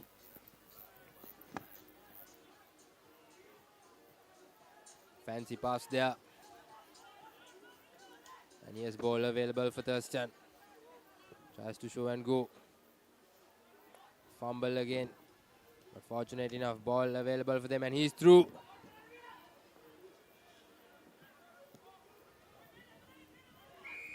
And that's a penalty in favor of Thurston, taken quickly.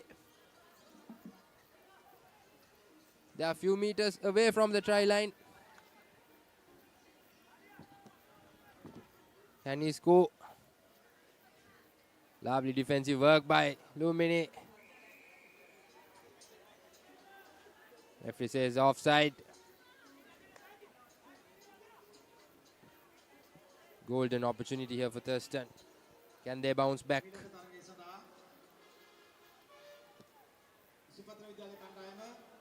Tap taken. He goes into contact straight and he has lost the ball. Seems like it will be a card. Yes. He goes to the sin bin. Lumbini down to 6 men. A big moment in the game. Is it Thurston College who just will crawl their way back into this game with that try right under the post, and possibly a 7-point score as well with the conversion to come. Lumini College will breathe a lot harder now. It's 10 points to 17. Conversion successful. Just a 5-point difference between the two sides. Is it Thurston College's time to come back into it? It's 12 points to 17 as we head into the final 2 minutes of the game. And Lumbini College playing with just the 6 men on the park. That won't help the cause for Lumbini College, who has had the lead in the majority of this game. In some delay to restart proceedings as the ball heads away to center field. It will be Thurston College with the restart kick. A good high-hanging kick. Pressure on the collector, but collects it cleanly, but the referee says knock forward. And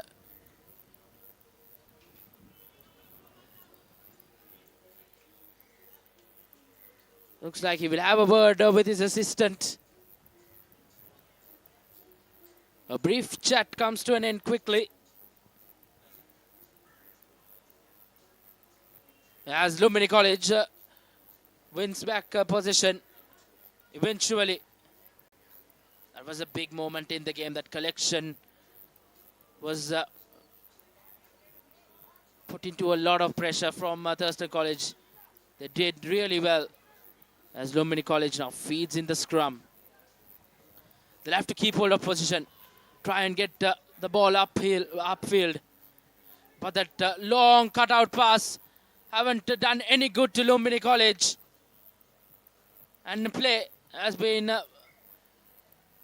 put into touch as a line out from meters out for Thurston College.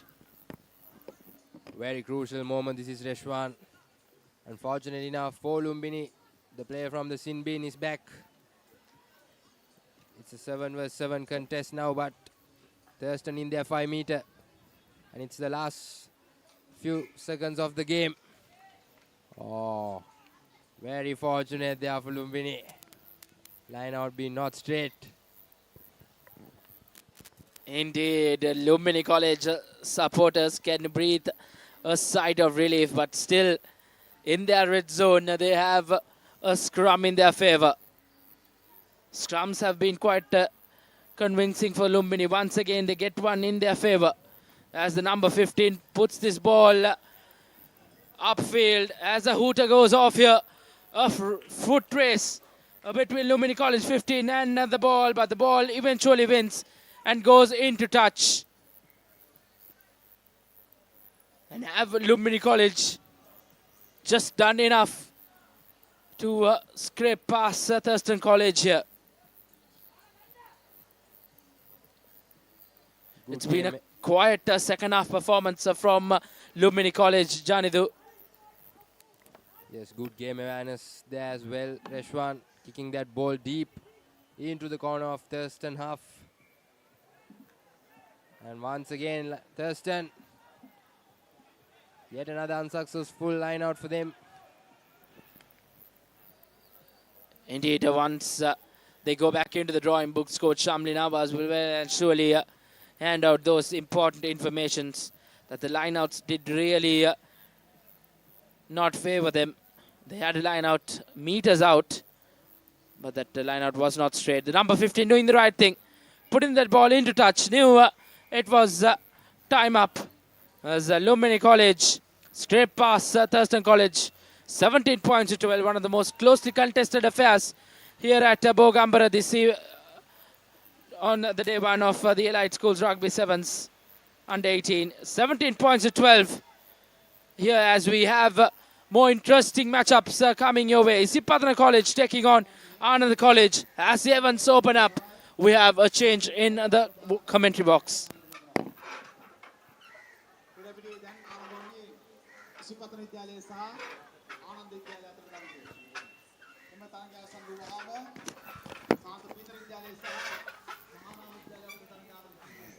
Big game coming up in Group A. Isipatana College taking on Ananda College. It's going to be a clash for the ages. We've had a big game. Both teams have had big games against St. Aloysius College. 43 points to nil in both those games. Joining me in the commentary box, Nathan. We have a crack on our hands. Yes, promises to be an absolute nail-biter this one. Abid, two of the better sides in the tournament. And we saw some wonderful skills on display in both their opening matches. And the Heavens really couldn't have picked a worse time to open up, couldn't they, Abid? The Heavens open up and then Chamudita kicks us off in this Group A fixture. Collected by Isipatana College and they're looking to run from their own half. That's Yuindu Koditu Akku. Scored a match-winning try and a championship-winning try in that knockout final against Trinity. Here's Shakib Zumri swinging the ball out wide now. Isipatana looking to play with the width of the field. Taruk Jaivira there.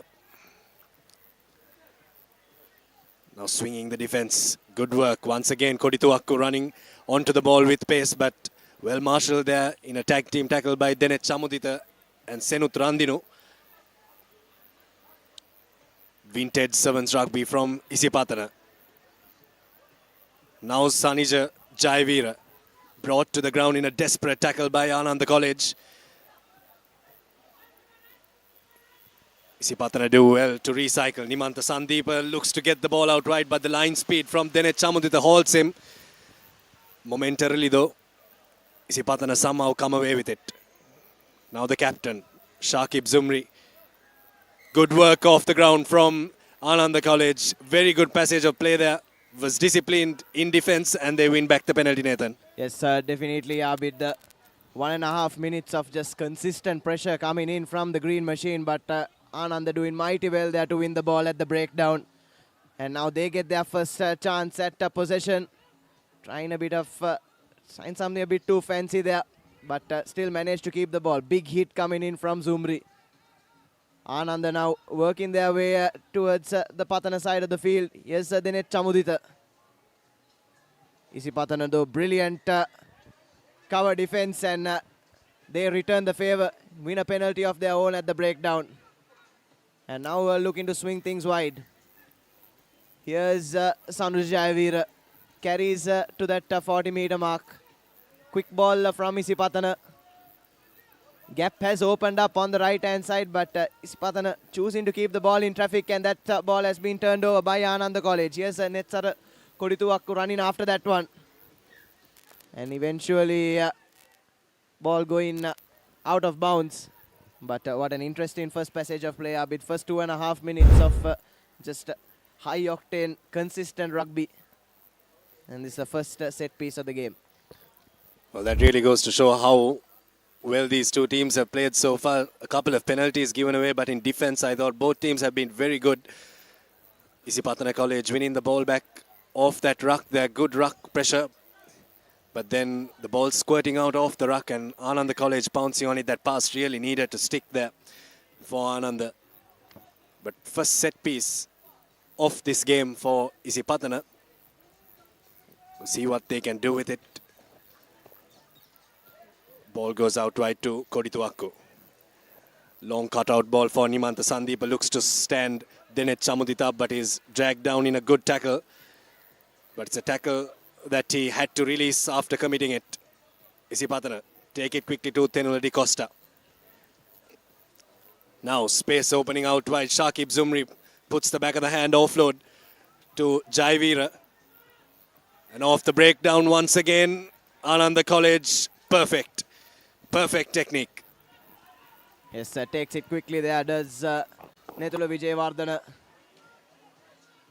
And now managing to keep the ball, but just losing it forward there. Ananda College squandering a chance at possession and losing the ball. And Isipatana will be breathing a huge sigh of relief there, Abid. Well, I feel this game would be won and lost at the breakdown, Nathan, because both teams, at sometimes they're committing too many members to the breakdown and sometimes they're not committing anyone at all. So they'll need to be careful with how they go about it at the breakdown. Now scrum time.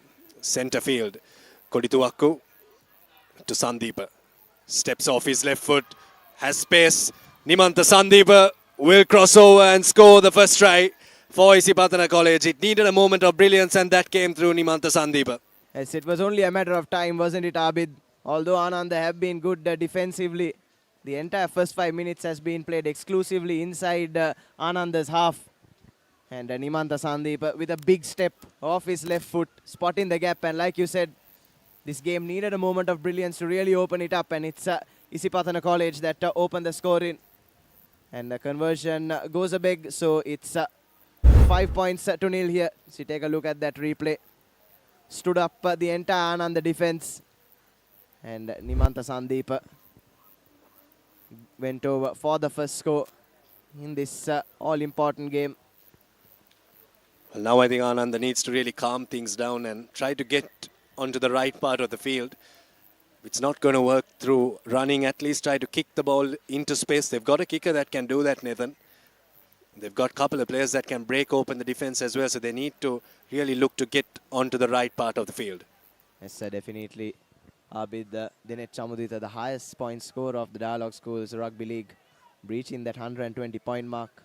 But it's Isipatana that have handed that opportunity to the Anandians on a platter. Tenulu Di Costa making absolute hash of that restart. And it's Ananda now with a centre field penalty. But like you were saying, Abid, I think they should try and find touch with this one and probably try and play a bit of rugby in Isipatana's half of the field. They probably will take the quick tap because that's the customary thing that you do in sevens rugby. Here you go, set piece move from Ananda. Everyone's running lines and trying to break the defense open. But here you go, Nimanta Sandeepa looks to bring the tackle in, but good support work from Denet Chamudita. Keeps the ball alive for Vijayawardena. Now in the correct part of the field, Ananda. Isipatana need to be careful in defense. Tanuj Denuan. A wayward pass, but that's a high shot on him by Shakib Zumri rather. Quickly taken. Denuan once again, and he's not 10 meters. A card should be coming. Now Ananda. Spreading it out wide. Denet Chamudita for the line. Denet Chamudita, one man. And has he done well in defense there? That will be interesting to see. They'll have a word. Yes, Nimanta Sandeep with a big hit on his opposite number there. It's an interesting battle. Taruk Jaivira. And then Chamudita appears to have done a bit of damage to himself, but not before touching down for the equalizer. So it's 5 points apiece here. Was a big clash between those two, but Denet Chamudita just managing to ground the ball before rolling out into touch. And it's 5 points apiece with the conversion to come, and hopefully for Ananda College, Denet Chamudita hasn't done too much damage to himself. He'll be a crucial player, not just for the remainder of this match, but for tomorrow as well. Important conversion here. If it does go through, Ananda will have the lead for the first time in this game.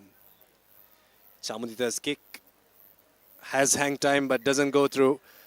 And it's half time here at Bogambara College in this crunch clash, and nothing separating these two teams.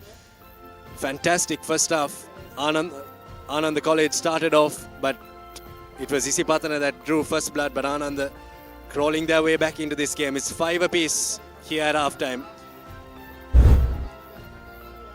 Yes, as we take a look at the first half highlights. That was that moment of brilliance from Nimanta Sandeepa to open the scoring. Spotted the gap, went over for the first try, and then here's Denet Chamudita. Lovely break around that right hand side, and just out muscling Sanuj Jayavira to touchdown for the equalizer. But what a game we have on our hands here, Abid, and this game will be crucial in determining who goes through to the cup and who goes through to the plate from Group A in this elite schools under-18 rugby sevens. Well, it's going to be a game of patience, isn't it? Who is more patient in defense and who doesn't give away those silly penalties, because in the game of sevens it just takes a couple of seconds to make an error in judgment and an error in the field of play as well. And also this game is going to be won or lost in the ruck as well, because each time both teams have scored, it has been off something at the ruck, and they've given possession away quite cheaply to the opposition. So I'm pretty sure that's what those teams are talking about in the huddles. And they also need to play on the right part of the field, isn't it? You saw there Ananda College went to the other side and they came back with points. Yes, exactly. Abid, Anand, all they needed was that one visit into the Patana 22 to walk away with points. But a stubborn defense from Anand has really kept Isipatana at bay. I thought Isipatana could have had a couple more chances. But like you said, that cheap conceding of possession at the breakdown has cost Isipatana, and Ananda College have a lease of life still in this game. And it's also those penalties, isn't it? Those two penalties on the trot just put Isipatana on the back foot. And they'll need to sort that out. 7 minutes between them and the cup segment, and Ananda College stands in between them. Di Costa kicks us off in the second half.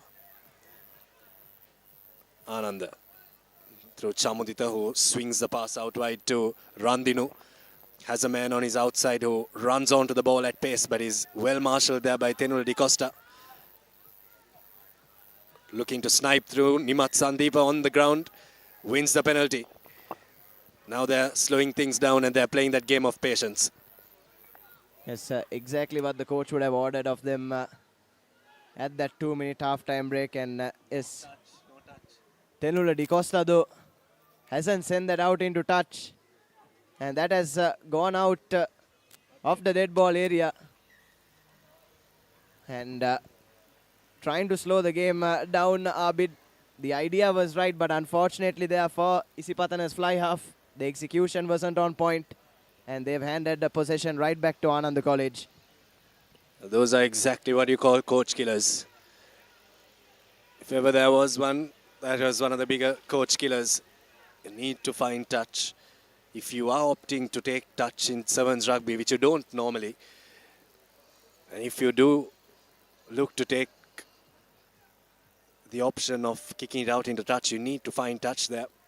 But we'll see how that pans out with Ananda College having a scrum. Chatura feeds it in. Coming in through there was Jayavira with a good tackle. Now once again, looking to win the ball back there at the breakdown is Shakib Zumri. Now Chamudita looking to play territorial, and I think there was an Isipatana hand there that stopped it from going from where he wanted it to go to. And it's taken back as well, but that wouldn't matter because he somehow gets past it and puts the ball to boot and into space. And now it's going to be a foot race because there's chase coming from Isipatana. Chamudita as well to go past the first tackle and the second.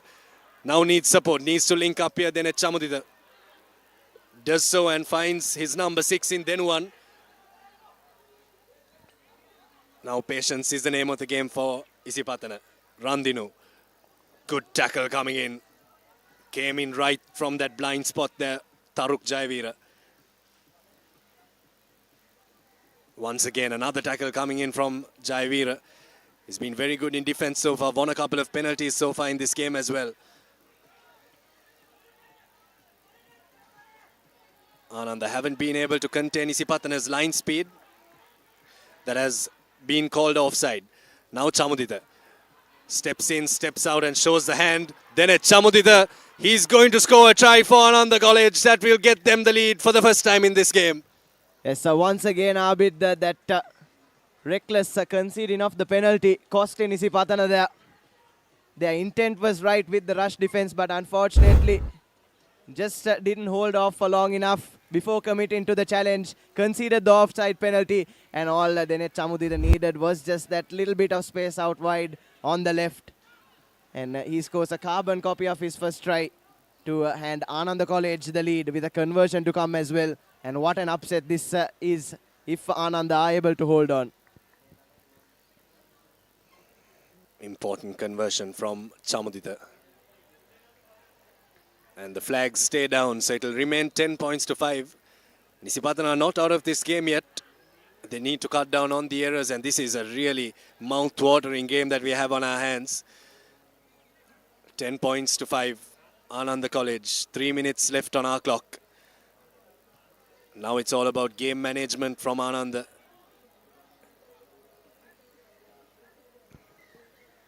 Denet Chamudita doesn't look too comfortable either, Abid. Quite the concern for Ananda College.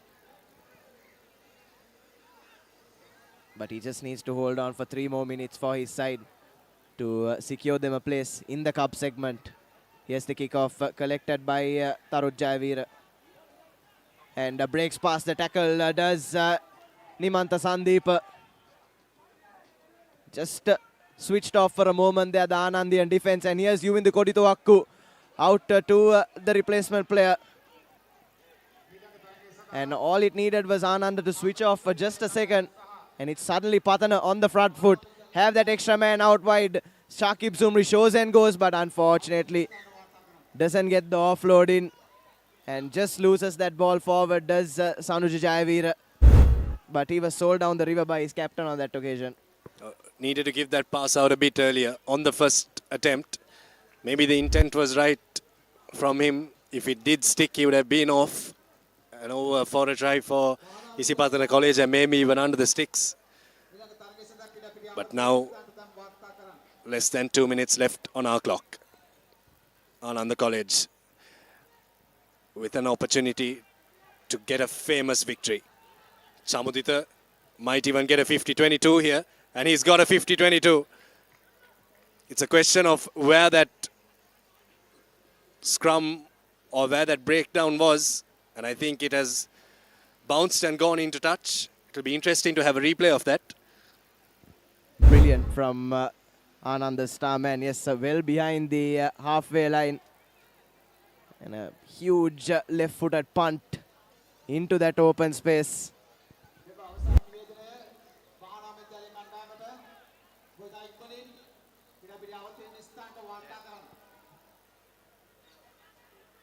It is Isipatana now that have to run out of their own try line. Tries to step past, but ganged up on in the tackle. Needs to roll away, does Vijay Vardhana. Referee lets that one slide. And now swinging things from left to right. Isipatana spots the gap, does Sandeep. Another lovely step off his right foot this time. An offside penalty from Anand with just 30 seconds left on our clock, Abid. And what a mouth-watering finish we could have here. Is this the lease of life that Isipatana College needed? They gifted Ananda College a try from being offside, and now they've been given an opportunity. Oh, this is a fantastic game of rugby that we've had so far. 13 minutes of exhilarating rugby. You in the Kodituakku comes through. Who can spark something for Isipatana College? Can Nimanta Sandeepa spark something? The hooter has gone off. Ananda need to be careful in defense. Isipatana sniping through there is Jayavira.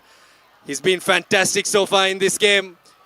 Jayavira, and he's tackled. They'll have a word. The two referees. And oh my goodness, we are in for a huge finish here.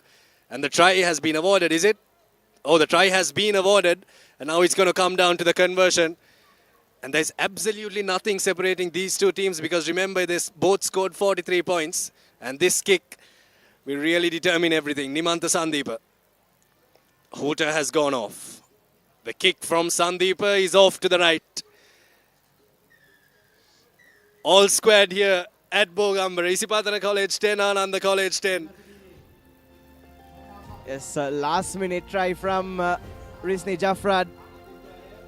And the most anticipated game of this 7 series so far has ended in our first tie, Abid. 10 points apiece.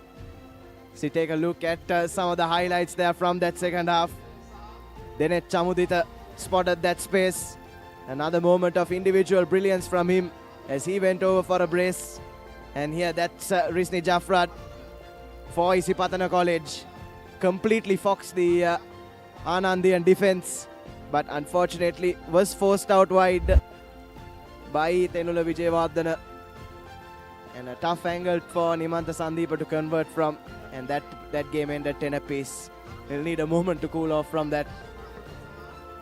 We haven't got a moment to cool off from that, because St. Peter's College will take on Mahanama College in the next game. Both of these teams playing their first encounter. They didn't have an encounter before against Siripiyaratana College, who handed them a walkover. So the first time we're having a look at these two teams. Both of them playing in the A division as well. So if anything to go by, if the previous game is anything to go by, this game also could be a mouth-watering clash. Yes, promises to be another close encounter. Mahanama really impressed with their backline in their first season in the top division. And St. Peter's too possess some great talent in their ranks in the backs department.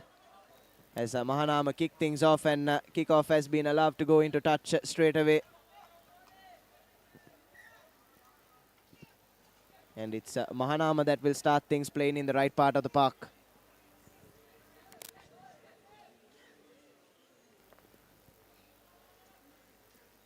And a clean work at the line out from the Peterites. And here's Senuddin Sar, one of their danger men. And that's a yellow card shown straight away to Mahanama College. And the ideal start for St. Peter's now. Just need to stretch the defense, and Ashok Krishan does exactly that, shows and goes, but unfortunately loses the ball forward while trying to get that offload in. And it's Mahanama that will have the first scrum in their favour.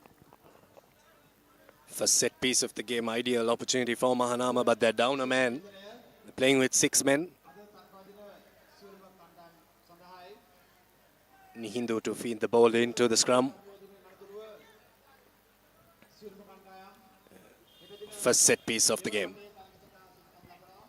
Yes, spots that space out wide, does the number 11, Mandilu Nimsara. He was mighty impressive in the Dialogue Schools Rugby League as well. Now looking to stretch the Peterites, have that extra man on the right, but unfortunately Vishal Vemanga just losing that one forward. And you have to say, Abid, that's a chance gone begging for Mahanama. The Peterite defense was scrambling for a moment there. And especially with a man down as well, they have one man in the bin. So if they did score a try off that phase, it would have really put the Peterites thinking, and the Peterites on the back foot. But now St. Peter's with their first scrum of the game.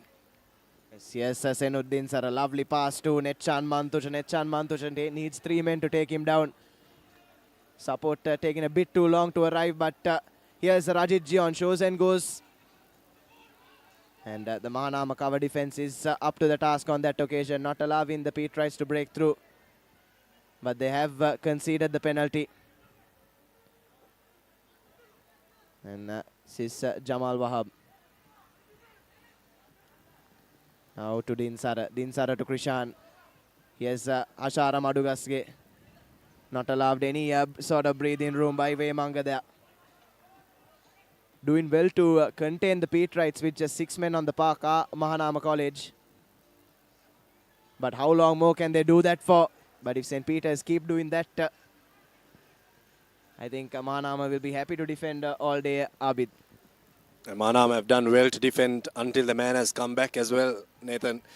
The passes just not sticking for St. Peter's College. They're doing some good work, but the passes just not sticking. And that final pass really needs to go to hand if they are to try to break this Mahanama defense. It's been even Stevens so far in this game. Yes, that pass going absolutely nowhere, gives the Petrite defense a chance to step up, but lovely step from Mandilu Nimsar, spots the gap, and last ditch tackle coming in from Senuddin sir. Sheval Abe Gunawardana rather sparing the blushes for the Petrites. Mandul Nimsar was through on goal. But again, Mahanama with a stubborn defense, not allowing the Petrites any room at the breakdown and drawing the penalty as well. And they've taken that one quickly. Mahanama College now lurking in the Petrite red zone. Has the defense stretched, have that extra man on the right. But quick ball was needed from that ruck. And unfortunately, the pass doesn't go to hand either. So chance for the Petrite defense to step back in. But lovely step in from Danuja Malinka. And he'll touch down under the post, Abid. He has a smile on his face, and why not? Why not? Mahanama College, you've scored against St. Peter's College. Early doors in this encounter. Both teams playing their first game in this sevens tournament, this under-18 sevens tournament, as Mahanama goes 7-0 up early on. Yes, that's a deserved score, you have to say. Completely foxing Senuddin sir there. Lovely right-footed step. And you have to say, deserved lead for Mahanama. They've been the ones playing on the front foot in the opening 5 minutes. And it's St. Peter's that have it all to do. Just like in the previous game, I think both teams need to be careful of the penalties that they've given away. This too came off a penalty on that far corner from St. Peter's College. A penalty that was forced by Mahanama. Good awareness of the law from St. Peter's not to give away a penalty there. Yes, Senuddin sir are doing mighty well there. But again, that final pass just not going to hand. But Netchan Mantusha has done well to keep the ball and keep the ball in play for the Petrites. Yes, Dinsar out now to Abe Gunawardhan. Abe Gunawardhan needs to get it out to Krishan. Krishan spots the gap. Here's Ashok Krishan. And Sheval Abe Gunawardhan now just didn't have the pace on that occasion. And some good work at ruck time by Mahanama as well. Dinsar now floats it to Wahab. Wahab spots the gap and offloads to Gion, but unfortunately that pass deemed to have gone forward by the referee. Would be interesting to have a second look at that. Abid, I thought the Petrites did pretty well there. The defense shot up there from Mahanama. And yes, just going forward from the hands of Jamal Wahab there. Unfortunate for St. Peter's College, but I think that defender shooting up is what stopped that, or put the question in the mind of Jamal Wahab as to what to do. That could have maybe opened an opportunity for a try, but on that occasion, it helped Mahanama. Yes, this time once again, Nimsara spots the gap and it's a foot race now. Bounce is kind to Netchan Mantusha. But Mahanama straight away up with it. And now here's Jamal Wahab. Jamal Wahab has taken that one quickly. Does he have enough gas to get to the try line? Doesn't look like it. Thankfully, support does arrive. in the form of Rajit Gion. But a bit unlucky on that occasion. Just slipping.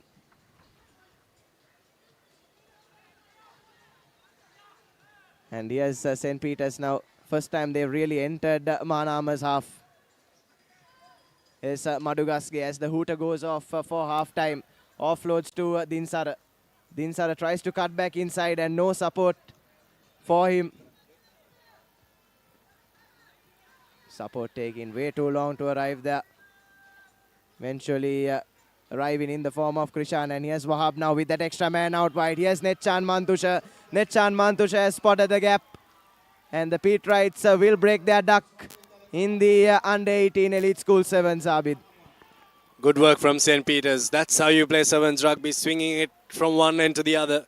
Good work from St. Peter's, but Mahanama was down a man as well. There was one player that was injured and being attended to, and St. Peter's do well to score the try, and thankfully, oh my goodness, that kick somehow finds its way over the crossbar. It's 7-all here, all squared, and we're in for another thriller. We had a tie early on against Isipatana and Ananda College, and this one is all squared at halftime. 7-all, St. Peter's and Mahanama. Yes, I'll take a look at the highlights of that first half. St. Peter's took a while to grow into that game, and Mahanama reaping the rewards for all that early pressure, opening the scoring. And after a few wavered passes and conceding of the ball at the breakdown, eventually Netchan Mantusha managing to find that gap and level things right on the stroke of Lemons. And that was an almighty scare for the Peterites, Abid. Just a couple of inches over the upright, the crossbar rather. And another interesting clash on our hands here at the under-18 Elite Schools 7s. It's going to be interesting the second half as to how St. Peter's are going to deal with the Mahanama defense. If you really do look back at that first half, it was Mahanama that was calling the shots right throughout that first half until St. Peter's came to the opposition half to score that try that level things up here.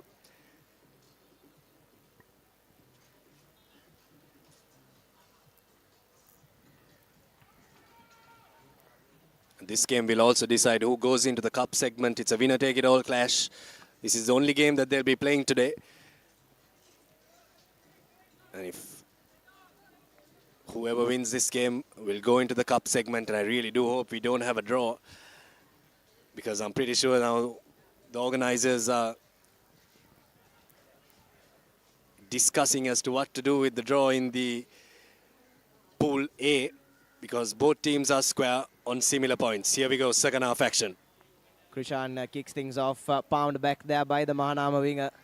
Tries to run around and doing really well to frustrate the Peterite defense there. And eventually drawing the ball. That's Shenuka Pereira. He's also made his way into this sevens team. And he's been an absolute rock in defense throughout the Dialogue Schools rugby season. Well, that's what happens when you have a strong lead, isn't it? It's very hard to get to ground when you're caught like that. Now for St. Peter's. Mantusha spots the gap again, but this time the try scorer for Mahanama with that desperate last man tackle does just enough. But the Peterites on the front foot here. Here's Shenuka Pereira, floats it out to Madugaske. Madugaske steps inside. Offloads to Krishan. Support needs to arrive quickly for the Peterites here. And here is Shenuka Pereira. Just a couple of meters short now, but eventually the Peterites going over. And that's Netchan Mantusha touching down for his brace. So exactly the start that the Peterites and coach Sanat Martis would have wanted. Well, exactly the start that Mahanama College wouldn't have wanted. Fantastic work from St. Peter's College. It was quick recycle ball from every ruck that was created. And the continuation of play from St. Peter's was 100% accurate. And this kick does not go over, so it will remain 12 points to 7. Mahanama still in with a chance here, with that kick not going through. Yes, the place kicking has been a problem that has haunted the Peterites throughout the school season. Saw them concede 2 games in the league due to misplaced kicks. And hopefully that doesn't come back to haunt them in the 7s as well. Mahanama College just need to get hands on ball and get to the other side of the park.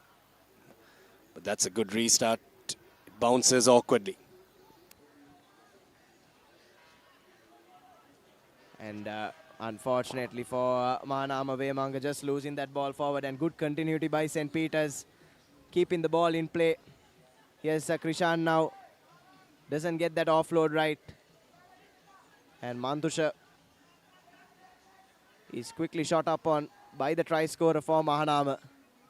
Here's Wahab now out wide to Senuddin Sara. Senuddin Sara tries to run round, but again desperate defense coming in from Mahanama, just keeping the Peterites at bay for the moment. Mantusha swings one wide to Shenuka, bumps off a couple of tackles, gets the offload in. Madugasge ducks under that, but again good cover defense from Mahanama, but unfortunately doing so illegally, and they've conceded yet another penalty, and the Peterites can really use this one to slow the game down. Well, interesting call there at ruck time, but it's taken quickly by St. Peter's, looking for a set move, but the Mahanama defense comes crashing in.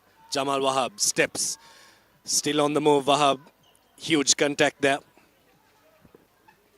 As Wahab has drag play inside the red zone, looking to swing it out wide here, and Shenuka Pereira, the big forward, has spotted the gap and runs right round to touchdown under the post for the 3rd try for the Peterites.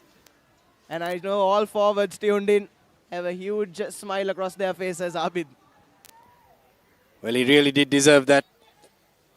He knocked the ball on in the previous phase of play, but other than that, his performance after coming in the second half has been pretty good. Conversion, let's not talk about it. 17 points to 7. So take a look at that.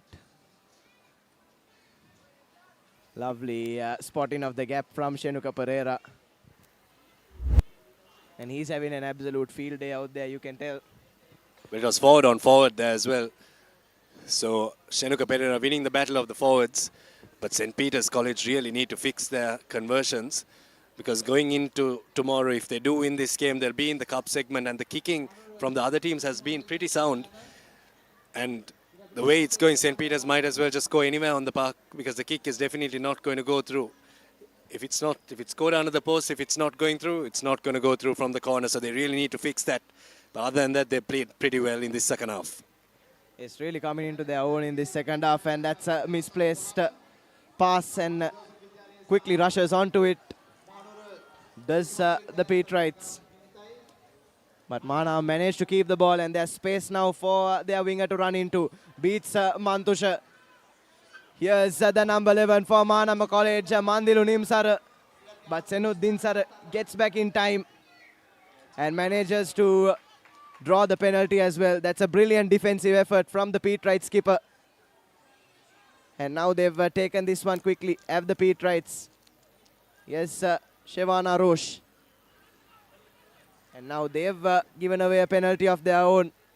And now Mahanama have a chance to run at the Peterite line with just 2 minutes left on the clock. It's do or die stuff here at Bogambara for Mahanama College. But unfortunately for them, just loses it forward. In contact does Kalhara Das. And St. Peter's College win the ball back, and now can just afford to slow things down a bit here. Wahab tried to show and go. Nimsar got a hand in there and is given his marching orders by the referee. So rather unfortunate there for Mahanama College. Was looking a bit promising for them in the last couple of phases. But now they're a man down as well. But doing well to win the penalty. The number 10 for Mahanama College, Situm Ratnayaka. And a couple of back-to-back penalties. And that ruck discipline is proving to be decisive here, isn't it, Abid? This game is being played at some pace. Mahanama now taking into contact 5 meters from the line. And once again, penalty at the breakdown. This time St. Peter's win the penalty. Wahab wants to take it quickly and he wants more points. And why not? Because he has an extra man on the outside. Yes, Shevana Roche. But he's caught by the Mahanama player. Concedes the penalty as well. Well, what a scrappy affair this has been, Abid. And rightfully so, Arosh, given his marching orders by the referee, conceded a couple of back-to-back infringements. Just 10 seconds left on the clock now, though. So, don't think there's enough time in it for Mahanama to get the 2 scores that they need, as the hoot goes off as well. Here's Dias. Out now to the number 14. That's Nimviru. Support arrives, but unfortunately loses the ball forward. On the offload does Situm Ratnayaka. And the Pete Wrights do hold on as the referee blows for full time. It's 17 points to 7 here. And it's St. Peter's that will progress into the cup segment from Group C. It's all squared at the end of the first half, but St. Peter's have done very well in the second half. 17 points to 7 is how it stands at full time. St. Peter's beating Mahanama College and booking a place in the cup segment.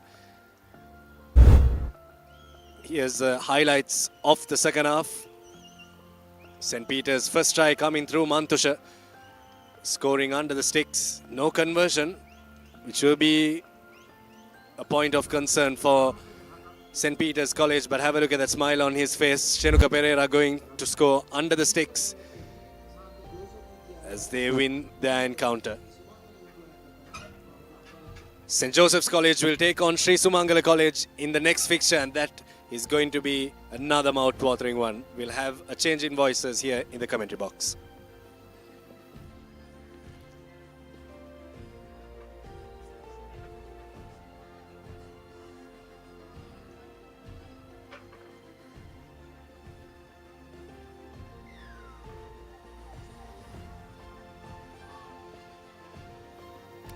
Welcome back, as we are already underway with the fixture of St. Joseph's College Colombo versus Sumangala, Sri Sumangala College Kandy.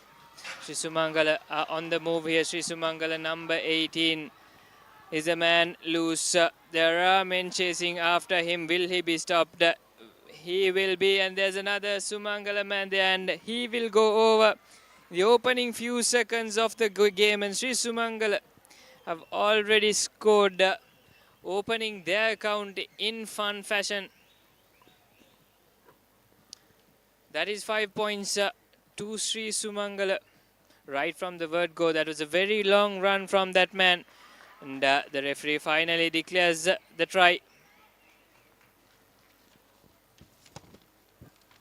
So it will be exciting to see how they go about with the conversion. Not a very straightforward one this time around. He'll be having to kick against the wind. Is Sumangala number 10, the infamous Pasindu Samarakon. Through he goes. Pasindu Samarakon even extending the lead further to 7 points.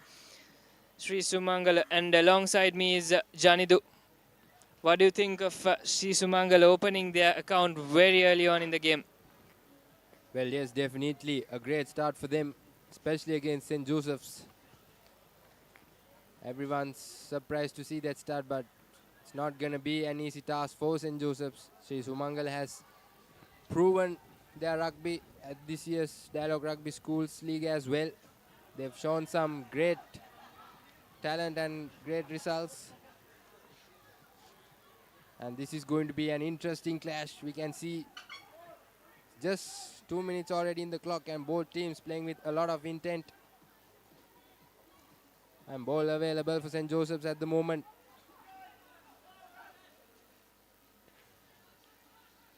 Joseph sends it out. He shows and goes. Gets through. And he has been brought down.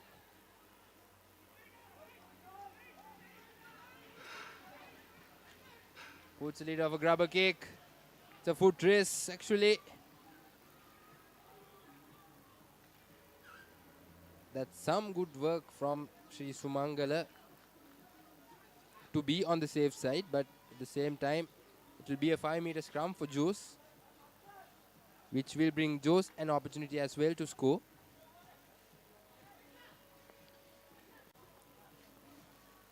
It's a 5-meter scrum. Jose in their green zone.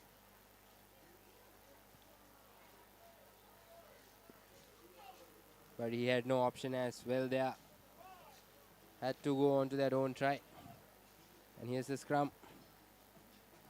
Contested by Sumangala but available for St. Joseph's. Sends a long pass. Here's their number 15. Steps in and steps out. And that's, the linesman says it's been touched down and taken quickly by Sri Sumangala. They have been impressive in their attacking.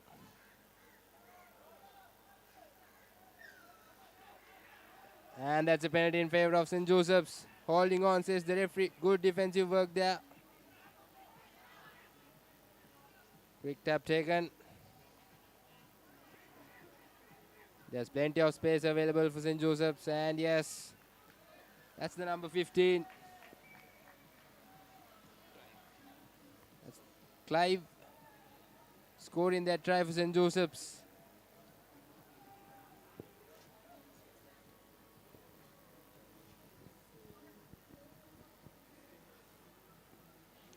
Clive with this conversion as well. It's an important conversion. It's not successful. See, Sumangala will remain on the lead, 7 points to 5. But definitely this is going to be an interesting clash to witness. Certainly, Janidu, that last moment pass from Rashmid to Clive was the moment of that try. Very well executed there.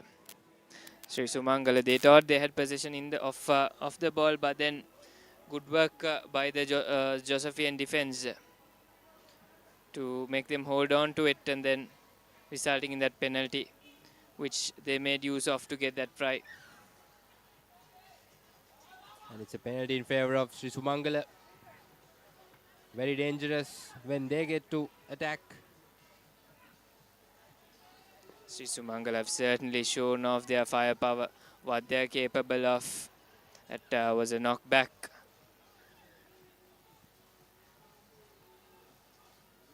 Referee says it's not back, and they will go ahead with the line out.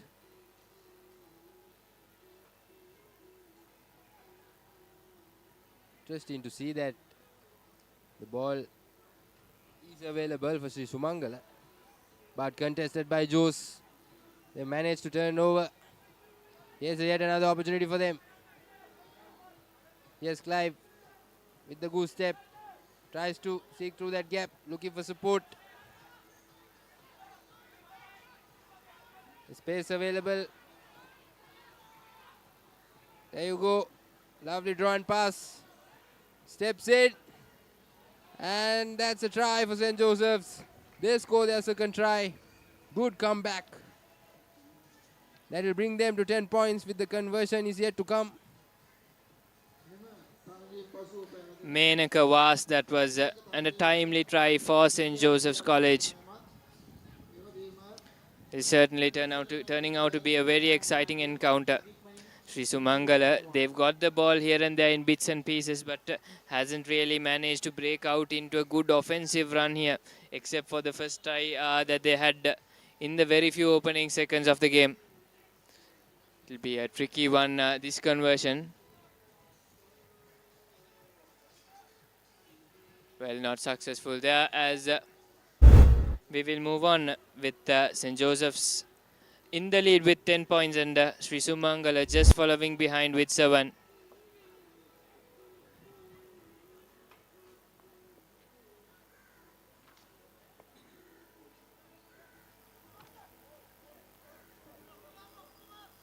Clive to restart off things.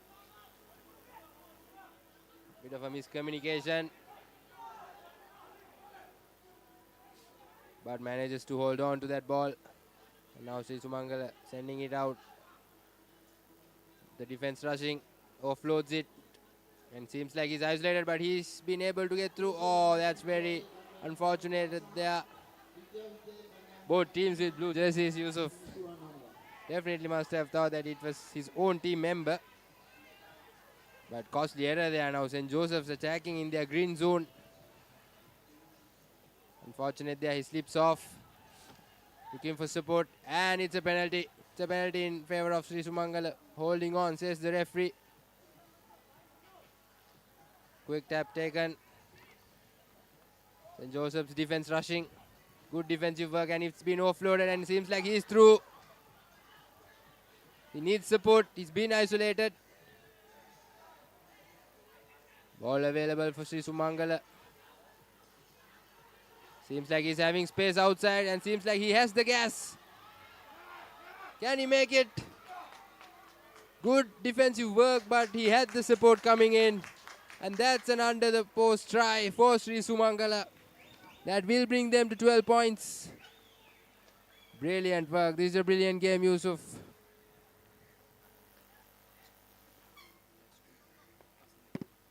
Passing to Samarakon was the man with the try. And it was another passing to Bandara, who did the hard work running in, and then he had the support of passing to Samarakon at the last moment to go over the line. And again, passing to Samarakon will do the honors of the conversions as well. And that takes the Sri Sumangala total up to 14. What a game this is turning out to be, Janidu. Yes, exactly. It has been an impressive first half. Both these teams fighting for that cup championship slot for tomorrow. Both teams playing with their hearts out. Really interesting to witness this game.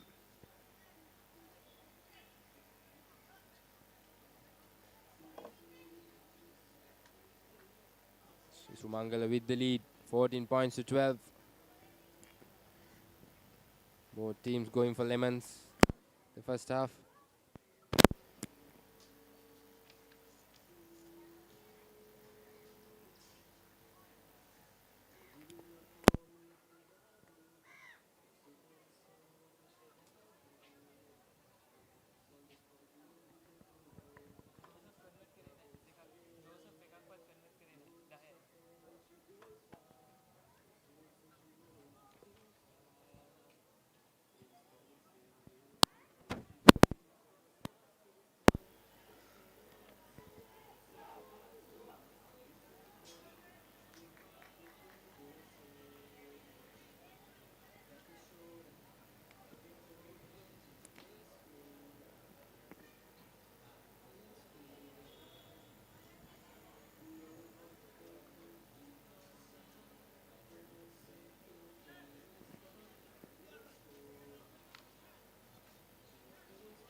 And we are back as Pasindu Samarakon will start off proceedings after half-time for Sri Sumangala.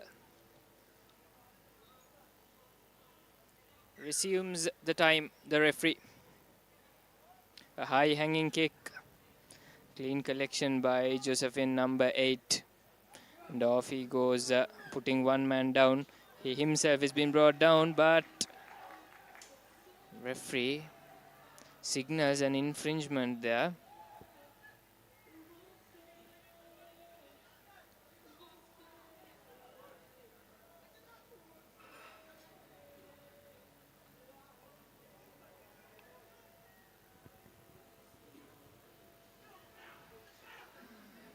I think it was a knock-on by the looks of it by the Josephine player. And then Sumangala will feed in the scrum. Passing with the ball, passing the shows, passing the goes, but then he's still up. Finally brought down. They'll form the ruck. Sumangala with ball in hand. They've been very dangerous whenever they had attacked. And there's a lovely pass. Yes, Karunatilaka going down. Very unfortunate there. It's a knock forward.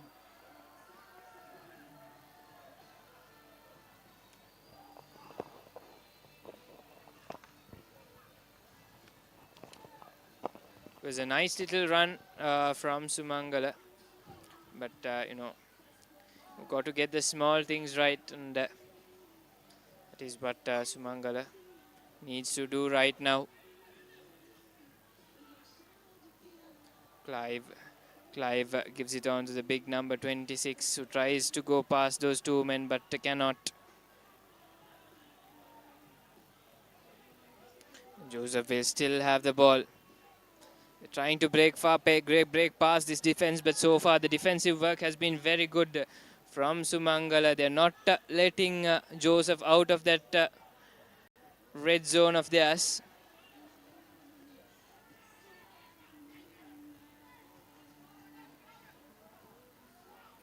Trying to work the line, but the defense so far has been very good. They've been bundled up in the same area again and again from Sumangala. And Janidu's not only their attack, but lately their defense has shown an uprising as well. Yeah, especially their communication in the defense has been impressive.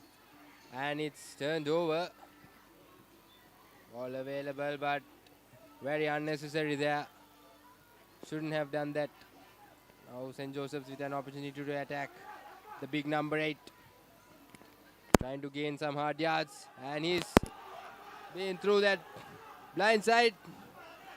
But lovely work there by Pasindu. And he has been pulled out to touch.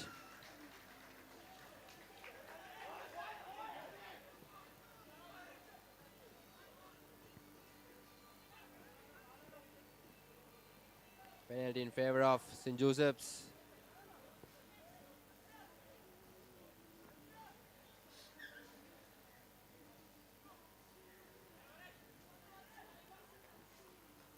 He'll have to do that again. And finally, the quick tap has been taken. St. Joseph's trying to work that line from left to right.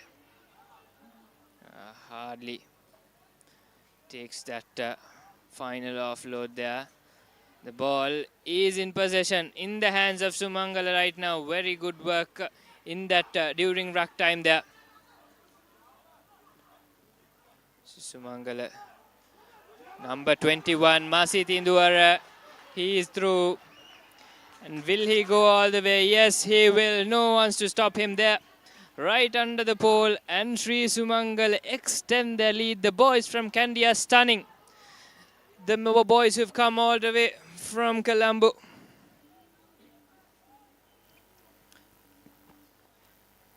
What a wrap around here. Sri Sumangala leading over St. Joseph's 19 points to 10.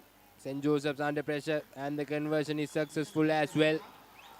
Malisha Karunatilaka bisects their 2 points for Sri Sumangala and it's 11-point deficit now. Here's that replay. He says, catch me if you can. And it's 21 points to 10. St. Joseph's under immense pressure. Around 3 minutes left in the clock. Can St. Joseph's bounce back? Yes, Pasindu with restarting things. Puts on a little grubber kick. Some lovely defensive work there. And yet another turnovers for Sri Sumangala. Will they score this one as well? They have been very dangerous every time they have been attacking.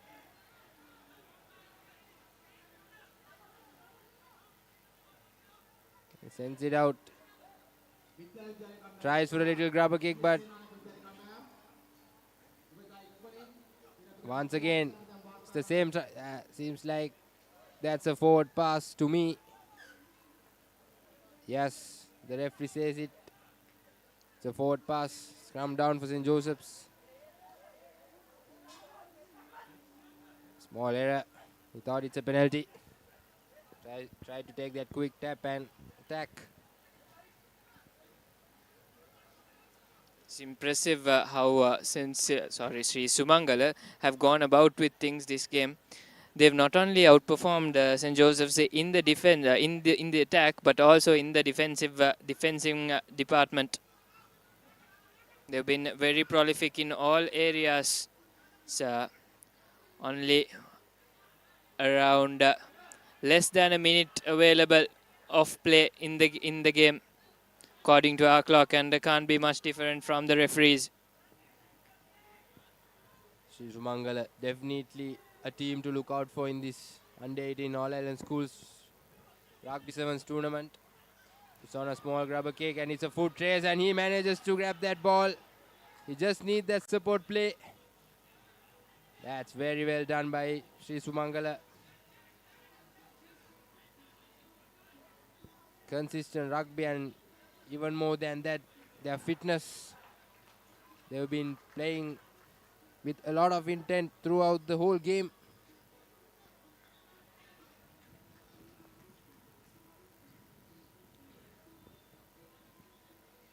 Malaysia Karunatilaka will go down for a scrum now, and it will be Sri Sumangala who will be feeding in, and Masiti Duara will be the man who will feed in with the ball. Puts it into touch.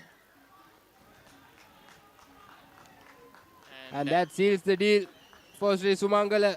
They beat St. Joseph's, the mighty Josephians. What a wrap around here at Bogambara. The games are starting to get interesting, Yusuf here. And Sri Sumangala will qualify for the cup segment, while St. Joseph's will have to play in the ball. Let's look at the highlights. Masit Induvara scoring that all-important try, putting St. Joseph's under pressure.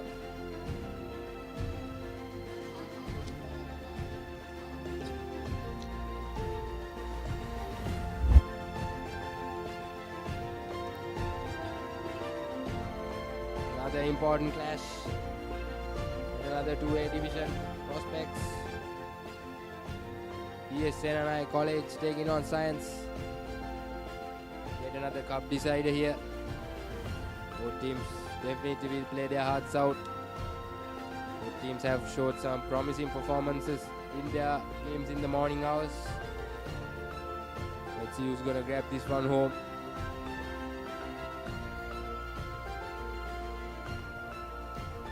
Well, the games have only started to get more and more exciting as we proceed ahead with the day. And we have now Mahanama versus Mahanama taking on Science. Pardon, it's actually DS who will be taking on Science.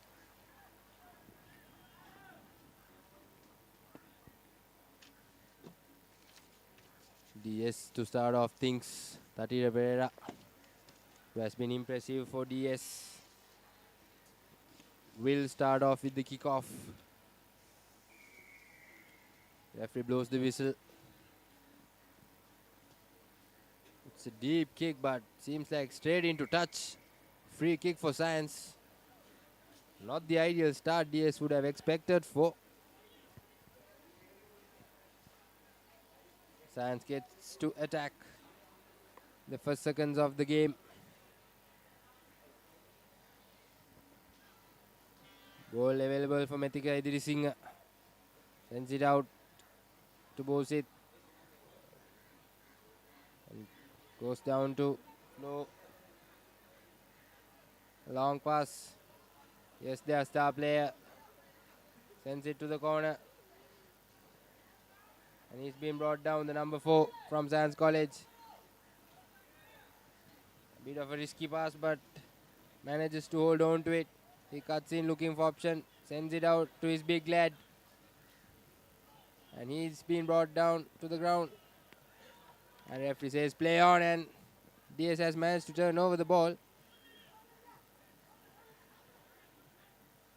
Yes, Tatira Pereira. He has been impressive. Gained some hard yards.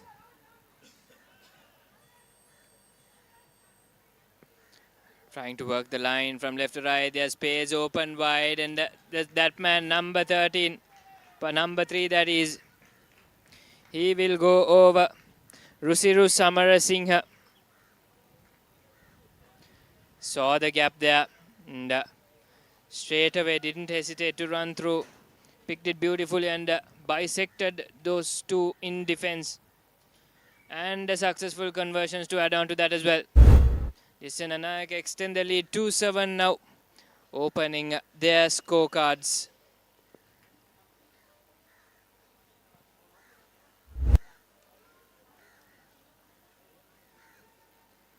The 2 minutes into the game, and Dissananayake are the first team to score here at this game.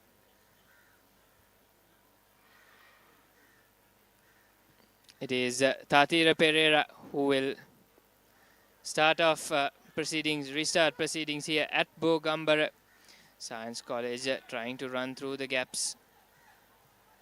Then there's a number 4 onto number 5, trying to work that line from right to left. Fends off one man. Can he fend off the second too? Nope, he'll be brought down. And in possession will now be back in the hands of Dissananayake.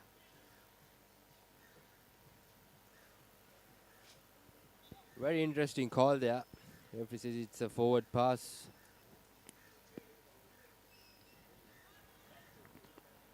Not sure ideally whether it was. Didn't look to me, but it's a scrum down available for Dissananayake.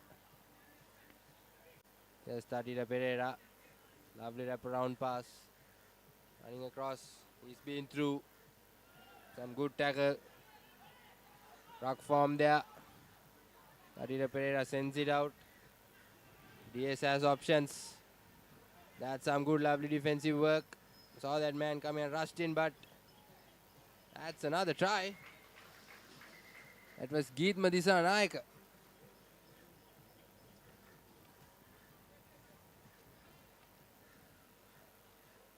Lovely, lovely from Dissananayake once again. In quick succession, that is, they'll score one more time here at Bogambara. Will be interesting to see.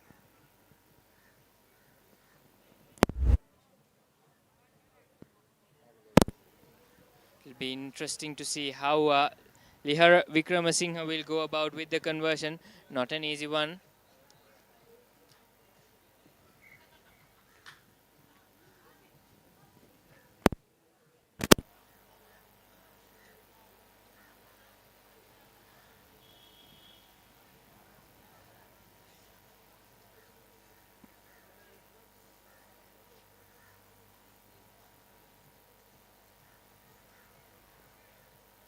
Lihara Vikramasinghe sets himself up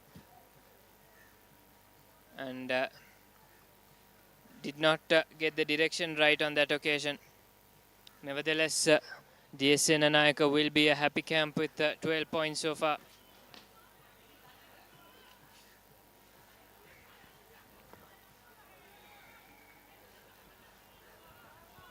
Good thinking there as well, but just couldn't capitalize it. And here's Science number 10 putting it on to boot. Oh, very unfortunate there. He did everything he could. And seems like it's a turnover for Science. It's a penalty in favor of Science. Here's an opportunity for Science to score, to cut that deficit down. He straight goes into hit, goes into contact, and he's been brought down. Very unfortunate there, very unfortunate. I guess he was trying too hard to get the ball out, and it was knocked forwarded. And now DS must be definitely happy, must be relieved to have that turnover. It's a scrum down in favor of Dissananayake. They have nothing to worry. They are 12 points ahead at the moment. Yes, that halfback. looking the option of the blind side. Here's Tatira Pereira, sends it out to the corner. Will he have the gas? Oh yes, he does. Can he make it all the way to the try line? No, that's lovely work by the Science number 7. Referee says tackler not releasing. It's a penalty in favor of DS. Will they go for their third try? Some good work there. And yes, that's the third try for DS Senanaika. That's Sanu Pereira. Pardon me, that's Gidma Disanaika. That's the second try for him in this game. DS looking strong at the moment. Slight handling errors of Science College are really starting to cost for them right now, with DS capitalizing on every opportunity that they've been given. Here comes Lihara Vikramasinghe again. Again, quite a challenging conversion it would be. But this time, again, had the distance but not really the direction. Nevertheless, DS Senanaika will be a happy side as they head out for half-time with 17 points to nil. That's the half-time confirmation for you. And this is the highlights of the first half of this game between Science and DS. To start off things, it was Rusiru Samarasinghe who went right beneath the pole for DS Senanaika. And a successful conversion on that occasion as well. Next up, nice two show and goes from Geethma Disanaika. First of his 2 tries. And, this is Geethma's other try. Again, fending off those men. Geethma has been a very good asset for DS Senanaika this first half of the game. Science, on the other hand, has not really proven any much of a threat for DS Senanaika, as their slight handling errors and little infringements have really got even their momentum breaking down at times. Yes, Yusuf, definitely. Science is one of the teams to look out for in this tournament, but yet they have not found that momentum they want in this game. A few handling errors and cardinal errors which cost them in the first half. They have not been able to score a single try, which has been the problem for them. But the other issue they have is now they have to trial 19 points. It's not going to be an easy task, especially in Sevens Rugby. But Science, they do have the resources to do that. They have great talent in this field. Let's see what they are about to do in this second half. Science with the kickoff. Puts a deep kick. Collects it well. DS. Again sending it to the corner. Here's Tatira Pereira, the dangerous man. Still driving. Ball available for DS. I assume that if DS scores yet another try, it's really going to be tough for Science, and we spoke about it, and the number 2 is through. He's been brought down. DS moves to their own 22. And yes, DS with the ball, sending it out wide. Yes, Tatira Pereira gives it to the corner. And yes, he's inches short, but yes, he has scored the try. That brings DS to 22 points. That's Resat Fernando, the try scorer for DS. Yes, the replay of it. Saw that space. He fell inches short, but manages to score that try. 22 points to nil.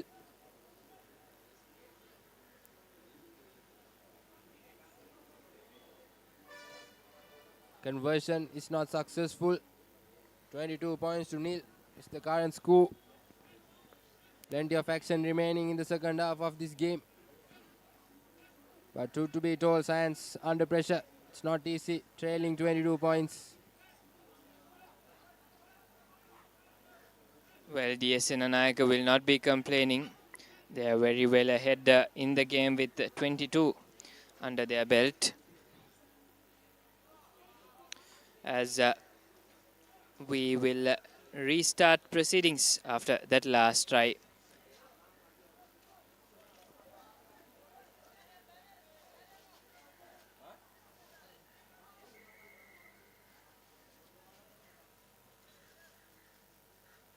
Tatira is the man with the ball, and Tatira will restart proceedings from this end. Right into the hands of Science number 15.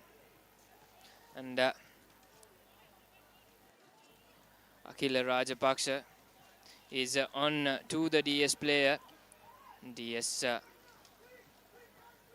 number 8, the big number 8. He's got the ball on to number 11, to number 3. Number 3 fends off one man. Can he keep doing that? He's been brought down finally. Number 11 has the ball. There's a gap, but he's been brought down. The big number 8 to the number 5. And there's a gap there. And will he go all the way? Yes, he does. And right under the pole, he does. That extends the DS Senanayaka's lead further to 27 points, and Science College, their scorecard remains unbothered so far.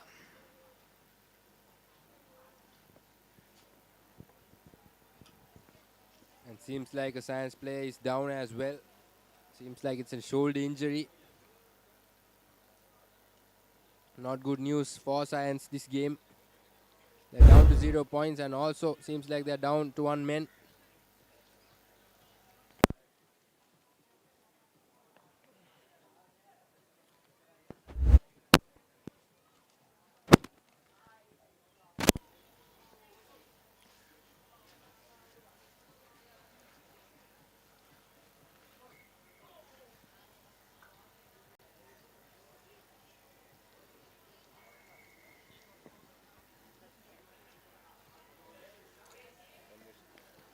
And that was a successful conversion by DS as well. Be taking their scorecard to 29 now.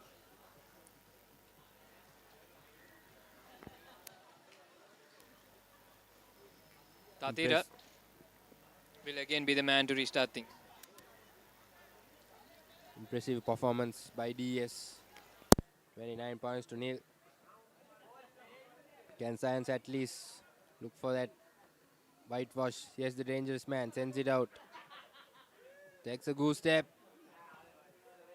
He had the legs, but not enough. Puck being formed and ball available for Science. And it's a penalty. The referee will definitely opt for a card, and Tatira Pereira will go to the sin bin. DS down to 6 men. Can Science capitalize here now? Grab this opportunity. DS are down to 6 men.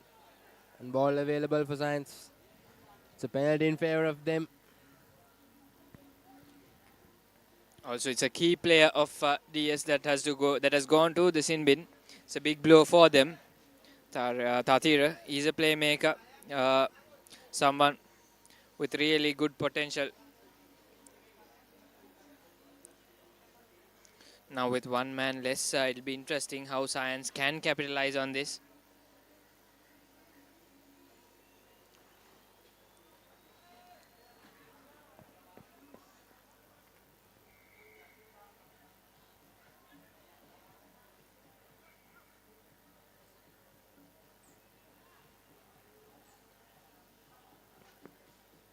The referee says let's go for a scrum to kick off.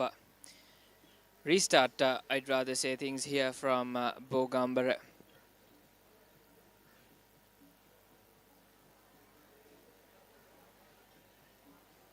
Science College to feed in.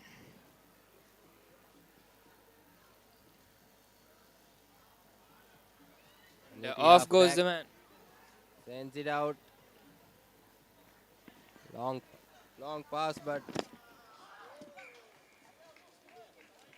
finds the touch line.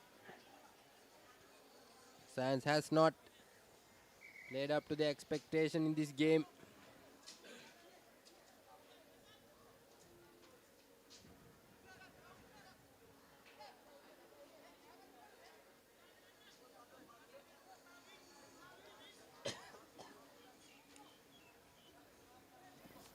I think it's safe to say that we are in the dying moments of the game with only less than 1 minute to go in our clock. Line out cleanly taken by DS. And there's Rusiru with the ball. Rusiru goes past 2 men but will be stopped there. And that is Ravindra Yasand going on a good run here. He's still on his feet and finally brought down. Penalty awarded to Science, and Science once again have possession of the ball. A little chip in, and it was a chasing game here. And he goes over. Number 1 for Science College, Akila Rajapaksha is the man. Intelligent piece of rugby by him. He put the ball to boot, and then he knew he could go after it. He won the running game, it's safe to say. And then over the whitewash as well.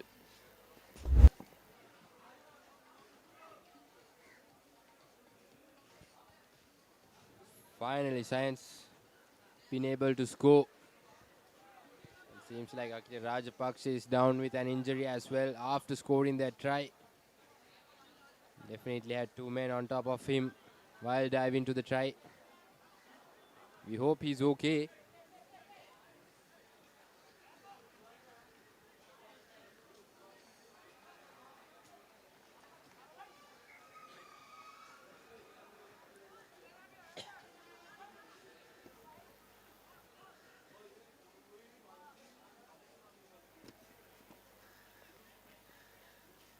Conversion is not successful. That will bring the points. 29 points to 5 points. DSN and Naik taking the lead. And with that, Tatira Pereira is back in the field as well. The player from the sin bin. It's a high-hanging kick. Well collected there. Sends it to his back line. Tatira Pereira asking for that ball. Yes, Tatira going on his own. Goes into contact. Yes, DS again with the ball. Sends it out to number 10, Big Lad. He fends off one. He has not been an easy one to bring down. And DS has plenty of space open.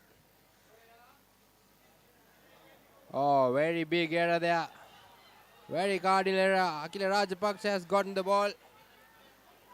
And he's lovely work there. But he's been chased down. That's some good defensive work. He knows the time's up and he kicks it off. And that's the deal for the SN Naik.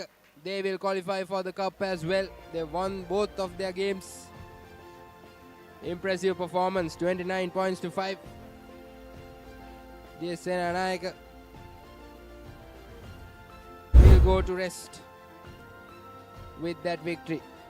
And here's the highlights of that game. To start off this half, number 12 scored for DSN Anayaka, and then it was the DS number 5, Shamit Samarsingh. And then the one and only, the sole try Science College were able to score this game was of Akila Rajapaksa. And with that, there'll be a change of voices in the comm box.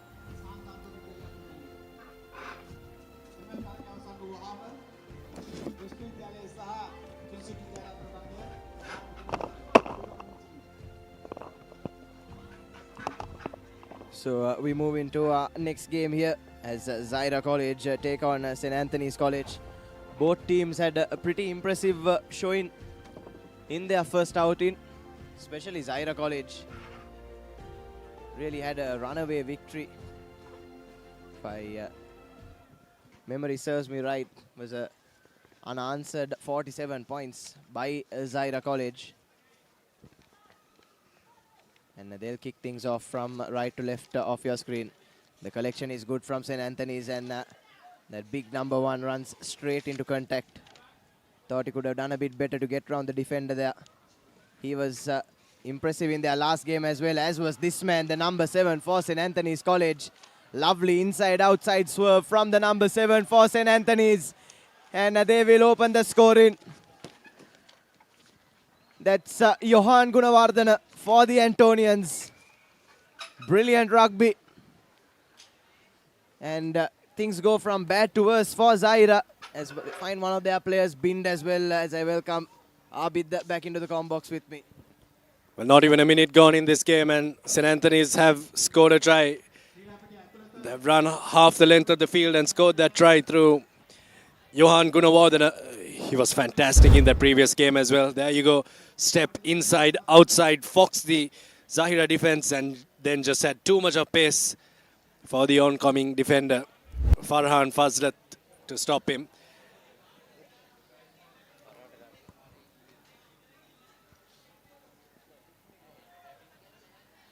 Yellow card to Farhan Fazlat from Zaira College for a high tackle. St. Anthony's will look to try and make the most of the extra man advantage. Kick deep. So collected by Zaira. They'll look to run it out. And that's a good break from that Zaira number 15. That's Abdul Basit. Was one of their shining lights in the Dialogue Schools Rugby League as well, Abdul Basit, for the Zairians. And they played this brand of rugby right throughout the season. And if there's one format of rugby that will favor them the most, it is sevens. A lovely cutout pass there coming in, and here's Zaira breaking the line for the first time. Imad. Support arrives quickly for him. Shows and goes. Here's Basit again, spots the gap. Offloads to Ghani Sarap. Ghani Sarap for Zaira College. Runs circles around his opposite number. And straight away, Zaira, a man down. Have a pull things back, Abid. Oh, it's 6 men if they can do that with ball in hand. Imagine with 7 men. Ghani scoring that try. Scored 2 tries in the previous game as well for Zahira College, and has brought them right back into this contest as the kick goes over. And it's all square here. Good continuation from Zahira College. And then that beautiful step of the left foot from Ghani to go over for his try in this game. And went under the sticks for good measure as well. Yes, scintillating open into this game, and this is yet another decider, isn't it, Abid? Both these teams with pretty comprehensive victories over the other team in their group, that was St. Sylvester's College. So a winner takes all yet again at Bogambara. And absolutely nothing to separate these two halfway through the first half. Tees in kick there, but collected well by the Antonians. Once again, going into contact, drawing the defense in. This is good patient stuff from the Antonians, drawing the penalty as well. Now they have the Zairians stretched. Running laterally though is that man. Lovely backhanded offload there from the Antonians. And Resandu Bandara can break the first line of defense.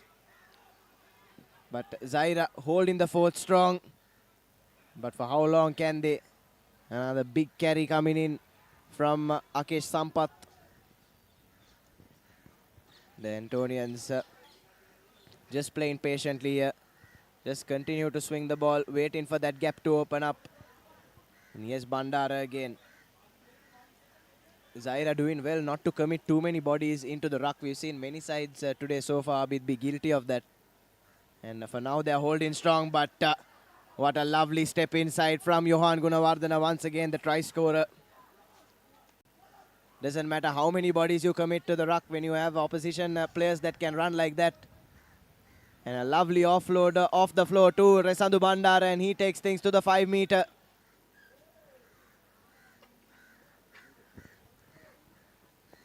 It'd be interesting to see a replay of that. I thought that was a penalty there to Zahira College for holding on to the ball there, but slight knock on says the referee. But now good opportunity for St. Anthony's College. They've got Zaira College are back to their full complement of players. Good chance for St. Anthony's to get their second score and get the lead back. Yes, they'd want to reap the rewards for all that pressure that they've been applying over the past 4 minutes or so. Goes out wide. Has absolutely nowhere to run into. Does Gunawardana. It's well done by the defense, but did so illegally and just places the ball down. Does the number 6. That's Vimukti Kodikara for St. Anthony's, and they have their lead back. And you have to say, this is their persistence that has paid off a bit. Mounting waves and waves of pressure after Zaira pull things back. And they finally regain the lead, do the Antonians.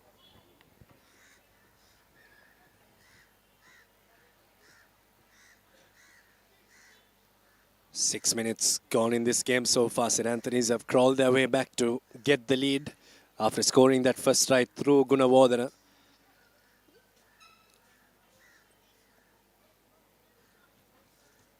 Vitanage with the conversion and doesn't strike it cleanly enough. We'll have a look at the replay of that try. That was a fantastic try from St. Anthony's College. There you go. That's the replay. Quick step. I thought for a second maybe he lost his footing, but momentum taking him over and getting St. Anthony's College their second try of this game.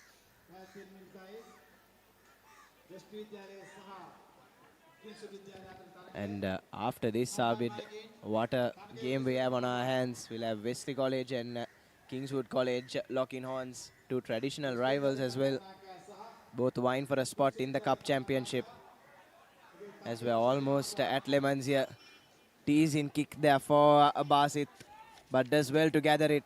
And support arrives quickly enough for him. And that infringement at the breakdown from the Antonians allow Zaira to run it out of their own 22 now. Yes, but unfortunately, obstruction coming in, and Antonians with a chance to go into Lemons, having doubled their advantage. Interesting to see what they'll do off this. They'll look to take a tap, is it? Players running all around, but they go for the quick tap. They give it to the try scorer, Kodikara. Ripped off by the Zaira College player, but his knee was on the ground, so he had to release the man. As soon as the knee is on the ground, it means that the tackle has been completed. And St. Anthony's College have opted for the scrum off the penalty. Yes, interesting call once again, going for the scrum. But it has worked on a couple of occasions for St. Anthony's. Perhaps choosing to stick with the game plan that has worked for them so far. But yes, they desperately want to make this a two-score affair going into Lemons. Ball, I think, did not touch the floor there while it was fed into the scrum. So the short arm penalty to Zaira College.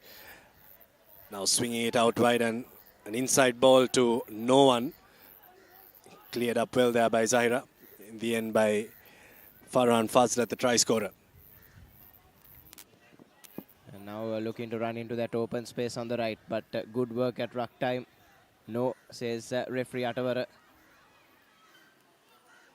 And can the Zairians equalize going into Lemons? That's a good offload, but that's well intercepted there by Vimukti Kodikara. But he's bundled out into touch. And referee Atavara blows for what has been an action-packed first half, hasn't it, Abid? It's been end-to-end rugby. Both these teams have had fair share of possession. The defenses of both teams also coming to the party, but 2 tries to St. Anthony's College and just the 1 try to Zaira College. Is 12-7 at halftime. As you can see the highlights of the first half. That individual try from Johan Gunawardana, that was just brilliant from him. Inside, outside, and then just stepped on the gas. That was that high shot that earned Farhan Fazlat the yellow card as well. But then this try from Ghani Sarab, stepping on the left foot. And there was no answer there for Emmanuel to stop him as he went under the sticks, and the conversion was good as well. It brought things to level terms, but then that quick tap taken after a penalty from Zahira College as St. Anthony's took the lead going into the half. It's 12 points to 7, all to play in this game, and it's all for an all-important spot in that cup segment to try and battle it out tomorrow in the quarterfinals. Yes, indeed, Abid.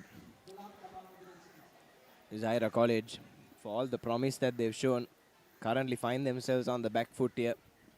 And you could call this somewhat of an upset if the Antonians are able to overcome the Zairian challenge and move into the cup segment.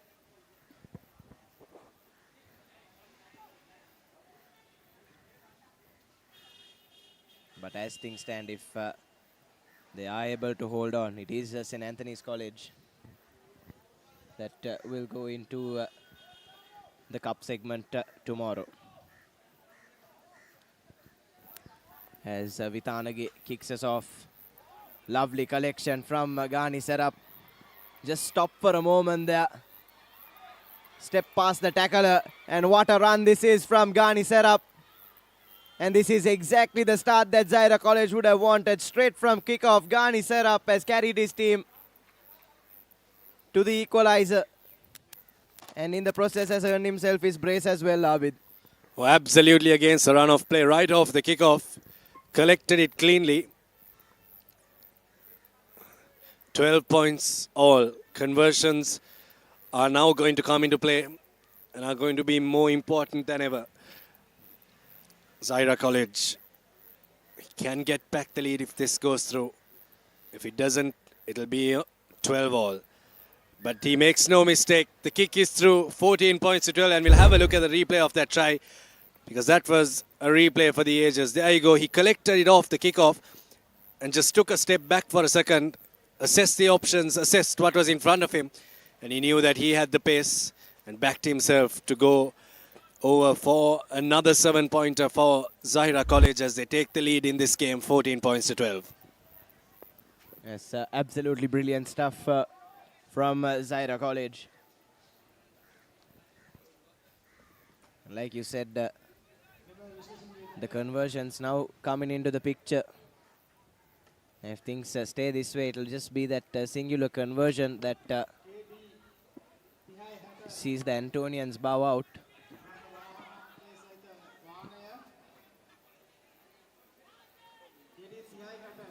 Brilliant line speed there from Zahira College.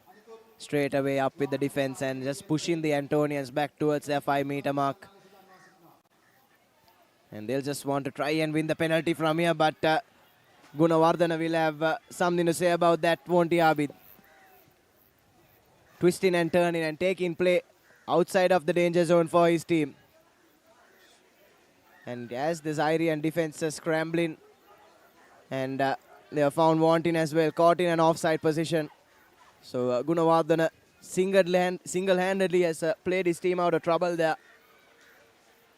And now opens the door for the Antonians to continue on the attack as Fazlat once again with an infringement in the breakdown. Hand was on the floor there while he was competing for that ball on the ground, but now St. Anthony's College put the little kick in. No one behind for Zahira, but good clearing up work coming in from Shaib Ishan. Now looking for options. Swings it out. Now it's in the hands of the danger man, Ghani. Has no one in front of him. Ghani unselfishly gives the pass back in, and that's going to be a try for Zahira College under the sticks. It's Shaib Ishan that scores the try. St. Anthony's College will have to track him down quickly, which they do. And he scores under the sticks. That's Zahira College's third try. Yes, what promised to be a close and tense affair, Abid, Zahira College have run away with it in this second half. And on both occasions, it has been that man in the number 5, Ghani Serap, that has done bulk of the work for his team. Like you said, unselfish there. could have gone for his hat trick, but chose to work it inside and go for the under the post try instead. That's exactly what you want from your players. And it's 21 points to 12 now. And Zaira with already 1 foot in the cup segment. 3 minutes left in this game. 9-point deficit. St. Anthony's College need to score twice. Whether it's converted or not, it wouldn't matter, but they need to score twice either way.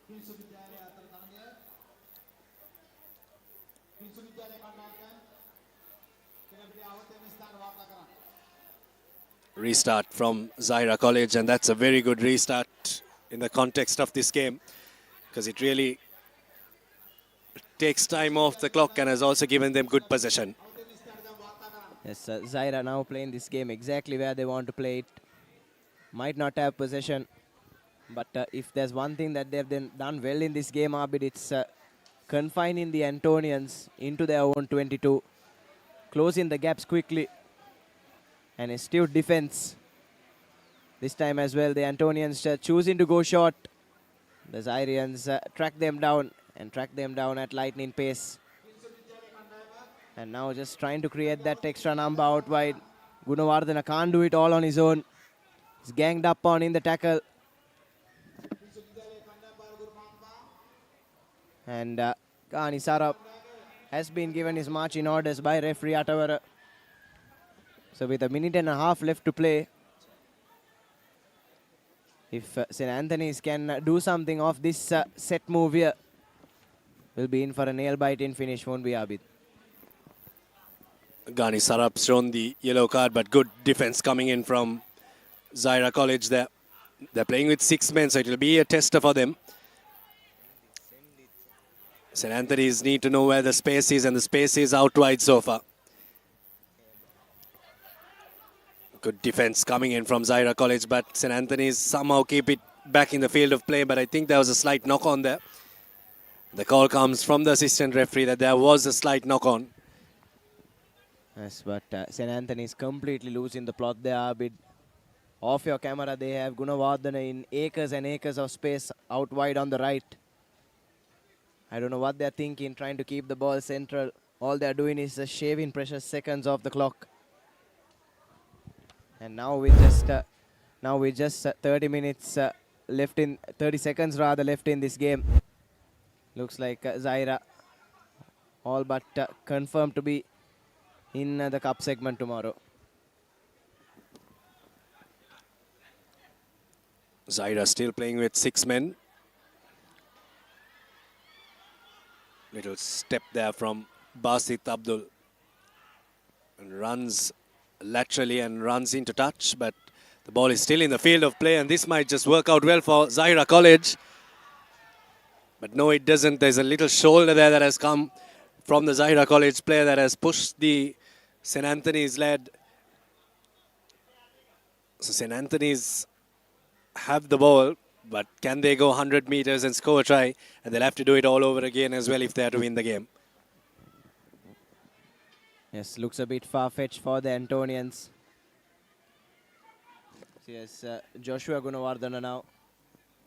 Again, Zaira doing mighty well to confine the Antonians, just forcing them lateral. Not allowing them any way out of their red zone. And yet again, winning the ball back. As referee Atawara blows for full time. It is Zaira College that in the end, that second half surge for them was enough to secure their place in tomorrow's cup segment. Your full-time confirmation, 21 points to 12 in favor of the Zairians. And now the big game. But just before that, we'll have a quick look at the second half highlights. And it was all Zaira College. Ghani Sarap scoring one and creating one for Zaira College. There you go. That's that little shimmy from him. Inside, outside, and over the line to score a try for Zaira College that took them into the lead. It was 7 points to 12 at halftime. This kick got them the lead. It was 14-12, but then once again, Ghani Sarap making a break before putting the ball back in for Shai Bishan to score the try. and to get Zaira College the victory and to seal their spot in the cup segment tomorrow.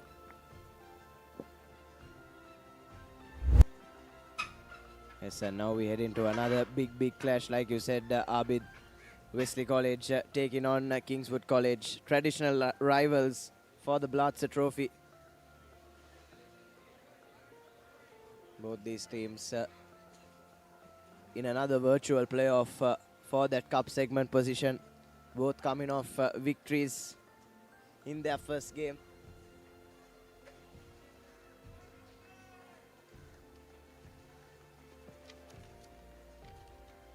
And it's Wesley College to kick things off from left to right. And the ball in the hands of the very dangerous Mohammad Fawaz. And straight away sends in a deep kick. Oh, he's done brilliantly there, has Mohammad Fawaz. Sends the gain line right to the 5-meter mark of the Kingswood team. Spotted the gap there, found that sweeper for Kingswood wanting. And it's Wesley with the territory early. And Kingswood will have to be really cautious here, playing themselves out of this one. But lovely step from the Kingswood player. That was Sachin Tanavisha.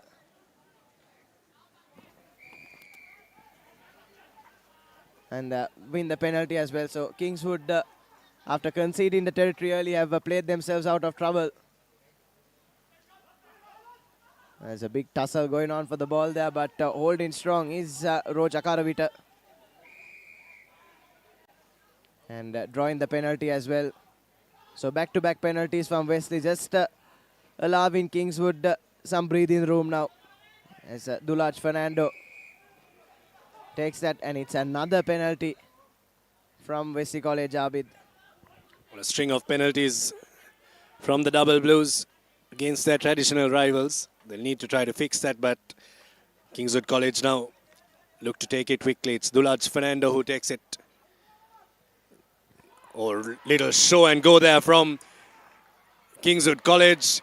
Gets the pass in, but Kaisalai is there to clear it up for Wesley College. Now floats the ball out wide. Good tackle, good cover defense coming in from Sanidu Adhikari for Kingswood College. Now there's space out wide. They need to spread it. But there's no pace on that ball from Wesley College, so the gap slowly but surely closes. Kingswood College defense holds up well. Fawaz, Tulai. Now he spots something, spots a gap and runs right through. 5 meters away from the line now. Pops it up for Tiranagama. Tiranagama will go over, will he? Yes, he will. Kingswood College, their defense was holding strong for a moment, but as soon as that ball went into the hands of Kaisalai, he knew where the line was. Yes, you could say Kaisalai created that try as well. Abid, he managed to intercept that pass when Kingswood were through on goal. And Wesley College, in quick time, managing to turn things over, get to the other end of the pitch and just popped it up to Tiranagama, who barged over to open the scoring. And Wesley have gone 7-0 up at the 3-minute mark.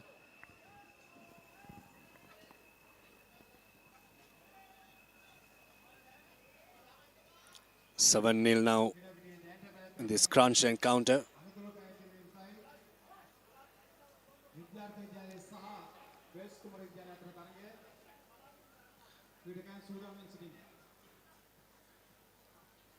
It's going to be a game of territory and a game of who can reduce the amount of errors and the amount of penalties.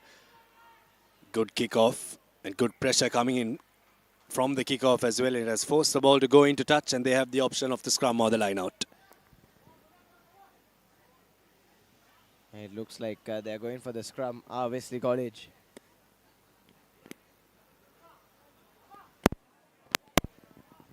But like you said, Abid, good pressure straight from kickoff to win that penalty.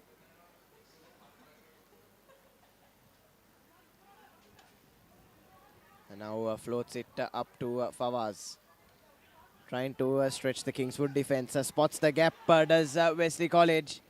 But a brilliant cover defense coming in from Kingswood. Just holding Wesley at bay, but just for the moment. Here's Lai. Lovely inside ball to Tiranagama. Tiranagama takes 3 defenders down with him. Well, need to let go of that ball quick. He gets what he wanted. And now Wesley looking to cut inside is the number 7.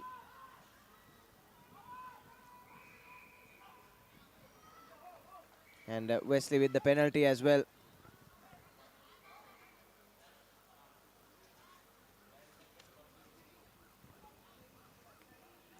There's a player down on this side of the pitch, Kingswoodian.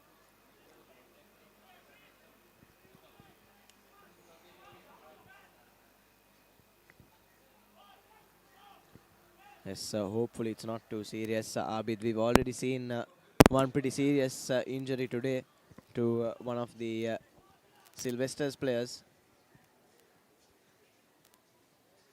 And hopefully, after just a bit of patching up, Sachin Tanavisha will be raring to go. He's been one of the better players for Kingswood so far.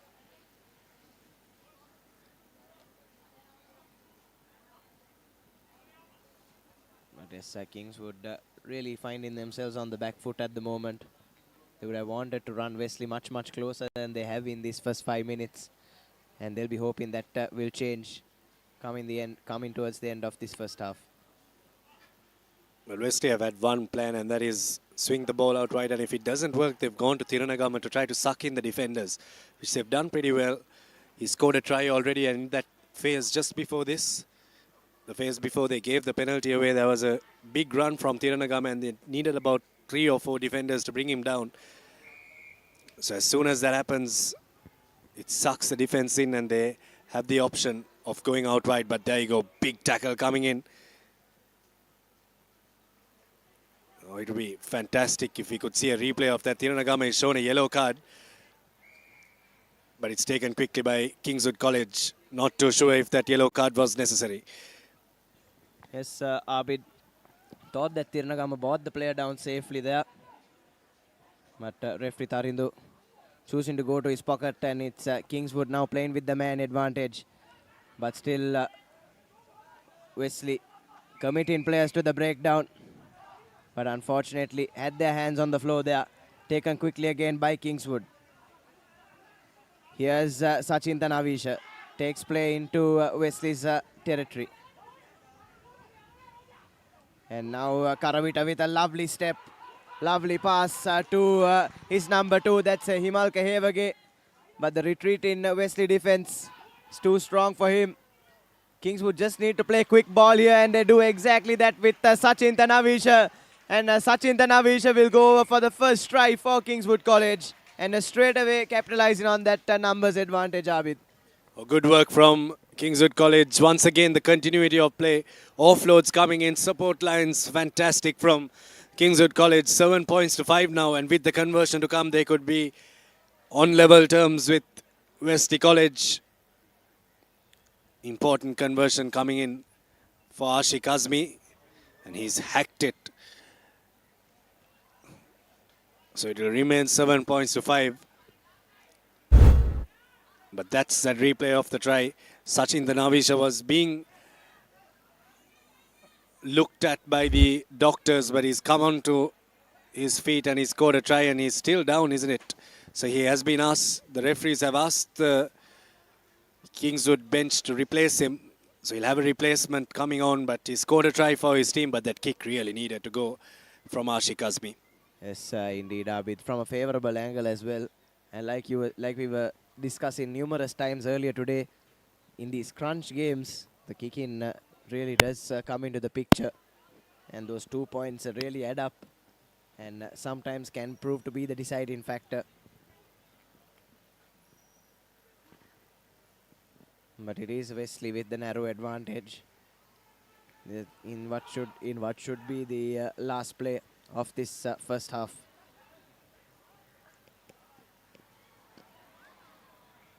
Unfortunately, they are just losing the ball. Chanito Adhikari.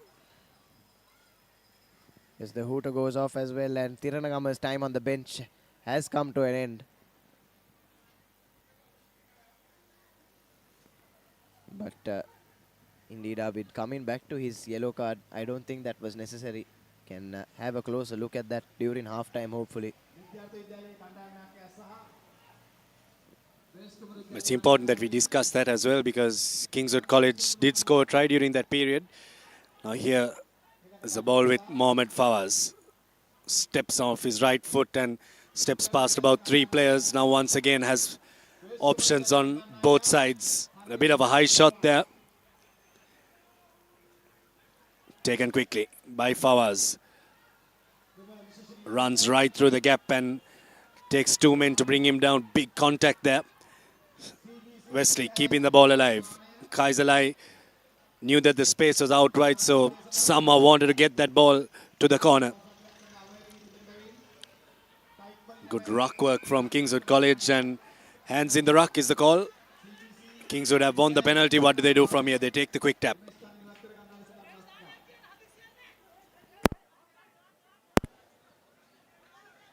And they'll look to try and take the lead before heading into Lemons. Lovely backhanded offload. They are coming into Adhikari.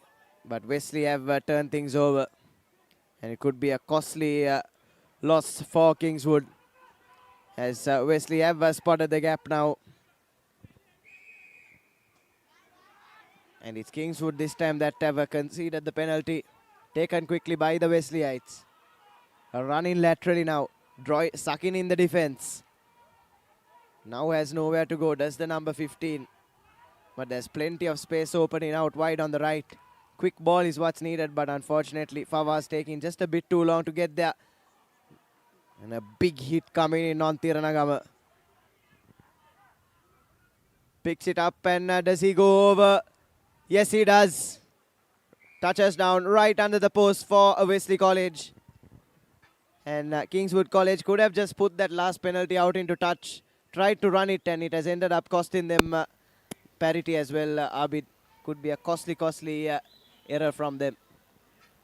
12 points to 5 is how it stands with the conversion to come.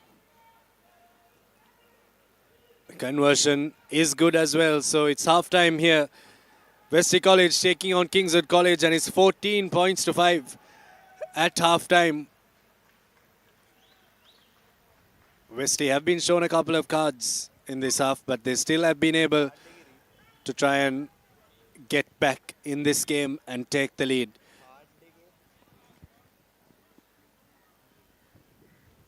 Yes, Abid, Wesley College with the advantage, but Kingswood just one score away. Take a look at the highlights of that first half.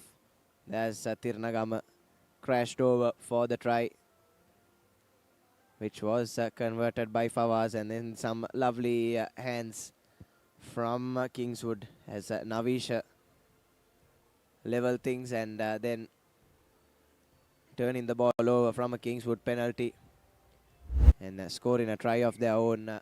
Wesley College to take a 14 points to 5 advantage into Lemons. And it's Kingswood College that will have it all to play for at what has been their home ground the past couple of seasons as well, Abid. So hopefully they can find some sort of strength in that and try and run their traditional rivals as close as they possibly can. It's also for a chance to stay in the cup segment.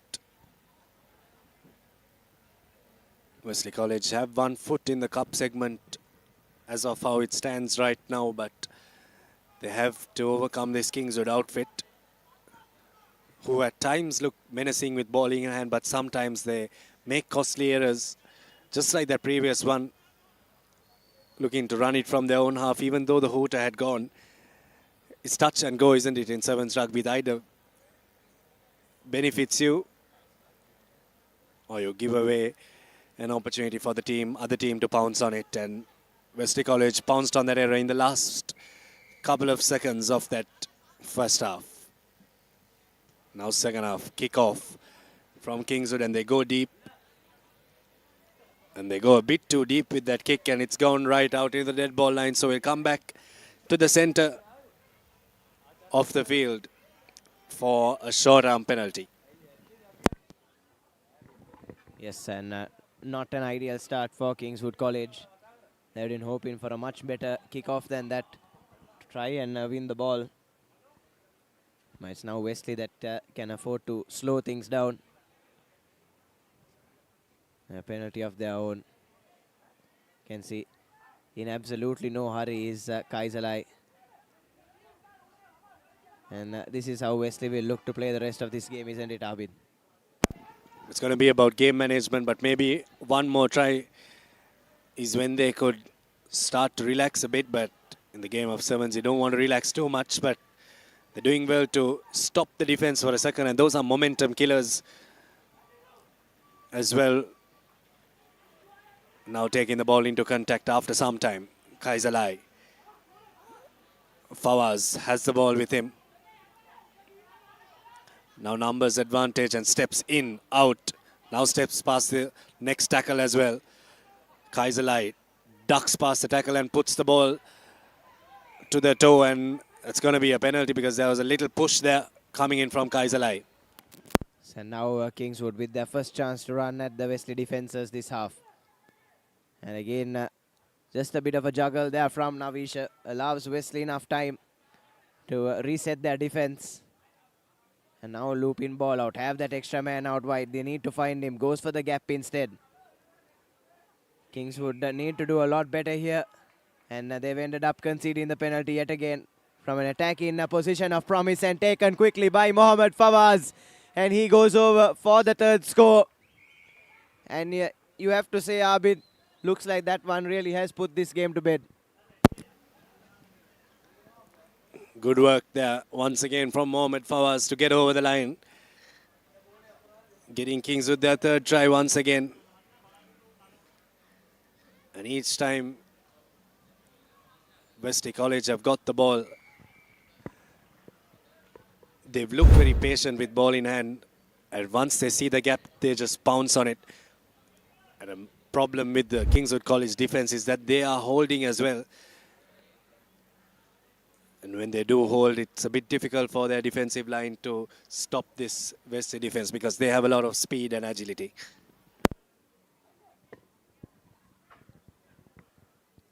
And Kingswood really depleted here. Another one of their players off your camera has gone down injured. He'll need replacing as well. And this does not bode well considering the task that they do have at hand tomorrow, Abid, be it in the cup or the plate. Deep kickoff or restart from Wesley College. Fernando dancing in his own 22. Adhikari there. The Wesley defense doesn't come up, so there's a little gap for Mihiranga to snipe through, but brought down in a good tackle by Wesley College. Now stepping and trying to swerve his way through his Hevage, and they've lost the ball there. Well, the Kingswood defense was offside. I'm not too sure when the offside occurred. There was not too sure if there was a ruck there, so there really is no offside line. If my memory serves me correct, but the referee says that there was an offside infringement. Kingswood. Now sniping through the gap is Adhikari and gives out a pass that doesn't stick. And yet again, Abid, Kings would have been careless with ball in hand, really. They've been rather wasteful with their chances. They've just gotten a bit impatient, haven't they? And that's something that Wesley has done a lot better. They weren't deterred when they couldn't go for when their set moves didn't work on the first attempt. They just kept the ball, kept swinging it, and just waiting for that gap to open up. And Kingswood would do well to take a leaf out of Wesley's book going forward.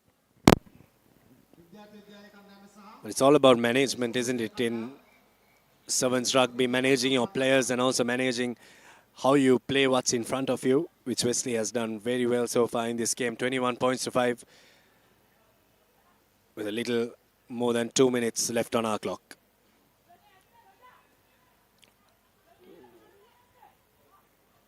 Wesley have brought in fresh legs. Lai swings it out wide for his number 15, who steps in and steps on the gas now. Needs to get his arms free and somehow does in the end. Kingswood defense comes rushing through there. Mihiranga with a good tackle. Now once again taking it slowly, 3 steps on the trot there.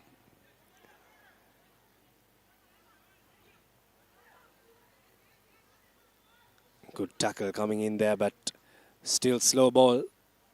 Have Kingswood won the ball back? Yes, they have. Free play now for Kingswood College. They need to make the most of this. Fernando is brought down in a good tackle by Wesley.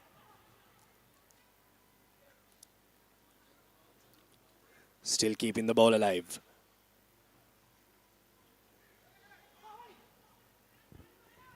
Karavita on that occasion, and now they've opted for the boot because route 1 doesn't seem to be working and it's gone into touch. So they've gone for possession, or territory rather than possession. Yes, but you could say a bit too late from Kingswood College. Just the 40 seconds left on our clocks. And looks like Wesley well and truly are in the cup segment, and Kingswood will have to settle for the plate.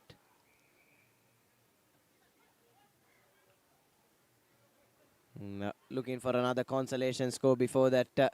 Going through the gap. Lovely hands to Roja Karavita, who touches down under the post for the second try for Kingswood College.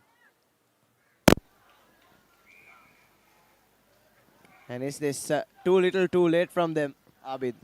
What a line there from Roja Karavita as the hooter goes off as well.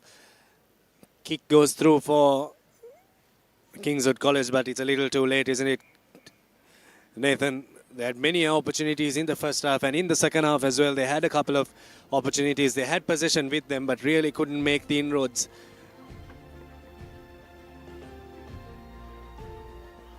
It's 21-12 now.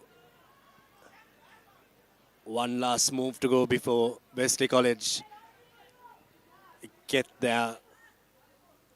themselves into the cup segment.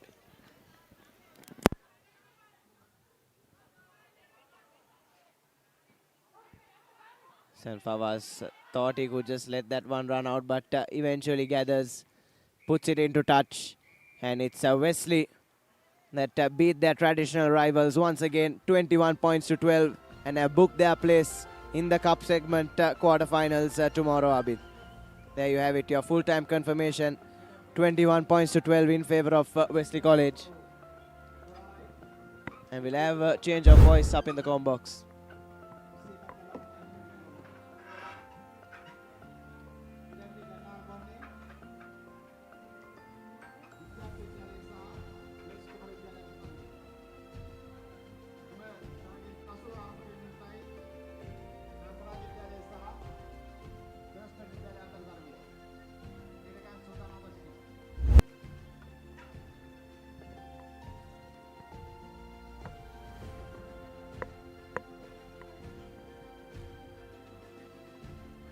Moving on to the next game. Vidyartha College taking on Prince of Wales College. After a intense game against Wesley versus Kingswood, Wesley managing to grab their victory. Was a fascinating game to watch. Prince of Wales with the kickoff. All set.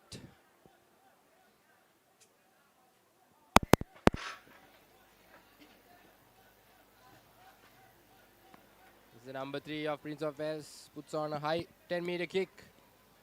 Well collected by Vidyartha. Yes, Vidyartha having some space open. Lovely work there. Looking for option but being brought down.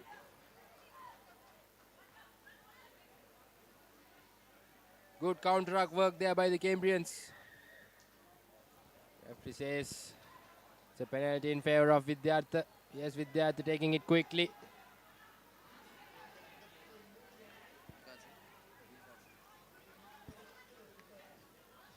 Yes, Vidyartha switching sides and it's open.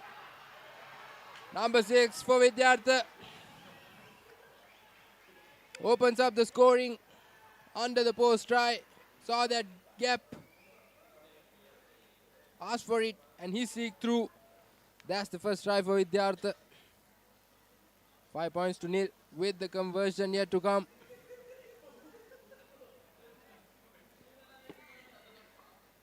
And that's successful as well. 1 minute down, 7 points to nil. Vidyartha taking the lead.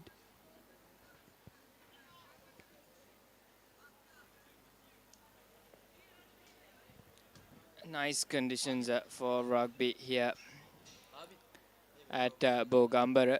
Sun beating down since morning, and right now it's just got a bit cloudy here at Bogambara, and very comfortable conditions for rugby. And in this game, Vidyartha facing off against Prince of Wales have already opened their scoring. And that restart right into the hands of the Prince of Wales player.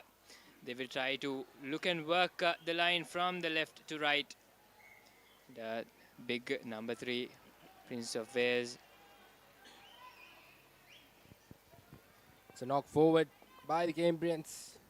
Vidyartha has been awarded a scrum in their green zone. Seems like they're up for a move from the formation. You can assume it.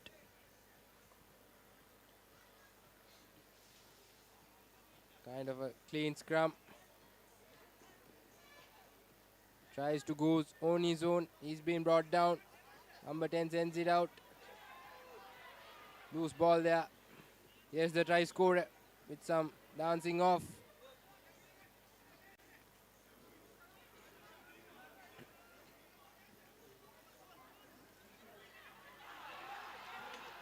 Kerala with Anage. It's a brilliant try.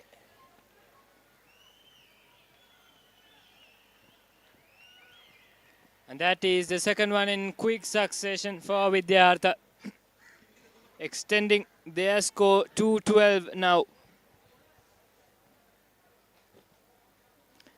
They've been very confident on the word go. Vidyartha seizing every opportunity. They've played very nice constructive rugby here. And to add the cherry on top, a successful conversion. That's Kenuja Vijayatunga. He had to fend off 2 defenders and does so easily and goes right under the pole. 14 points to nil is the score. With 4 minutes down in the clock in this first half. It's a lovely high hanging kick. Good work by Vidyartha there, tapping that ball, managing to collect it. Lovely offload, lovely work. Yes, the ball available for number 7. He has the gas. He goes for the third try. Got us there, Janidu. That was a beautiful piece of work there by Vidyartha. Pamudita Narayana was the man this time around. And the way they work the line and the very quick passes, changing of hands there by Vidyartha ensures them that they make it over the line for the third time this game. Conversion not very successful this time around, but look at that. Look at the beautiful piece of work. Number 7, the fence of Prince of Wales, number 13. And then the next thing, he's under.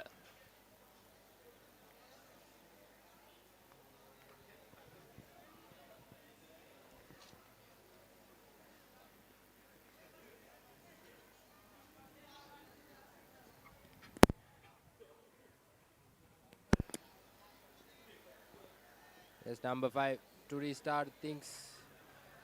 This time is not successful. It's on full out. It will be a free kick for the Cambrians. Sadev Dishara kicking it out. Yes, Prince of Wales, a lovely scissor, and he gets through. Gain a few hard yards.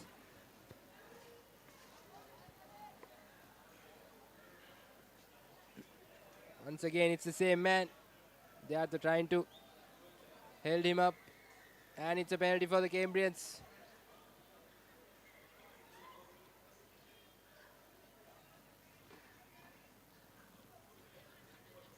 Tap been taken.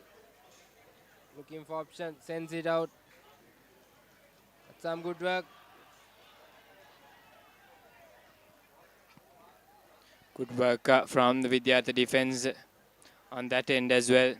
And they finally turned the ball over, regaining possession. Vidyartha, nice little pass onto that man in the corner, and he's on a run. He's broken into a run, but there's no one that seems to be going after him. That is very clumsy from Prince of Wales. They could have easily got after him on a chase, but there was no one. Watch me go, says number 7, Pamuditha Narayana, for his second consecutive try for Vidyartha. Vidyartha have scored their 4th try for the day, only 7 minutes into the game. This could possibly be the last piece of play before half-time, and yes, it is. The referee signals that is half-time. And to give you half-time confirmation, Vidyartha College have amassed 24 points, 2-0 here at Bogambara at half-time of this Under-18 Sevens Elite Rugby Tournament organised by the Sri Lanka Rugby Football Association.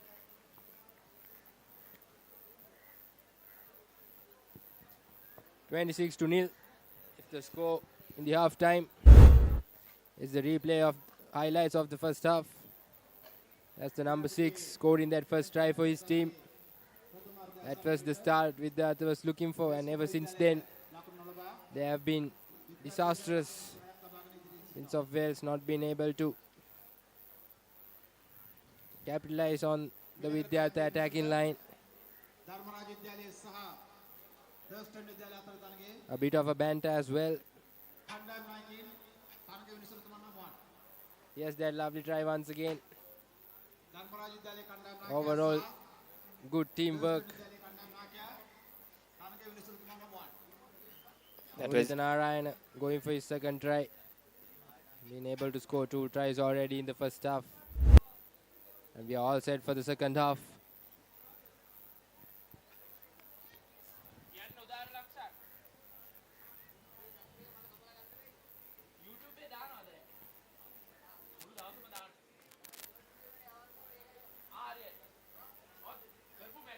Pamuditha Narayana, the man with 2 tries. He'll be a happy man.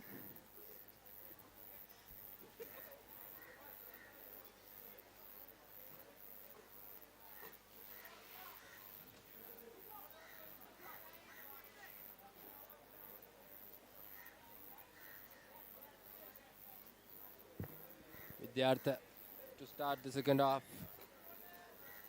It's on a lovely deep kick. Collects it well. Tries to dummy. Tries to go on his own. But he's been brought down. Ball available for Cambrians. Steps in 1. Steps out 2. Looking for that gap, but unfortunately knocks it off. Vidyartha plays it on. And here's Pamuditha Narayana. We just spoke about him in the half time. And he goes for a hat-trick. Lovely, lovely work. 3 tries under his name in this game. Really impressive. Vidyartha onto a roller coaster here.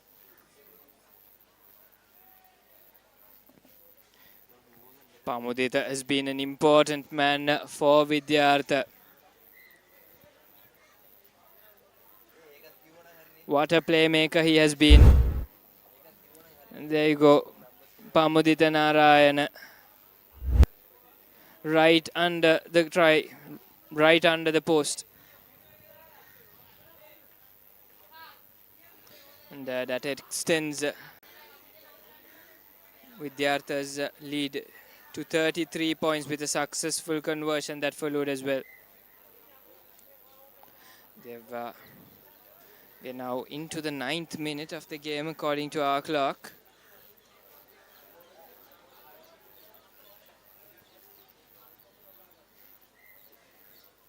Deshara Sadhu puts ball to boot. Nice high hanging kick right into the hands. Not exactly, but collected by the Cambrians. Very unfortunate there. The ball knocked on his hand and it's been called as a knock forward. Yet another opportunity for Vidyartha. 33 points to nil already. You can see from the body language of the Cambrians, they have given up hopes. Vidyartha grabbing all those opportunities they have been awarded. That's a lovely long pass and he is through. That's Situm Netsara. His first try of the game. And Vidyartha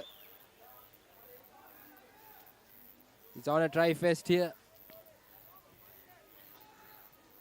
That brings up the score to 38 points to nil. This is amazing work from Vidyartha. Earlier we had Pamaditha Narayana coming with 3 back-to-back tries, and now it is number 8, Situm Netsara, who goes over this time around. Vidyartha seem to be having some fast lads. Good signs for them. Tomorrow is definitely going to be competitive. You need that gas.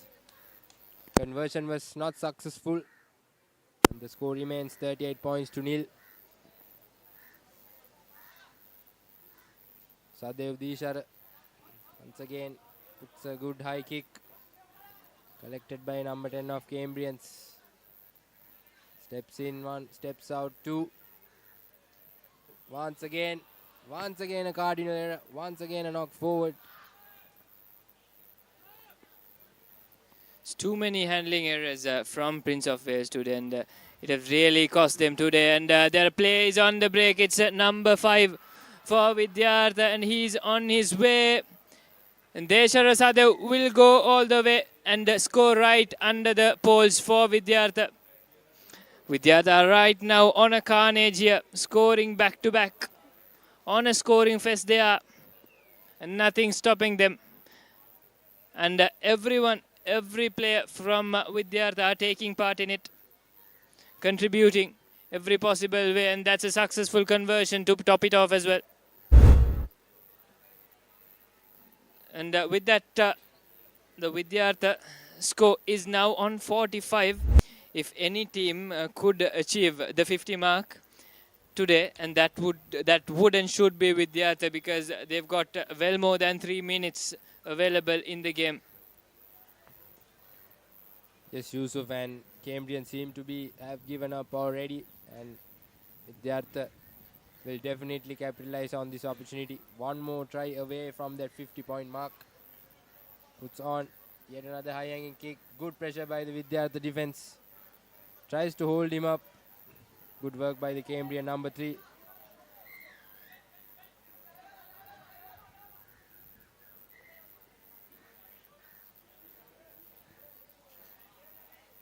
Well, that was an interesting call. Not actually sure what the concern was by the referee, but Vidyartha number 2 goes to the sin bin. Kayantha Wijayaratna.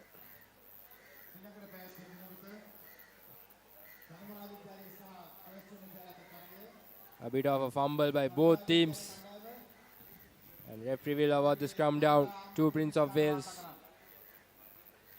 Prince of Wales seems to be having so many mistakes throughout this game, and that has cost them a lot actually. 45 points to nil.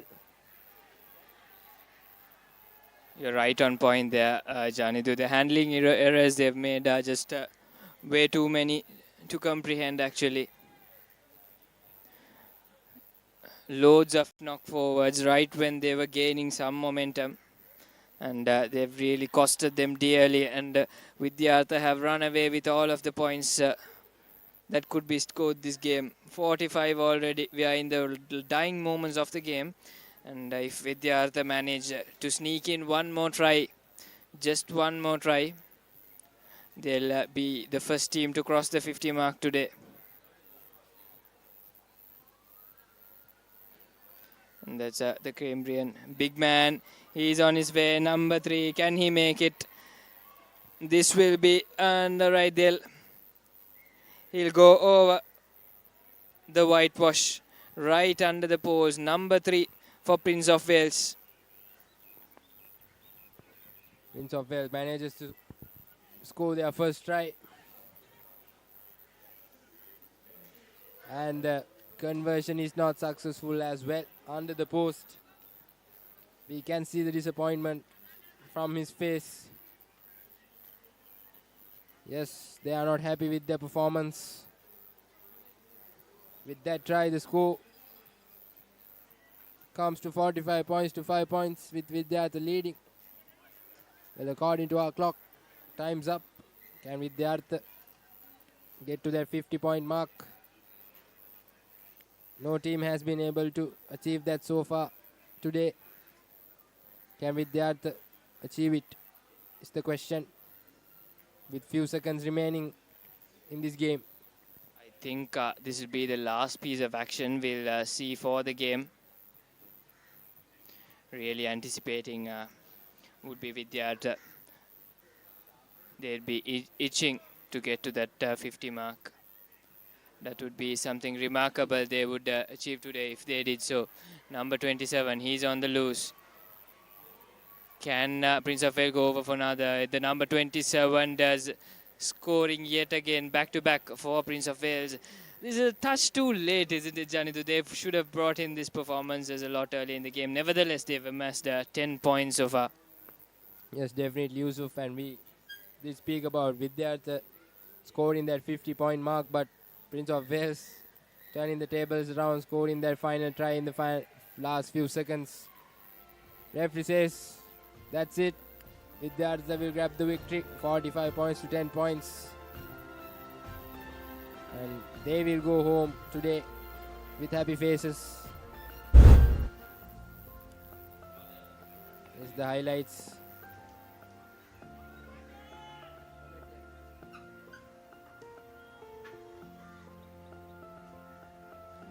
Vidyartha showing some great intent.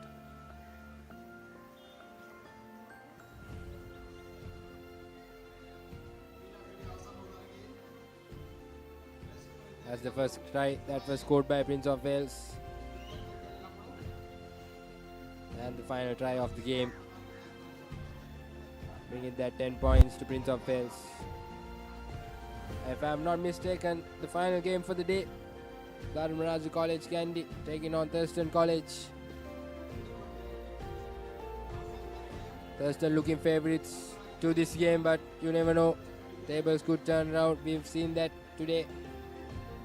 Especially Anand putting on that great performance against Isipatana, 10 all, having that draw. But very unfortunate, Isipatana will qualify for the cup from the points difference by 2 points. Very close goal.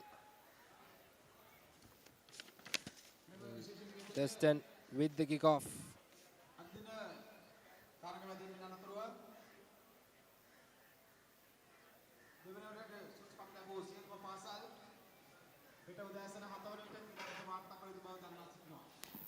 The players are waiting for the referee. And he's in the field as well. We are about to be in the last game of the day. A nice little sun blazing down at the Bogambara Stadium. A bit of a golden hour here in Kandy. Beautiful scenes from the greenery around as well.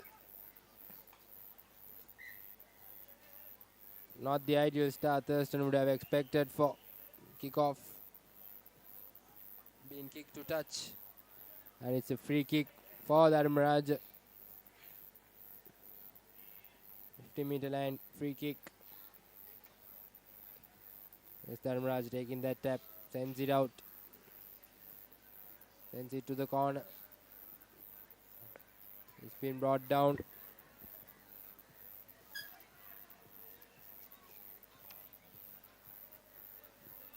Dharmaraj with the second phase, sends it out.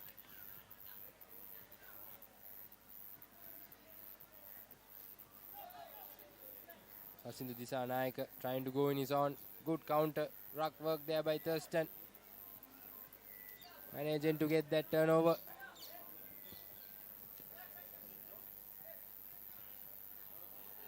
And it's been played on. Seemed like offside to me, but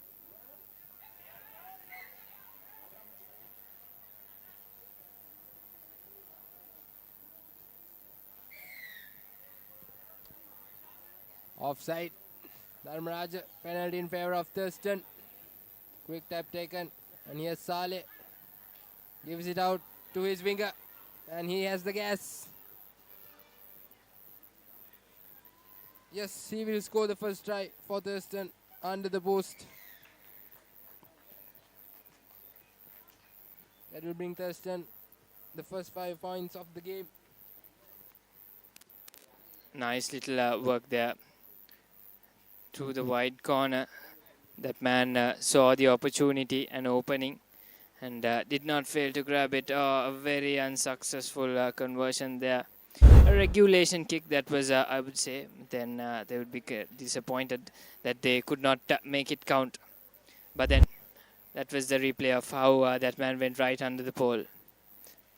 Unfortunately, we have not received the team card of Thurston College, hence the names, some of them may not be able to be mentioned. That was right into the hands of Dharmaraja, referee having a slight word with his AR there. And was a penalty in favor of Dharmaraja. And Referee says neck tackle from the number 4 of Thurston. Penalty in favor of Rajans. And Rajans have up to go for a scrum.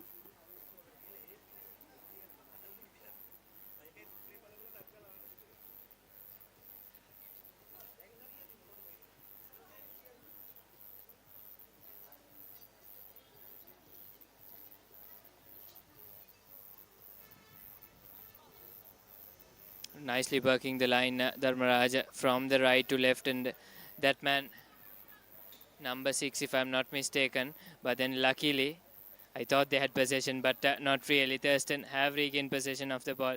Number 11, nice offload. It will be a penalty again in favor of Thurston this time. And there'll be one man going into the sin bin. That is the Dharmaraja number 8, Sadev Lianage.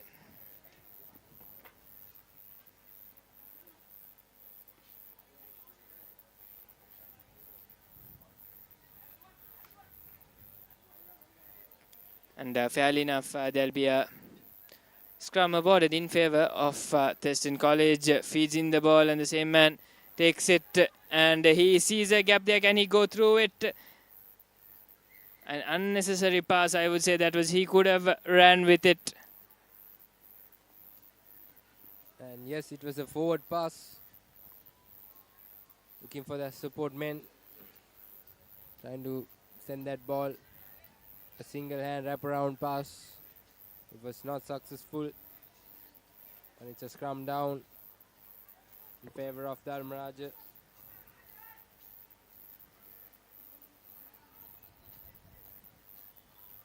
The scrum looks good.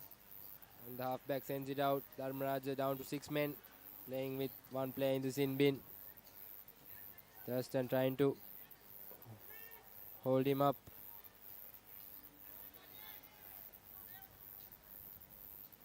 And ball available for Thurston now. They've been able to turn it over, and Saleh sees the gap and he seeks through. And that's the second try for Thurston under the post. With that, they will move up to 10 points.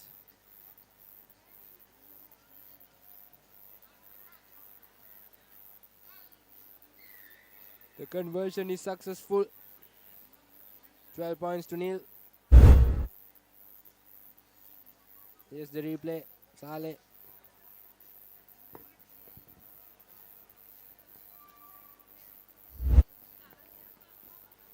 Few more minutes remaining in the first half. Dharmaraja still playing with one man less, and Thurston making sure that they make the most out of it here. Change of balls on the field as well.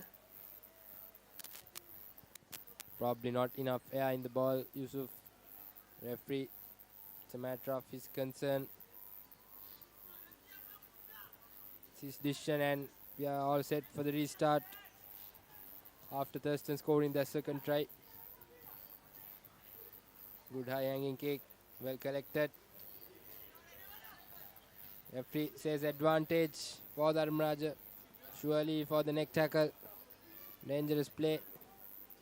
Very unsuccessful pass there, and it's been knocked forward. Referee will bring back play for the knock forward. Scrum in favor of Thurston College. They have an opportunity to score before they move into Lemons, the half time.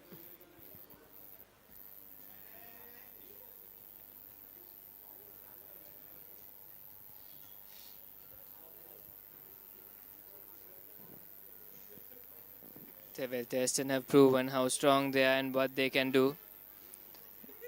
And beautiful work, beautiful fast hands there by Thurston. As you see, they've been very quick in the field, and that number 12 just steps outside that line. Lovely work there, lovely move, but very unfortunate there. His foot touched the touchline slightly, and the linesman spotted it, and he raised the flag. And now it's a line out in favor of Dharmaraja. Dharmaraja still have plenty of time remaining to come back, but the ball has been stolen by Thurston. Now sends it out. Tries to go on his own, offloads it to number 13, and here's Saleh, the try scorer. He cuts in, tries to go his own, but he's been brought down. Thurston inches short. Referee would want to have a chat with the linesman.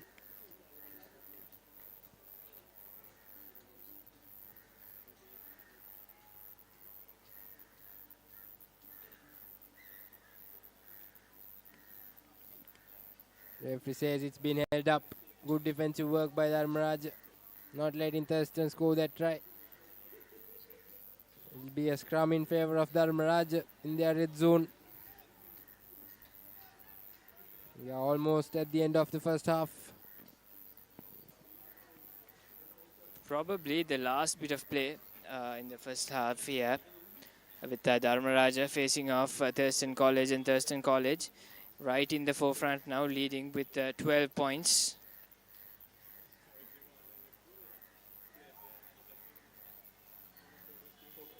Thurston College to feed in the ball after that infringement, after being held up there. Number 12, Saleh. Saleh is the man. Can Saleh go again? Passed on to number 24. Beautiful offload. And number 24 will be the man who will go down for the try.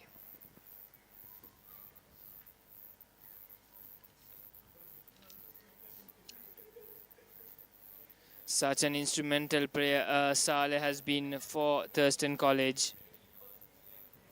Yes, he has been a brilliant player for Thurston throughout the Dialogue Schools Rugby League as well, and will be one of a promising player to watch out for next year.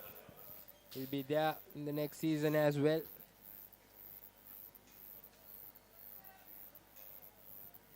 And that's the half time. Thurston leading over Dharmaraja, 17 points to nil. Well, that was an unsuccessful conversion in the end. Quite a regulation one, I'd say, but Thurston will be quite happy with the position they are in this game. And this was the first try scored by Thurston, number 25, at the very beginning of the game. And here goes Saleh. Look at him. Look at him go right past those defenses. And this was when he went right beneath the pole.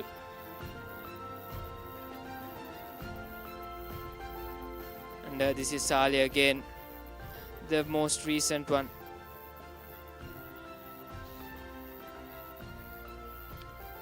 right beneath the post again. And this was Saleh after he offloaded onto number 24, and then he went down on that occasion.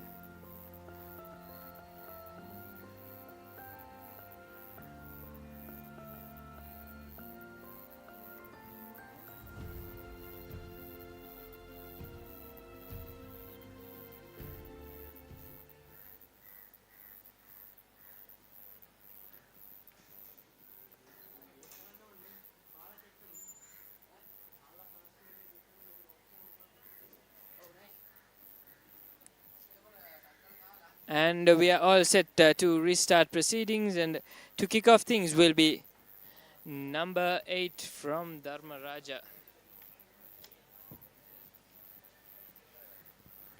Sandev Lienage to restart things for the second half. Thurston on the receiving end puts on a lovely high hanging kick and bit of a miscommunication, and it's been dropped. It's a knock forward. Not a good clean start for Thurston in the second half. Lucky for them, they are leading 17 points to nil. Dharmaraja with the scrum in favor of them.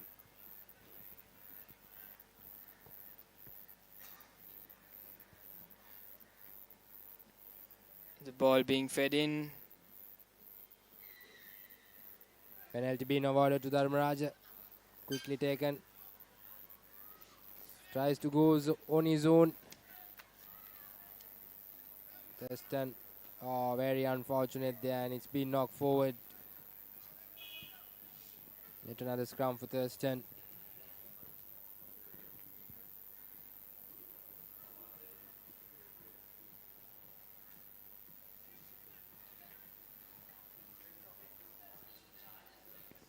This time the scrum is in favor of Thurston College. They'll take it cleanly this time around. Number 12, Saleh has the ball with him. Saleh is being brought down. The ruck is being formed. It's been passed out wide and even wider on that occasion.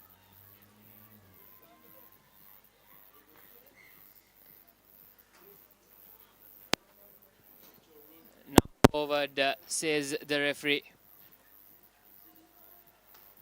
And Thurston has possession of the ball. And it will be a scrum in favor of Thurston.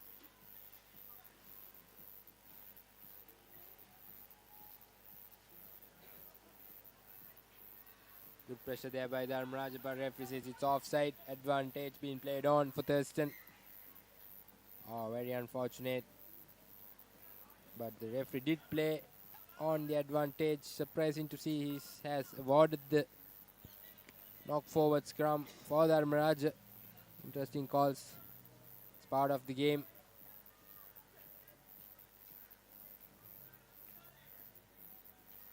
Clean scrum it is. Dharmaraja with the ball now. Tries to cut in. He's being brought down by Saleh. Good defensive work. No neck tackle, says referee. Quick tap taken by Dharmaraja. Once again going on his own. It's a clean ruck.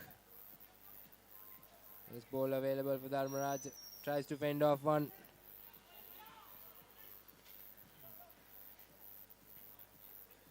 Dharmaraja being consistent here. Can they whitewash the line? It seems like he's through, but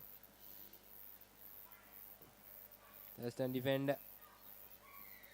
And the try has been awarded. For a moment I thought it was held up, but referee says it's a clean try, and he has awarded the try. That brings the first 5 points for Dharmaraja. The first score they have been looking for throughout this game, ever since the beginning of this game. And now it's 5 points to 17 with the conversion yet to come. It's a difficult conversion. Well, you cannot say that they're totally out of the game yet with around 3 to 4 minutes left in play. It's quite a big ask, but not impossible for Dharmaraja to bounce back. But then that will require a lot of work, a lot of focus and consistency within the remaining time for Dharmaraja.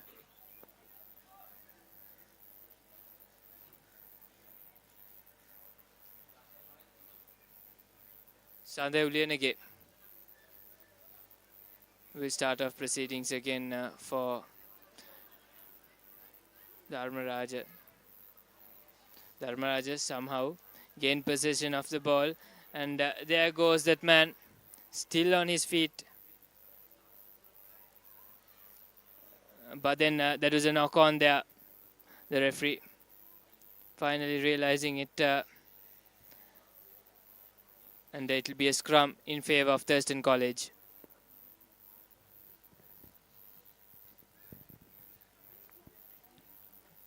Very well spotted there by the referee. The knock forward. Now ball out for Thurston. A fancy offload. Sonny Bill Williams type of offload. Yes, ball available for Thurston. Sends it out. Yes, Saleh giving it to his winger. Steps in. Offloads to Saleh again. Saleh being brought down. Sends a long pass. Good defensive work. But referee says it's offside.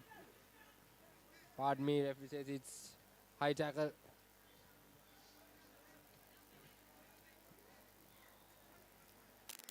Nice little show and go from that man, but finally, eventually, he's been brought down. That was again a knock forward, and that will be in favor of Dharmaraja. They'll take a quick tap there. Well, since it's a knock forward, the referee will award a scrum in favor of Dharmaraja. Thurston already were gaining in momentum, but then very unnecessary. There's numbers opening wide, but that man decides to cut back in. Finally, he's been brought down, passed wide.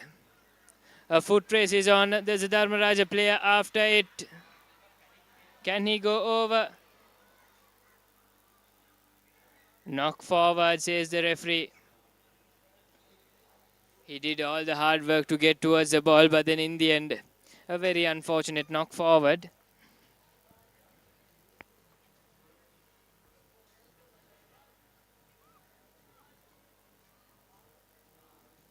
And hence, this will be the scrum in favor of Thurston College.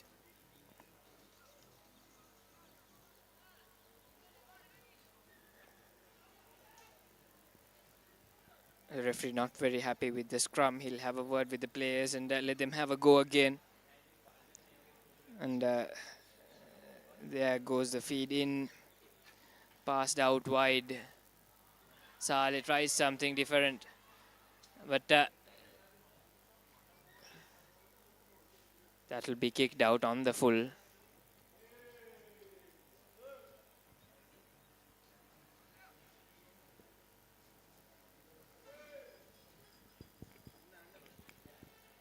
Not sure exactly what the call is from the referee. Seems like it's a goal line dropout for Thurston. Seems like it's a 22-meter dropout goal.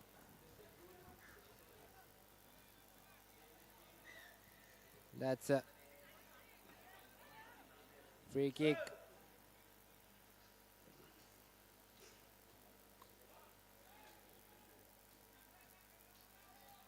Dharmaraja is up to go for a scrum. Definitely would look to score before the game ends.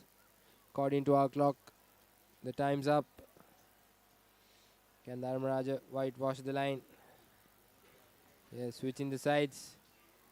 He's trying to go in his own, and that's a dangerous tackle there.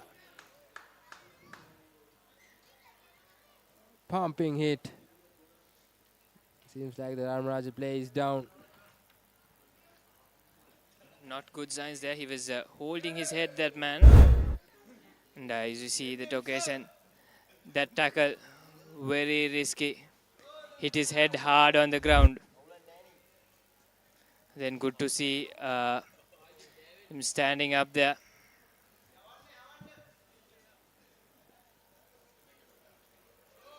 They just have some eyes on him. Very interesting to see. That was a red card for Saleh.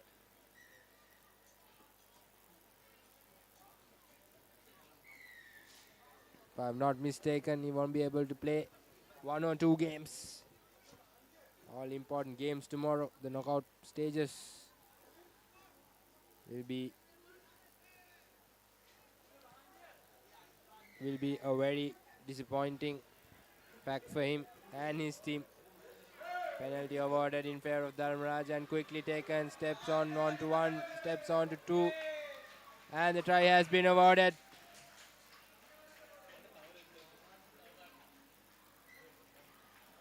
The referee is going for his pocket and yet another yellow card. Thurston down to 5 men.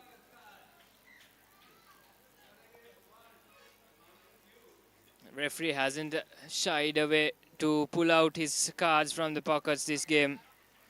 Already a red card and a yellow card supposedly issued as well.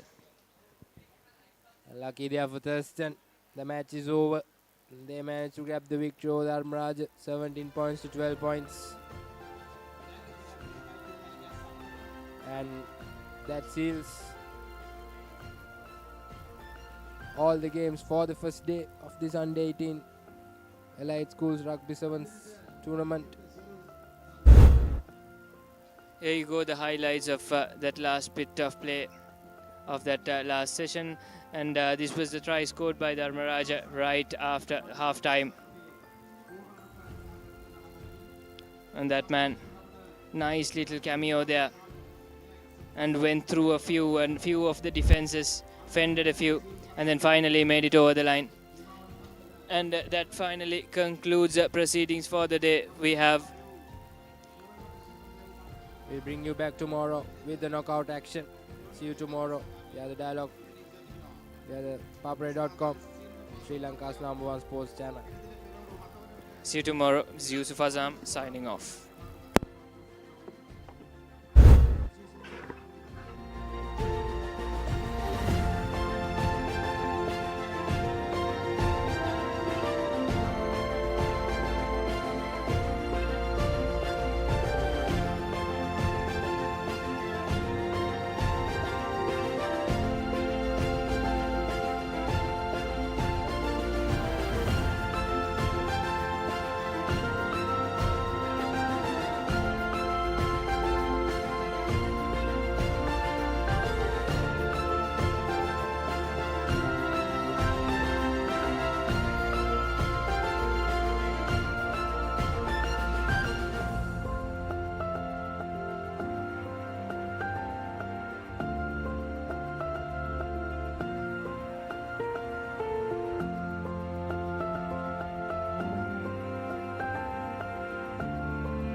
Stand by for opener. Sri Lanka's #1 sports channel, the Papare.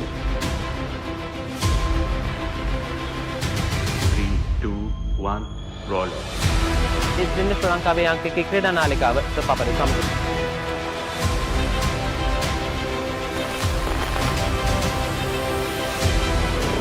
Welcome back to the Papare. Welcome to the live broadcast from the Papare.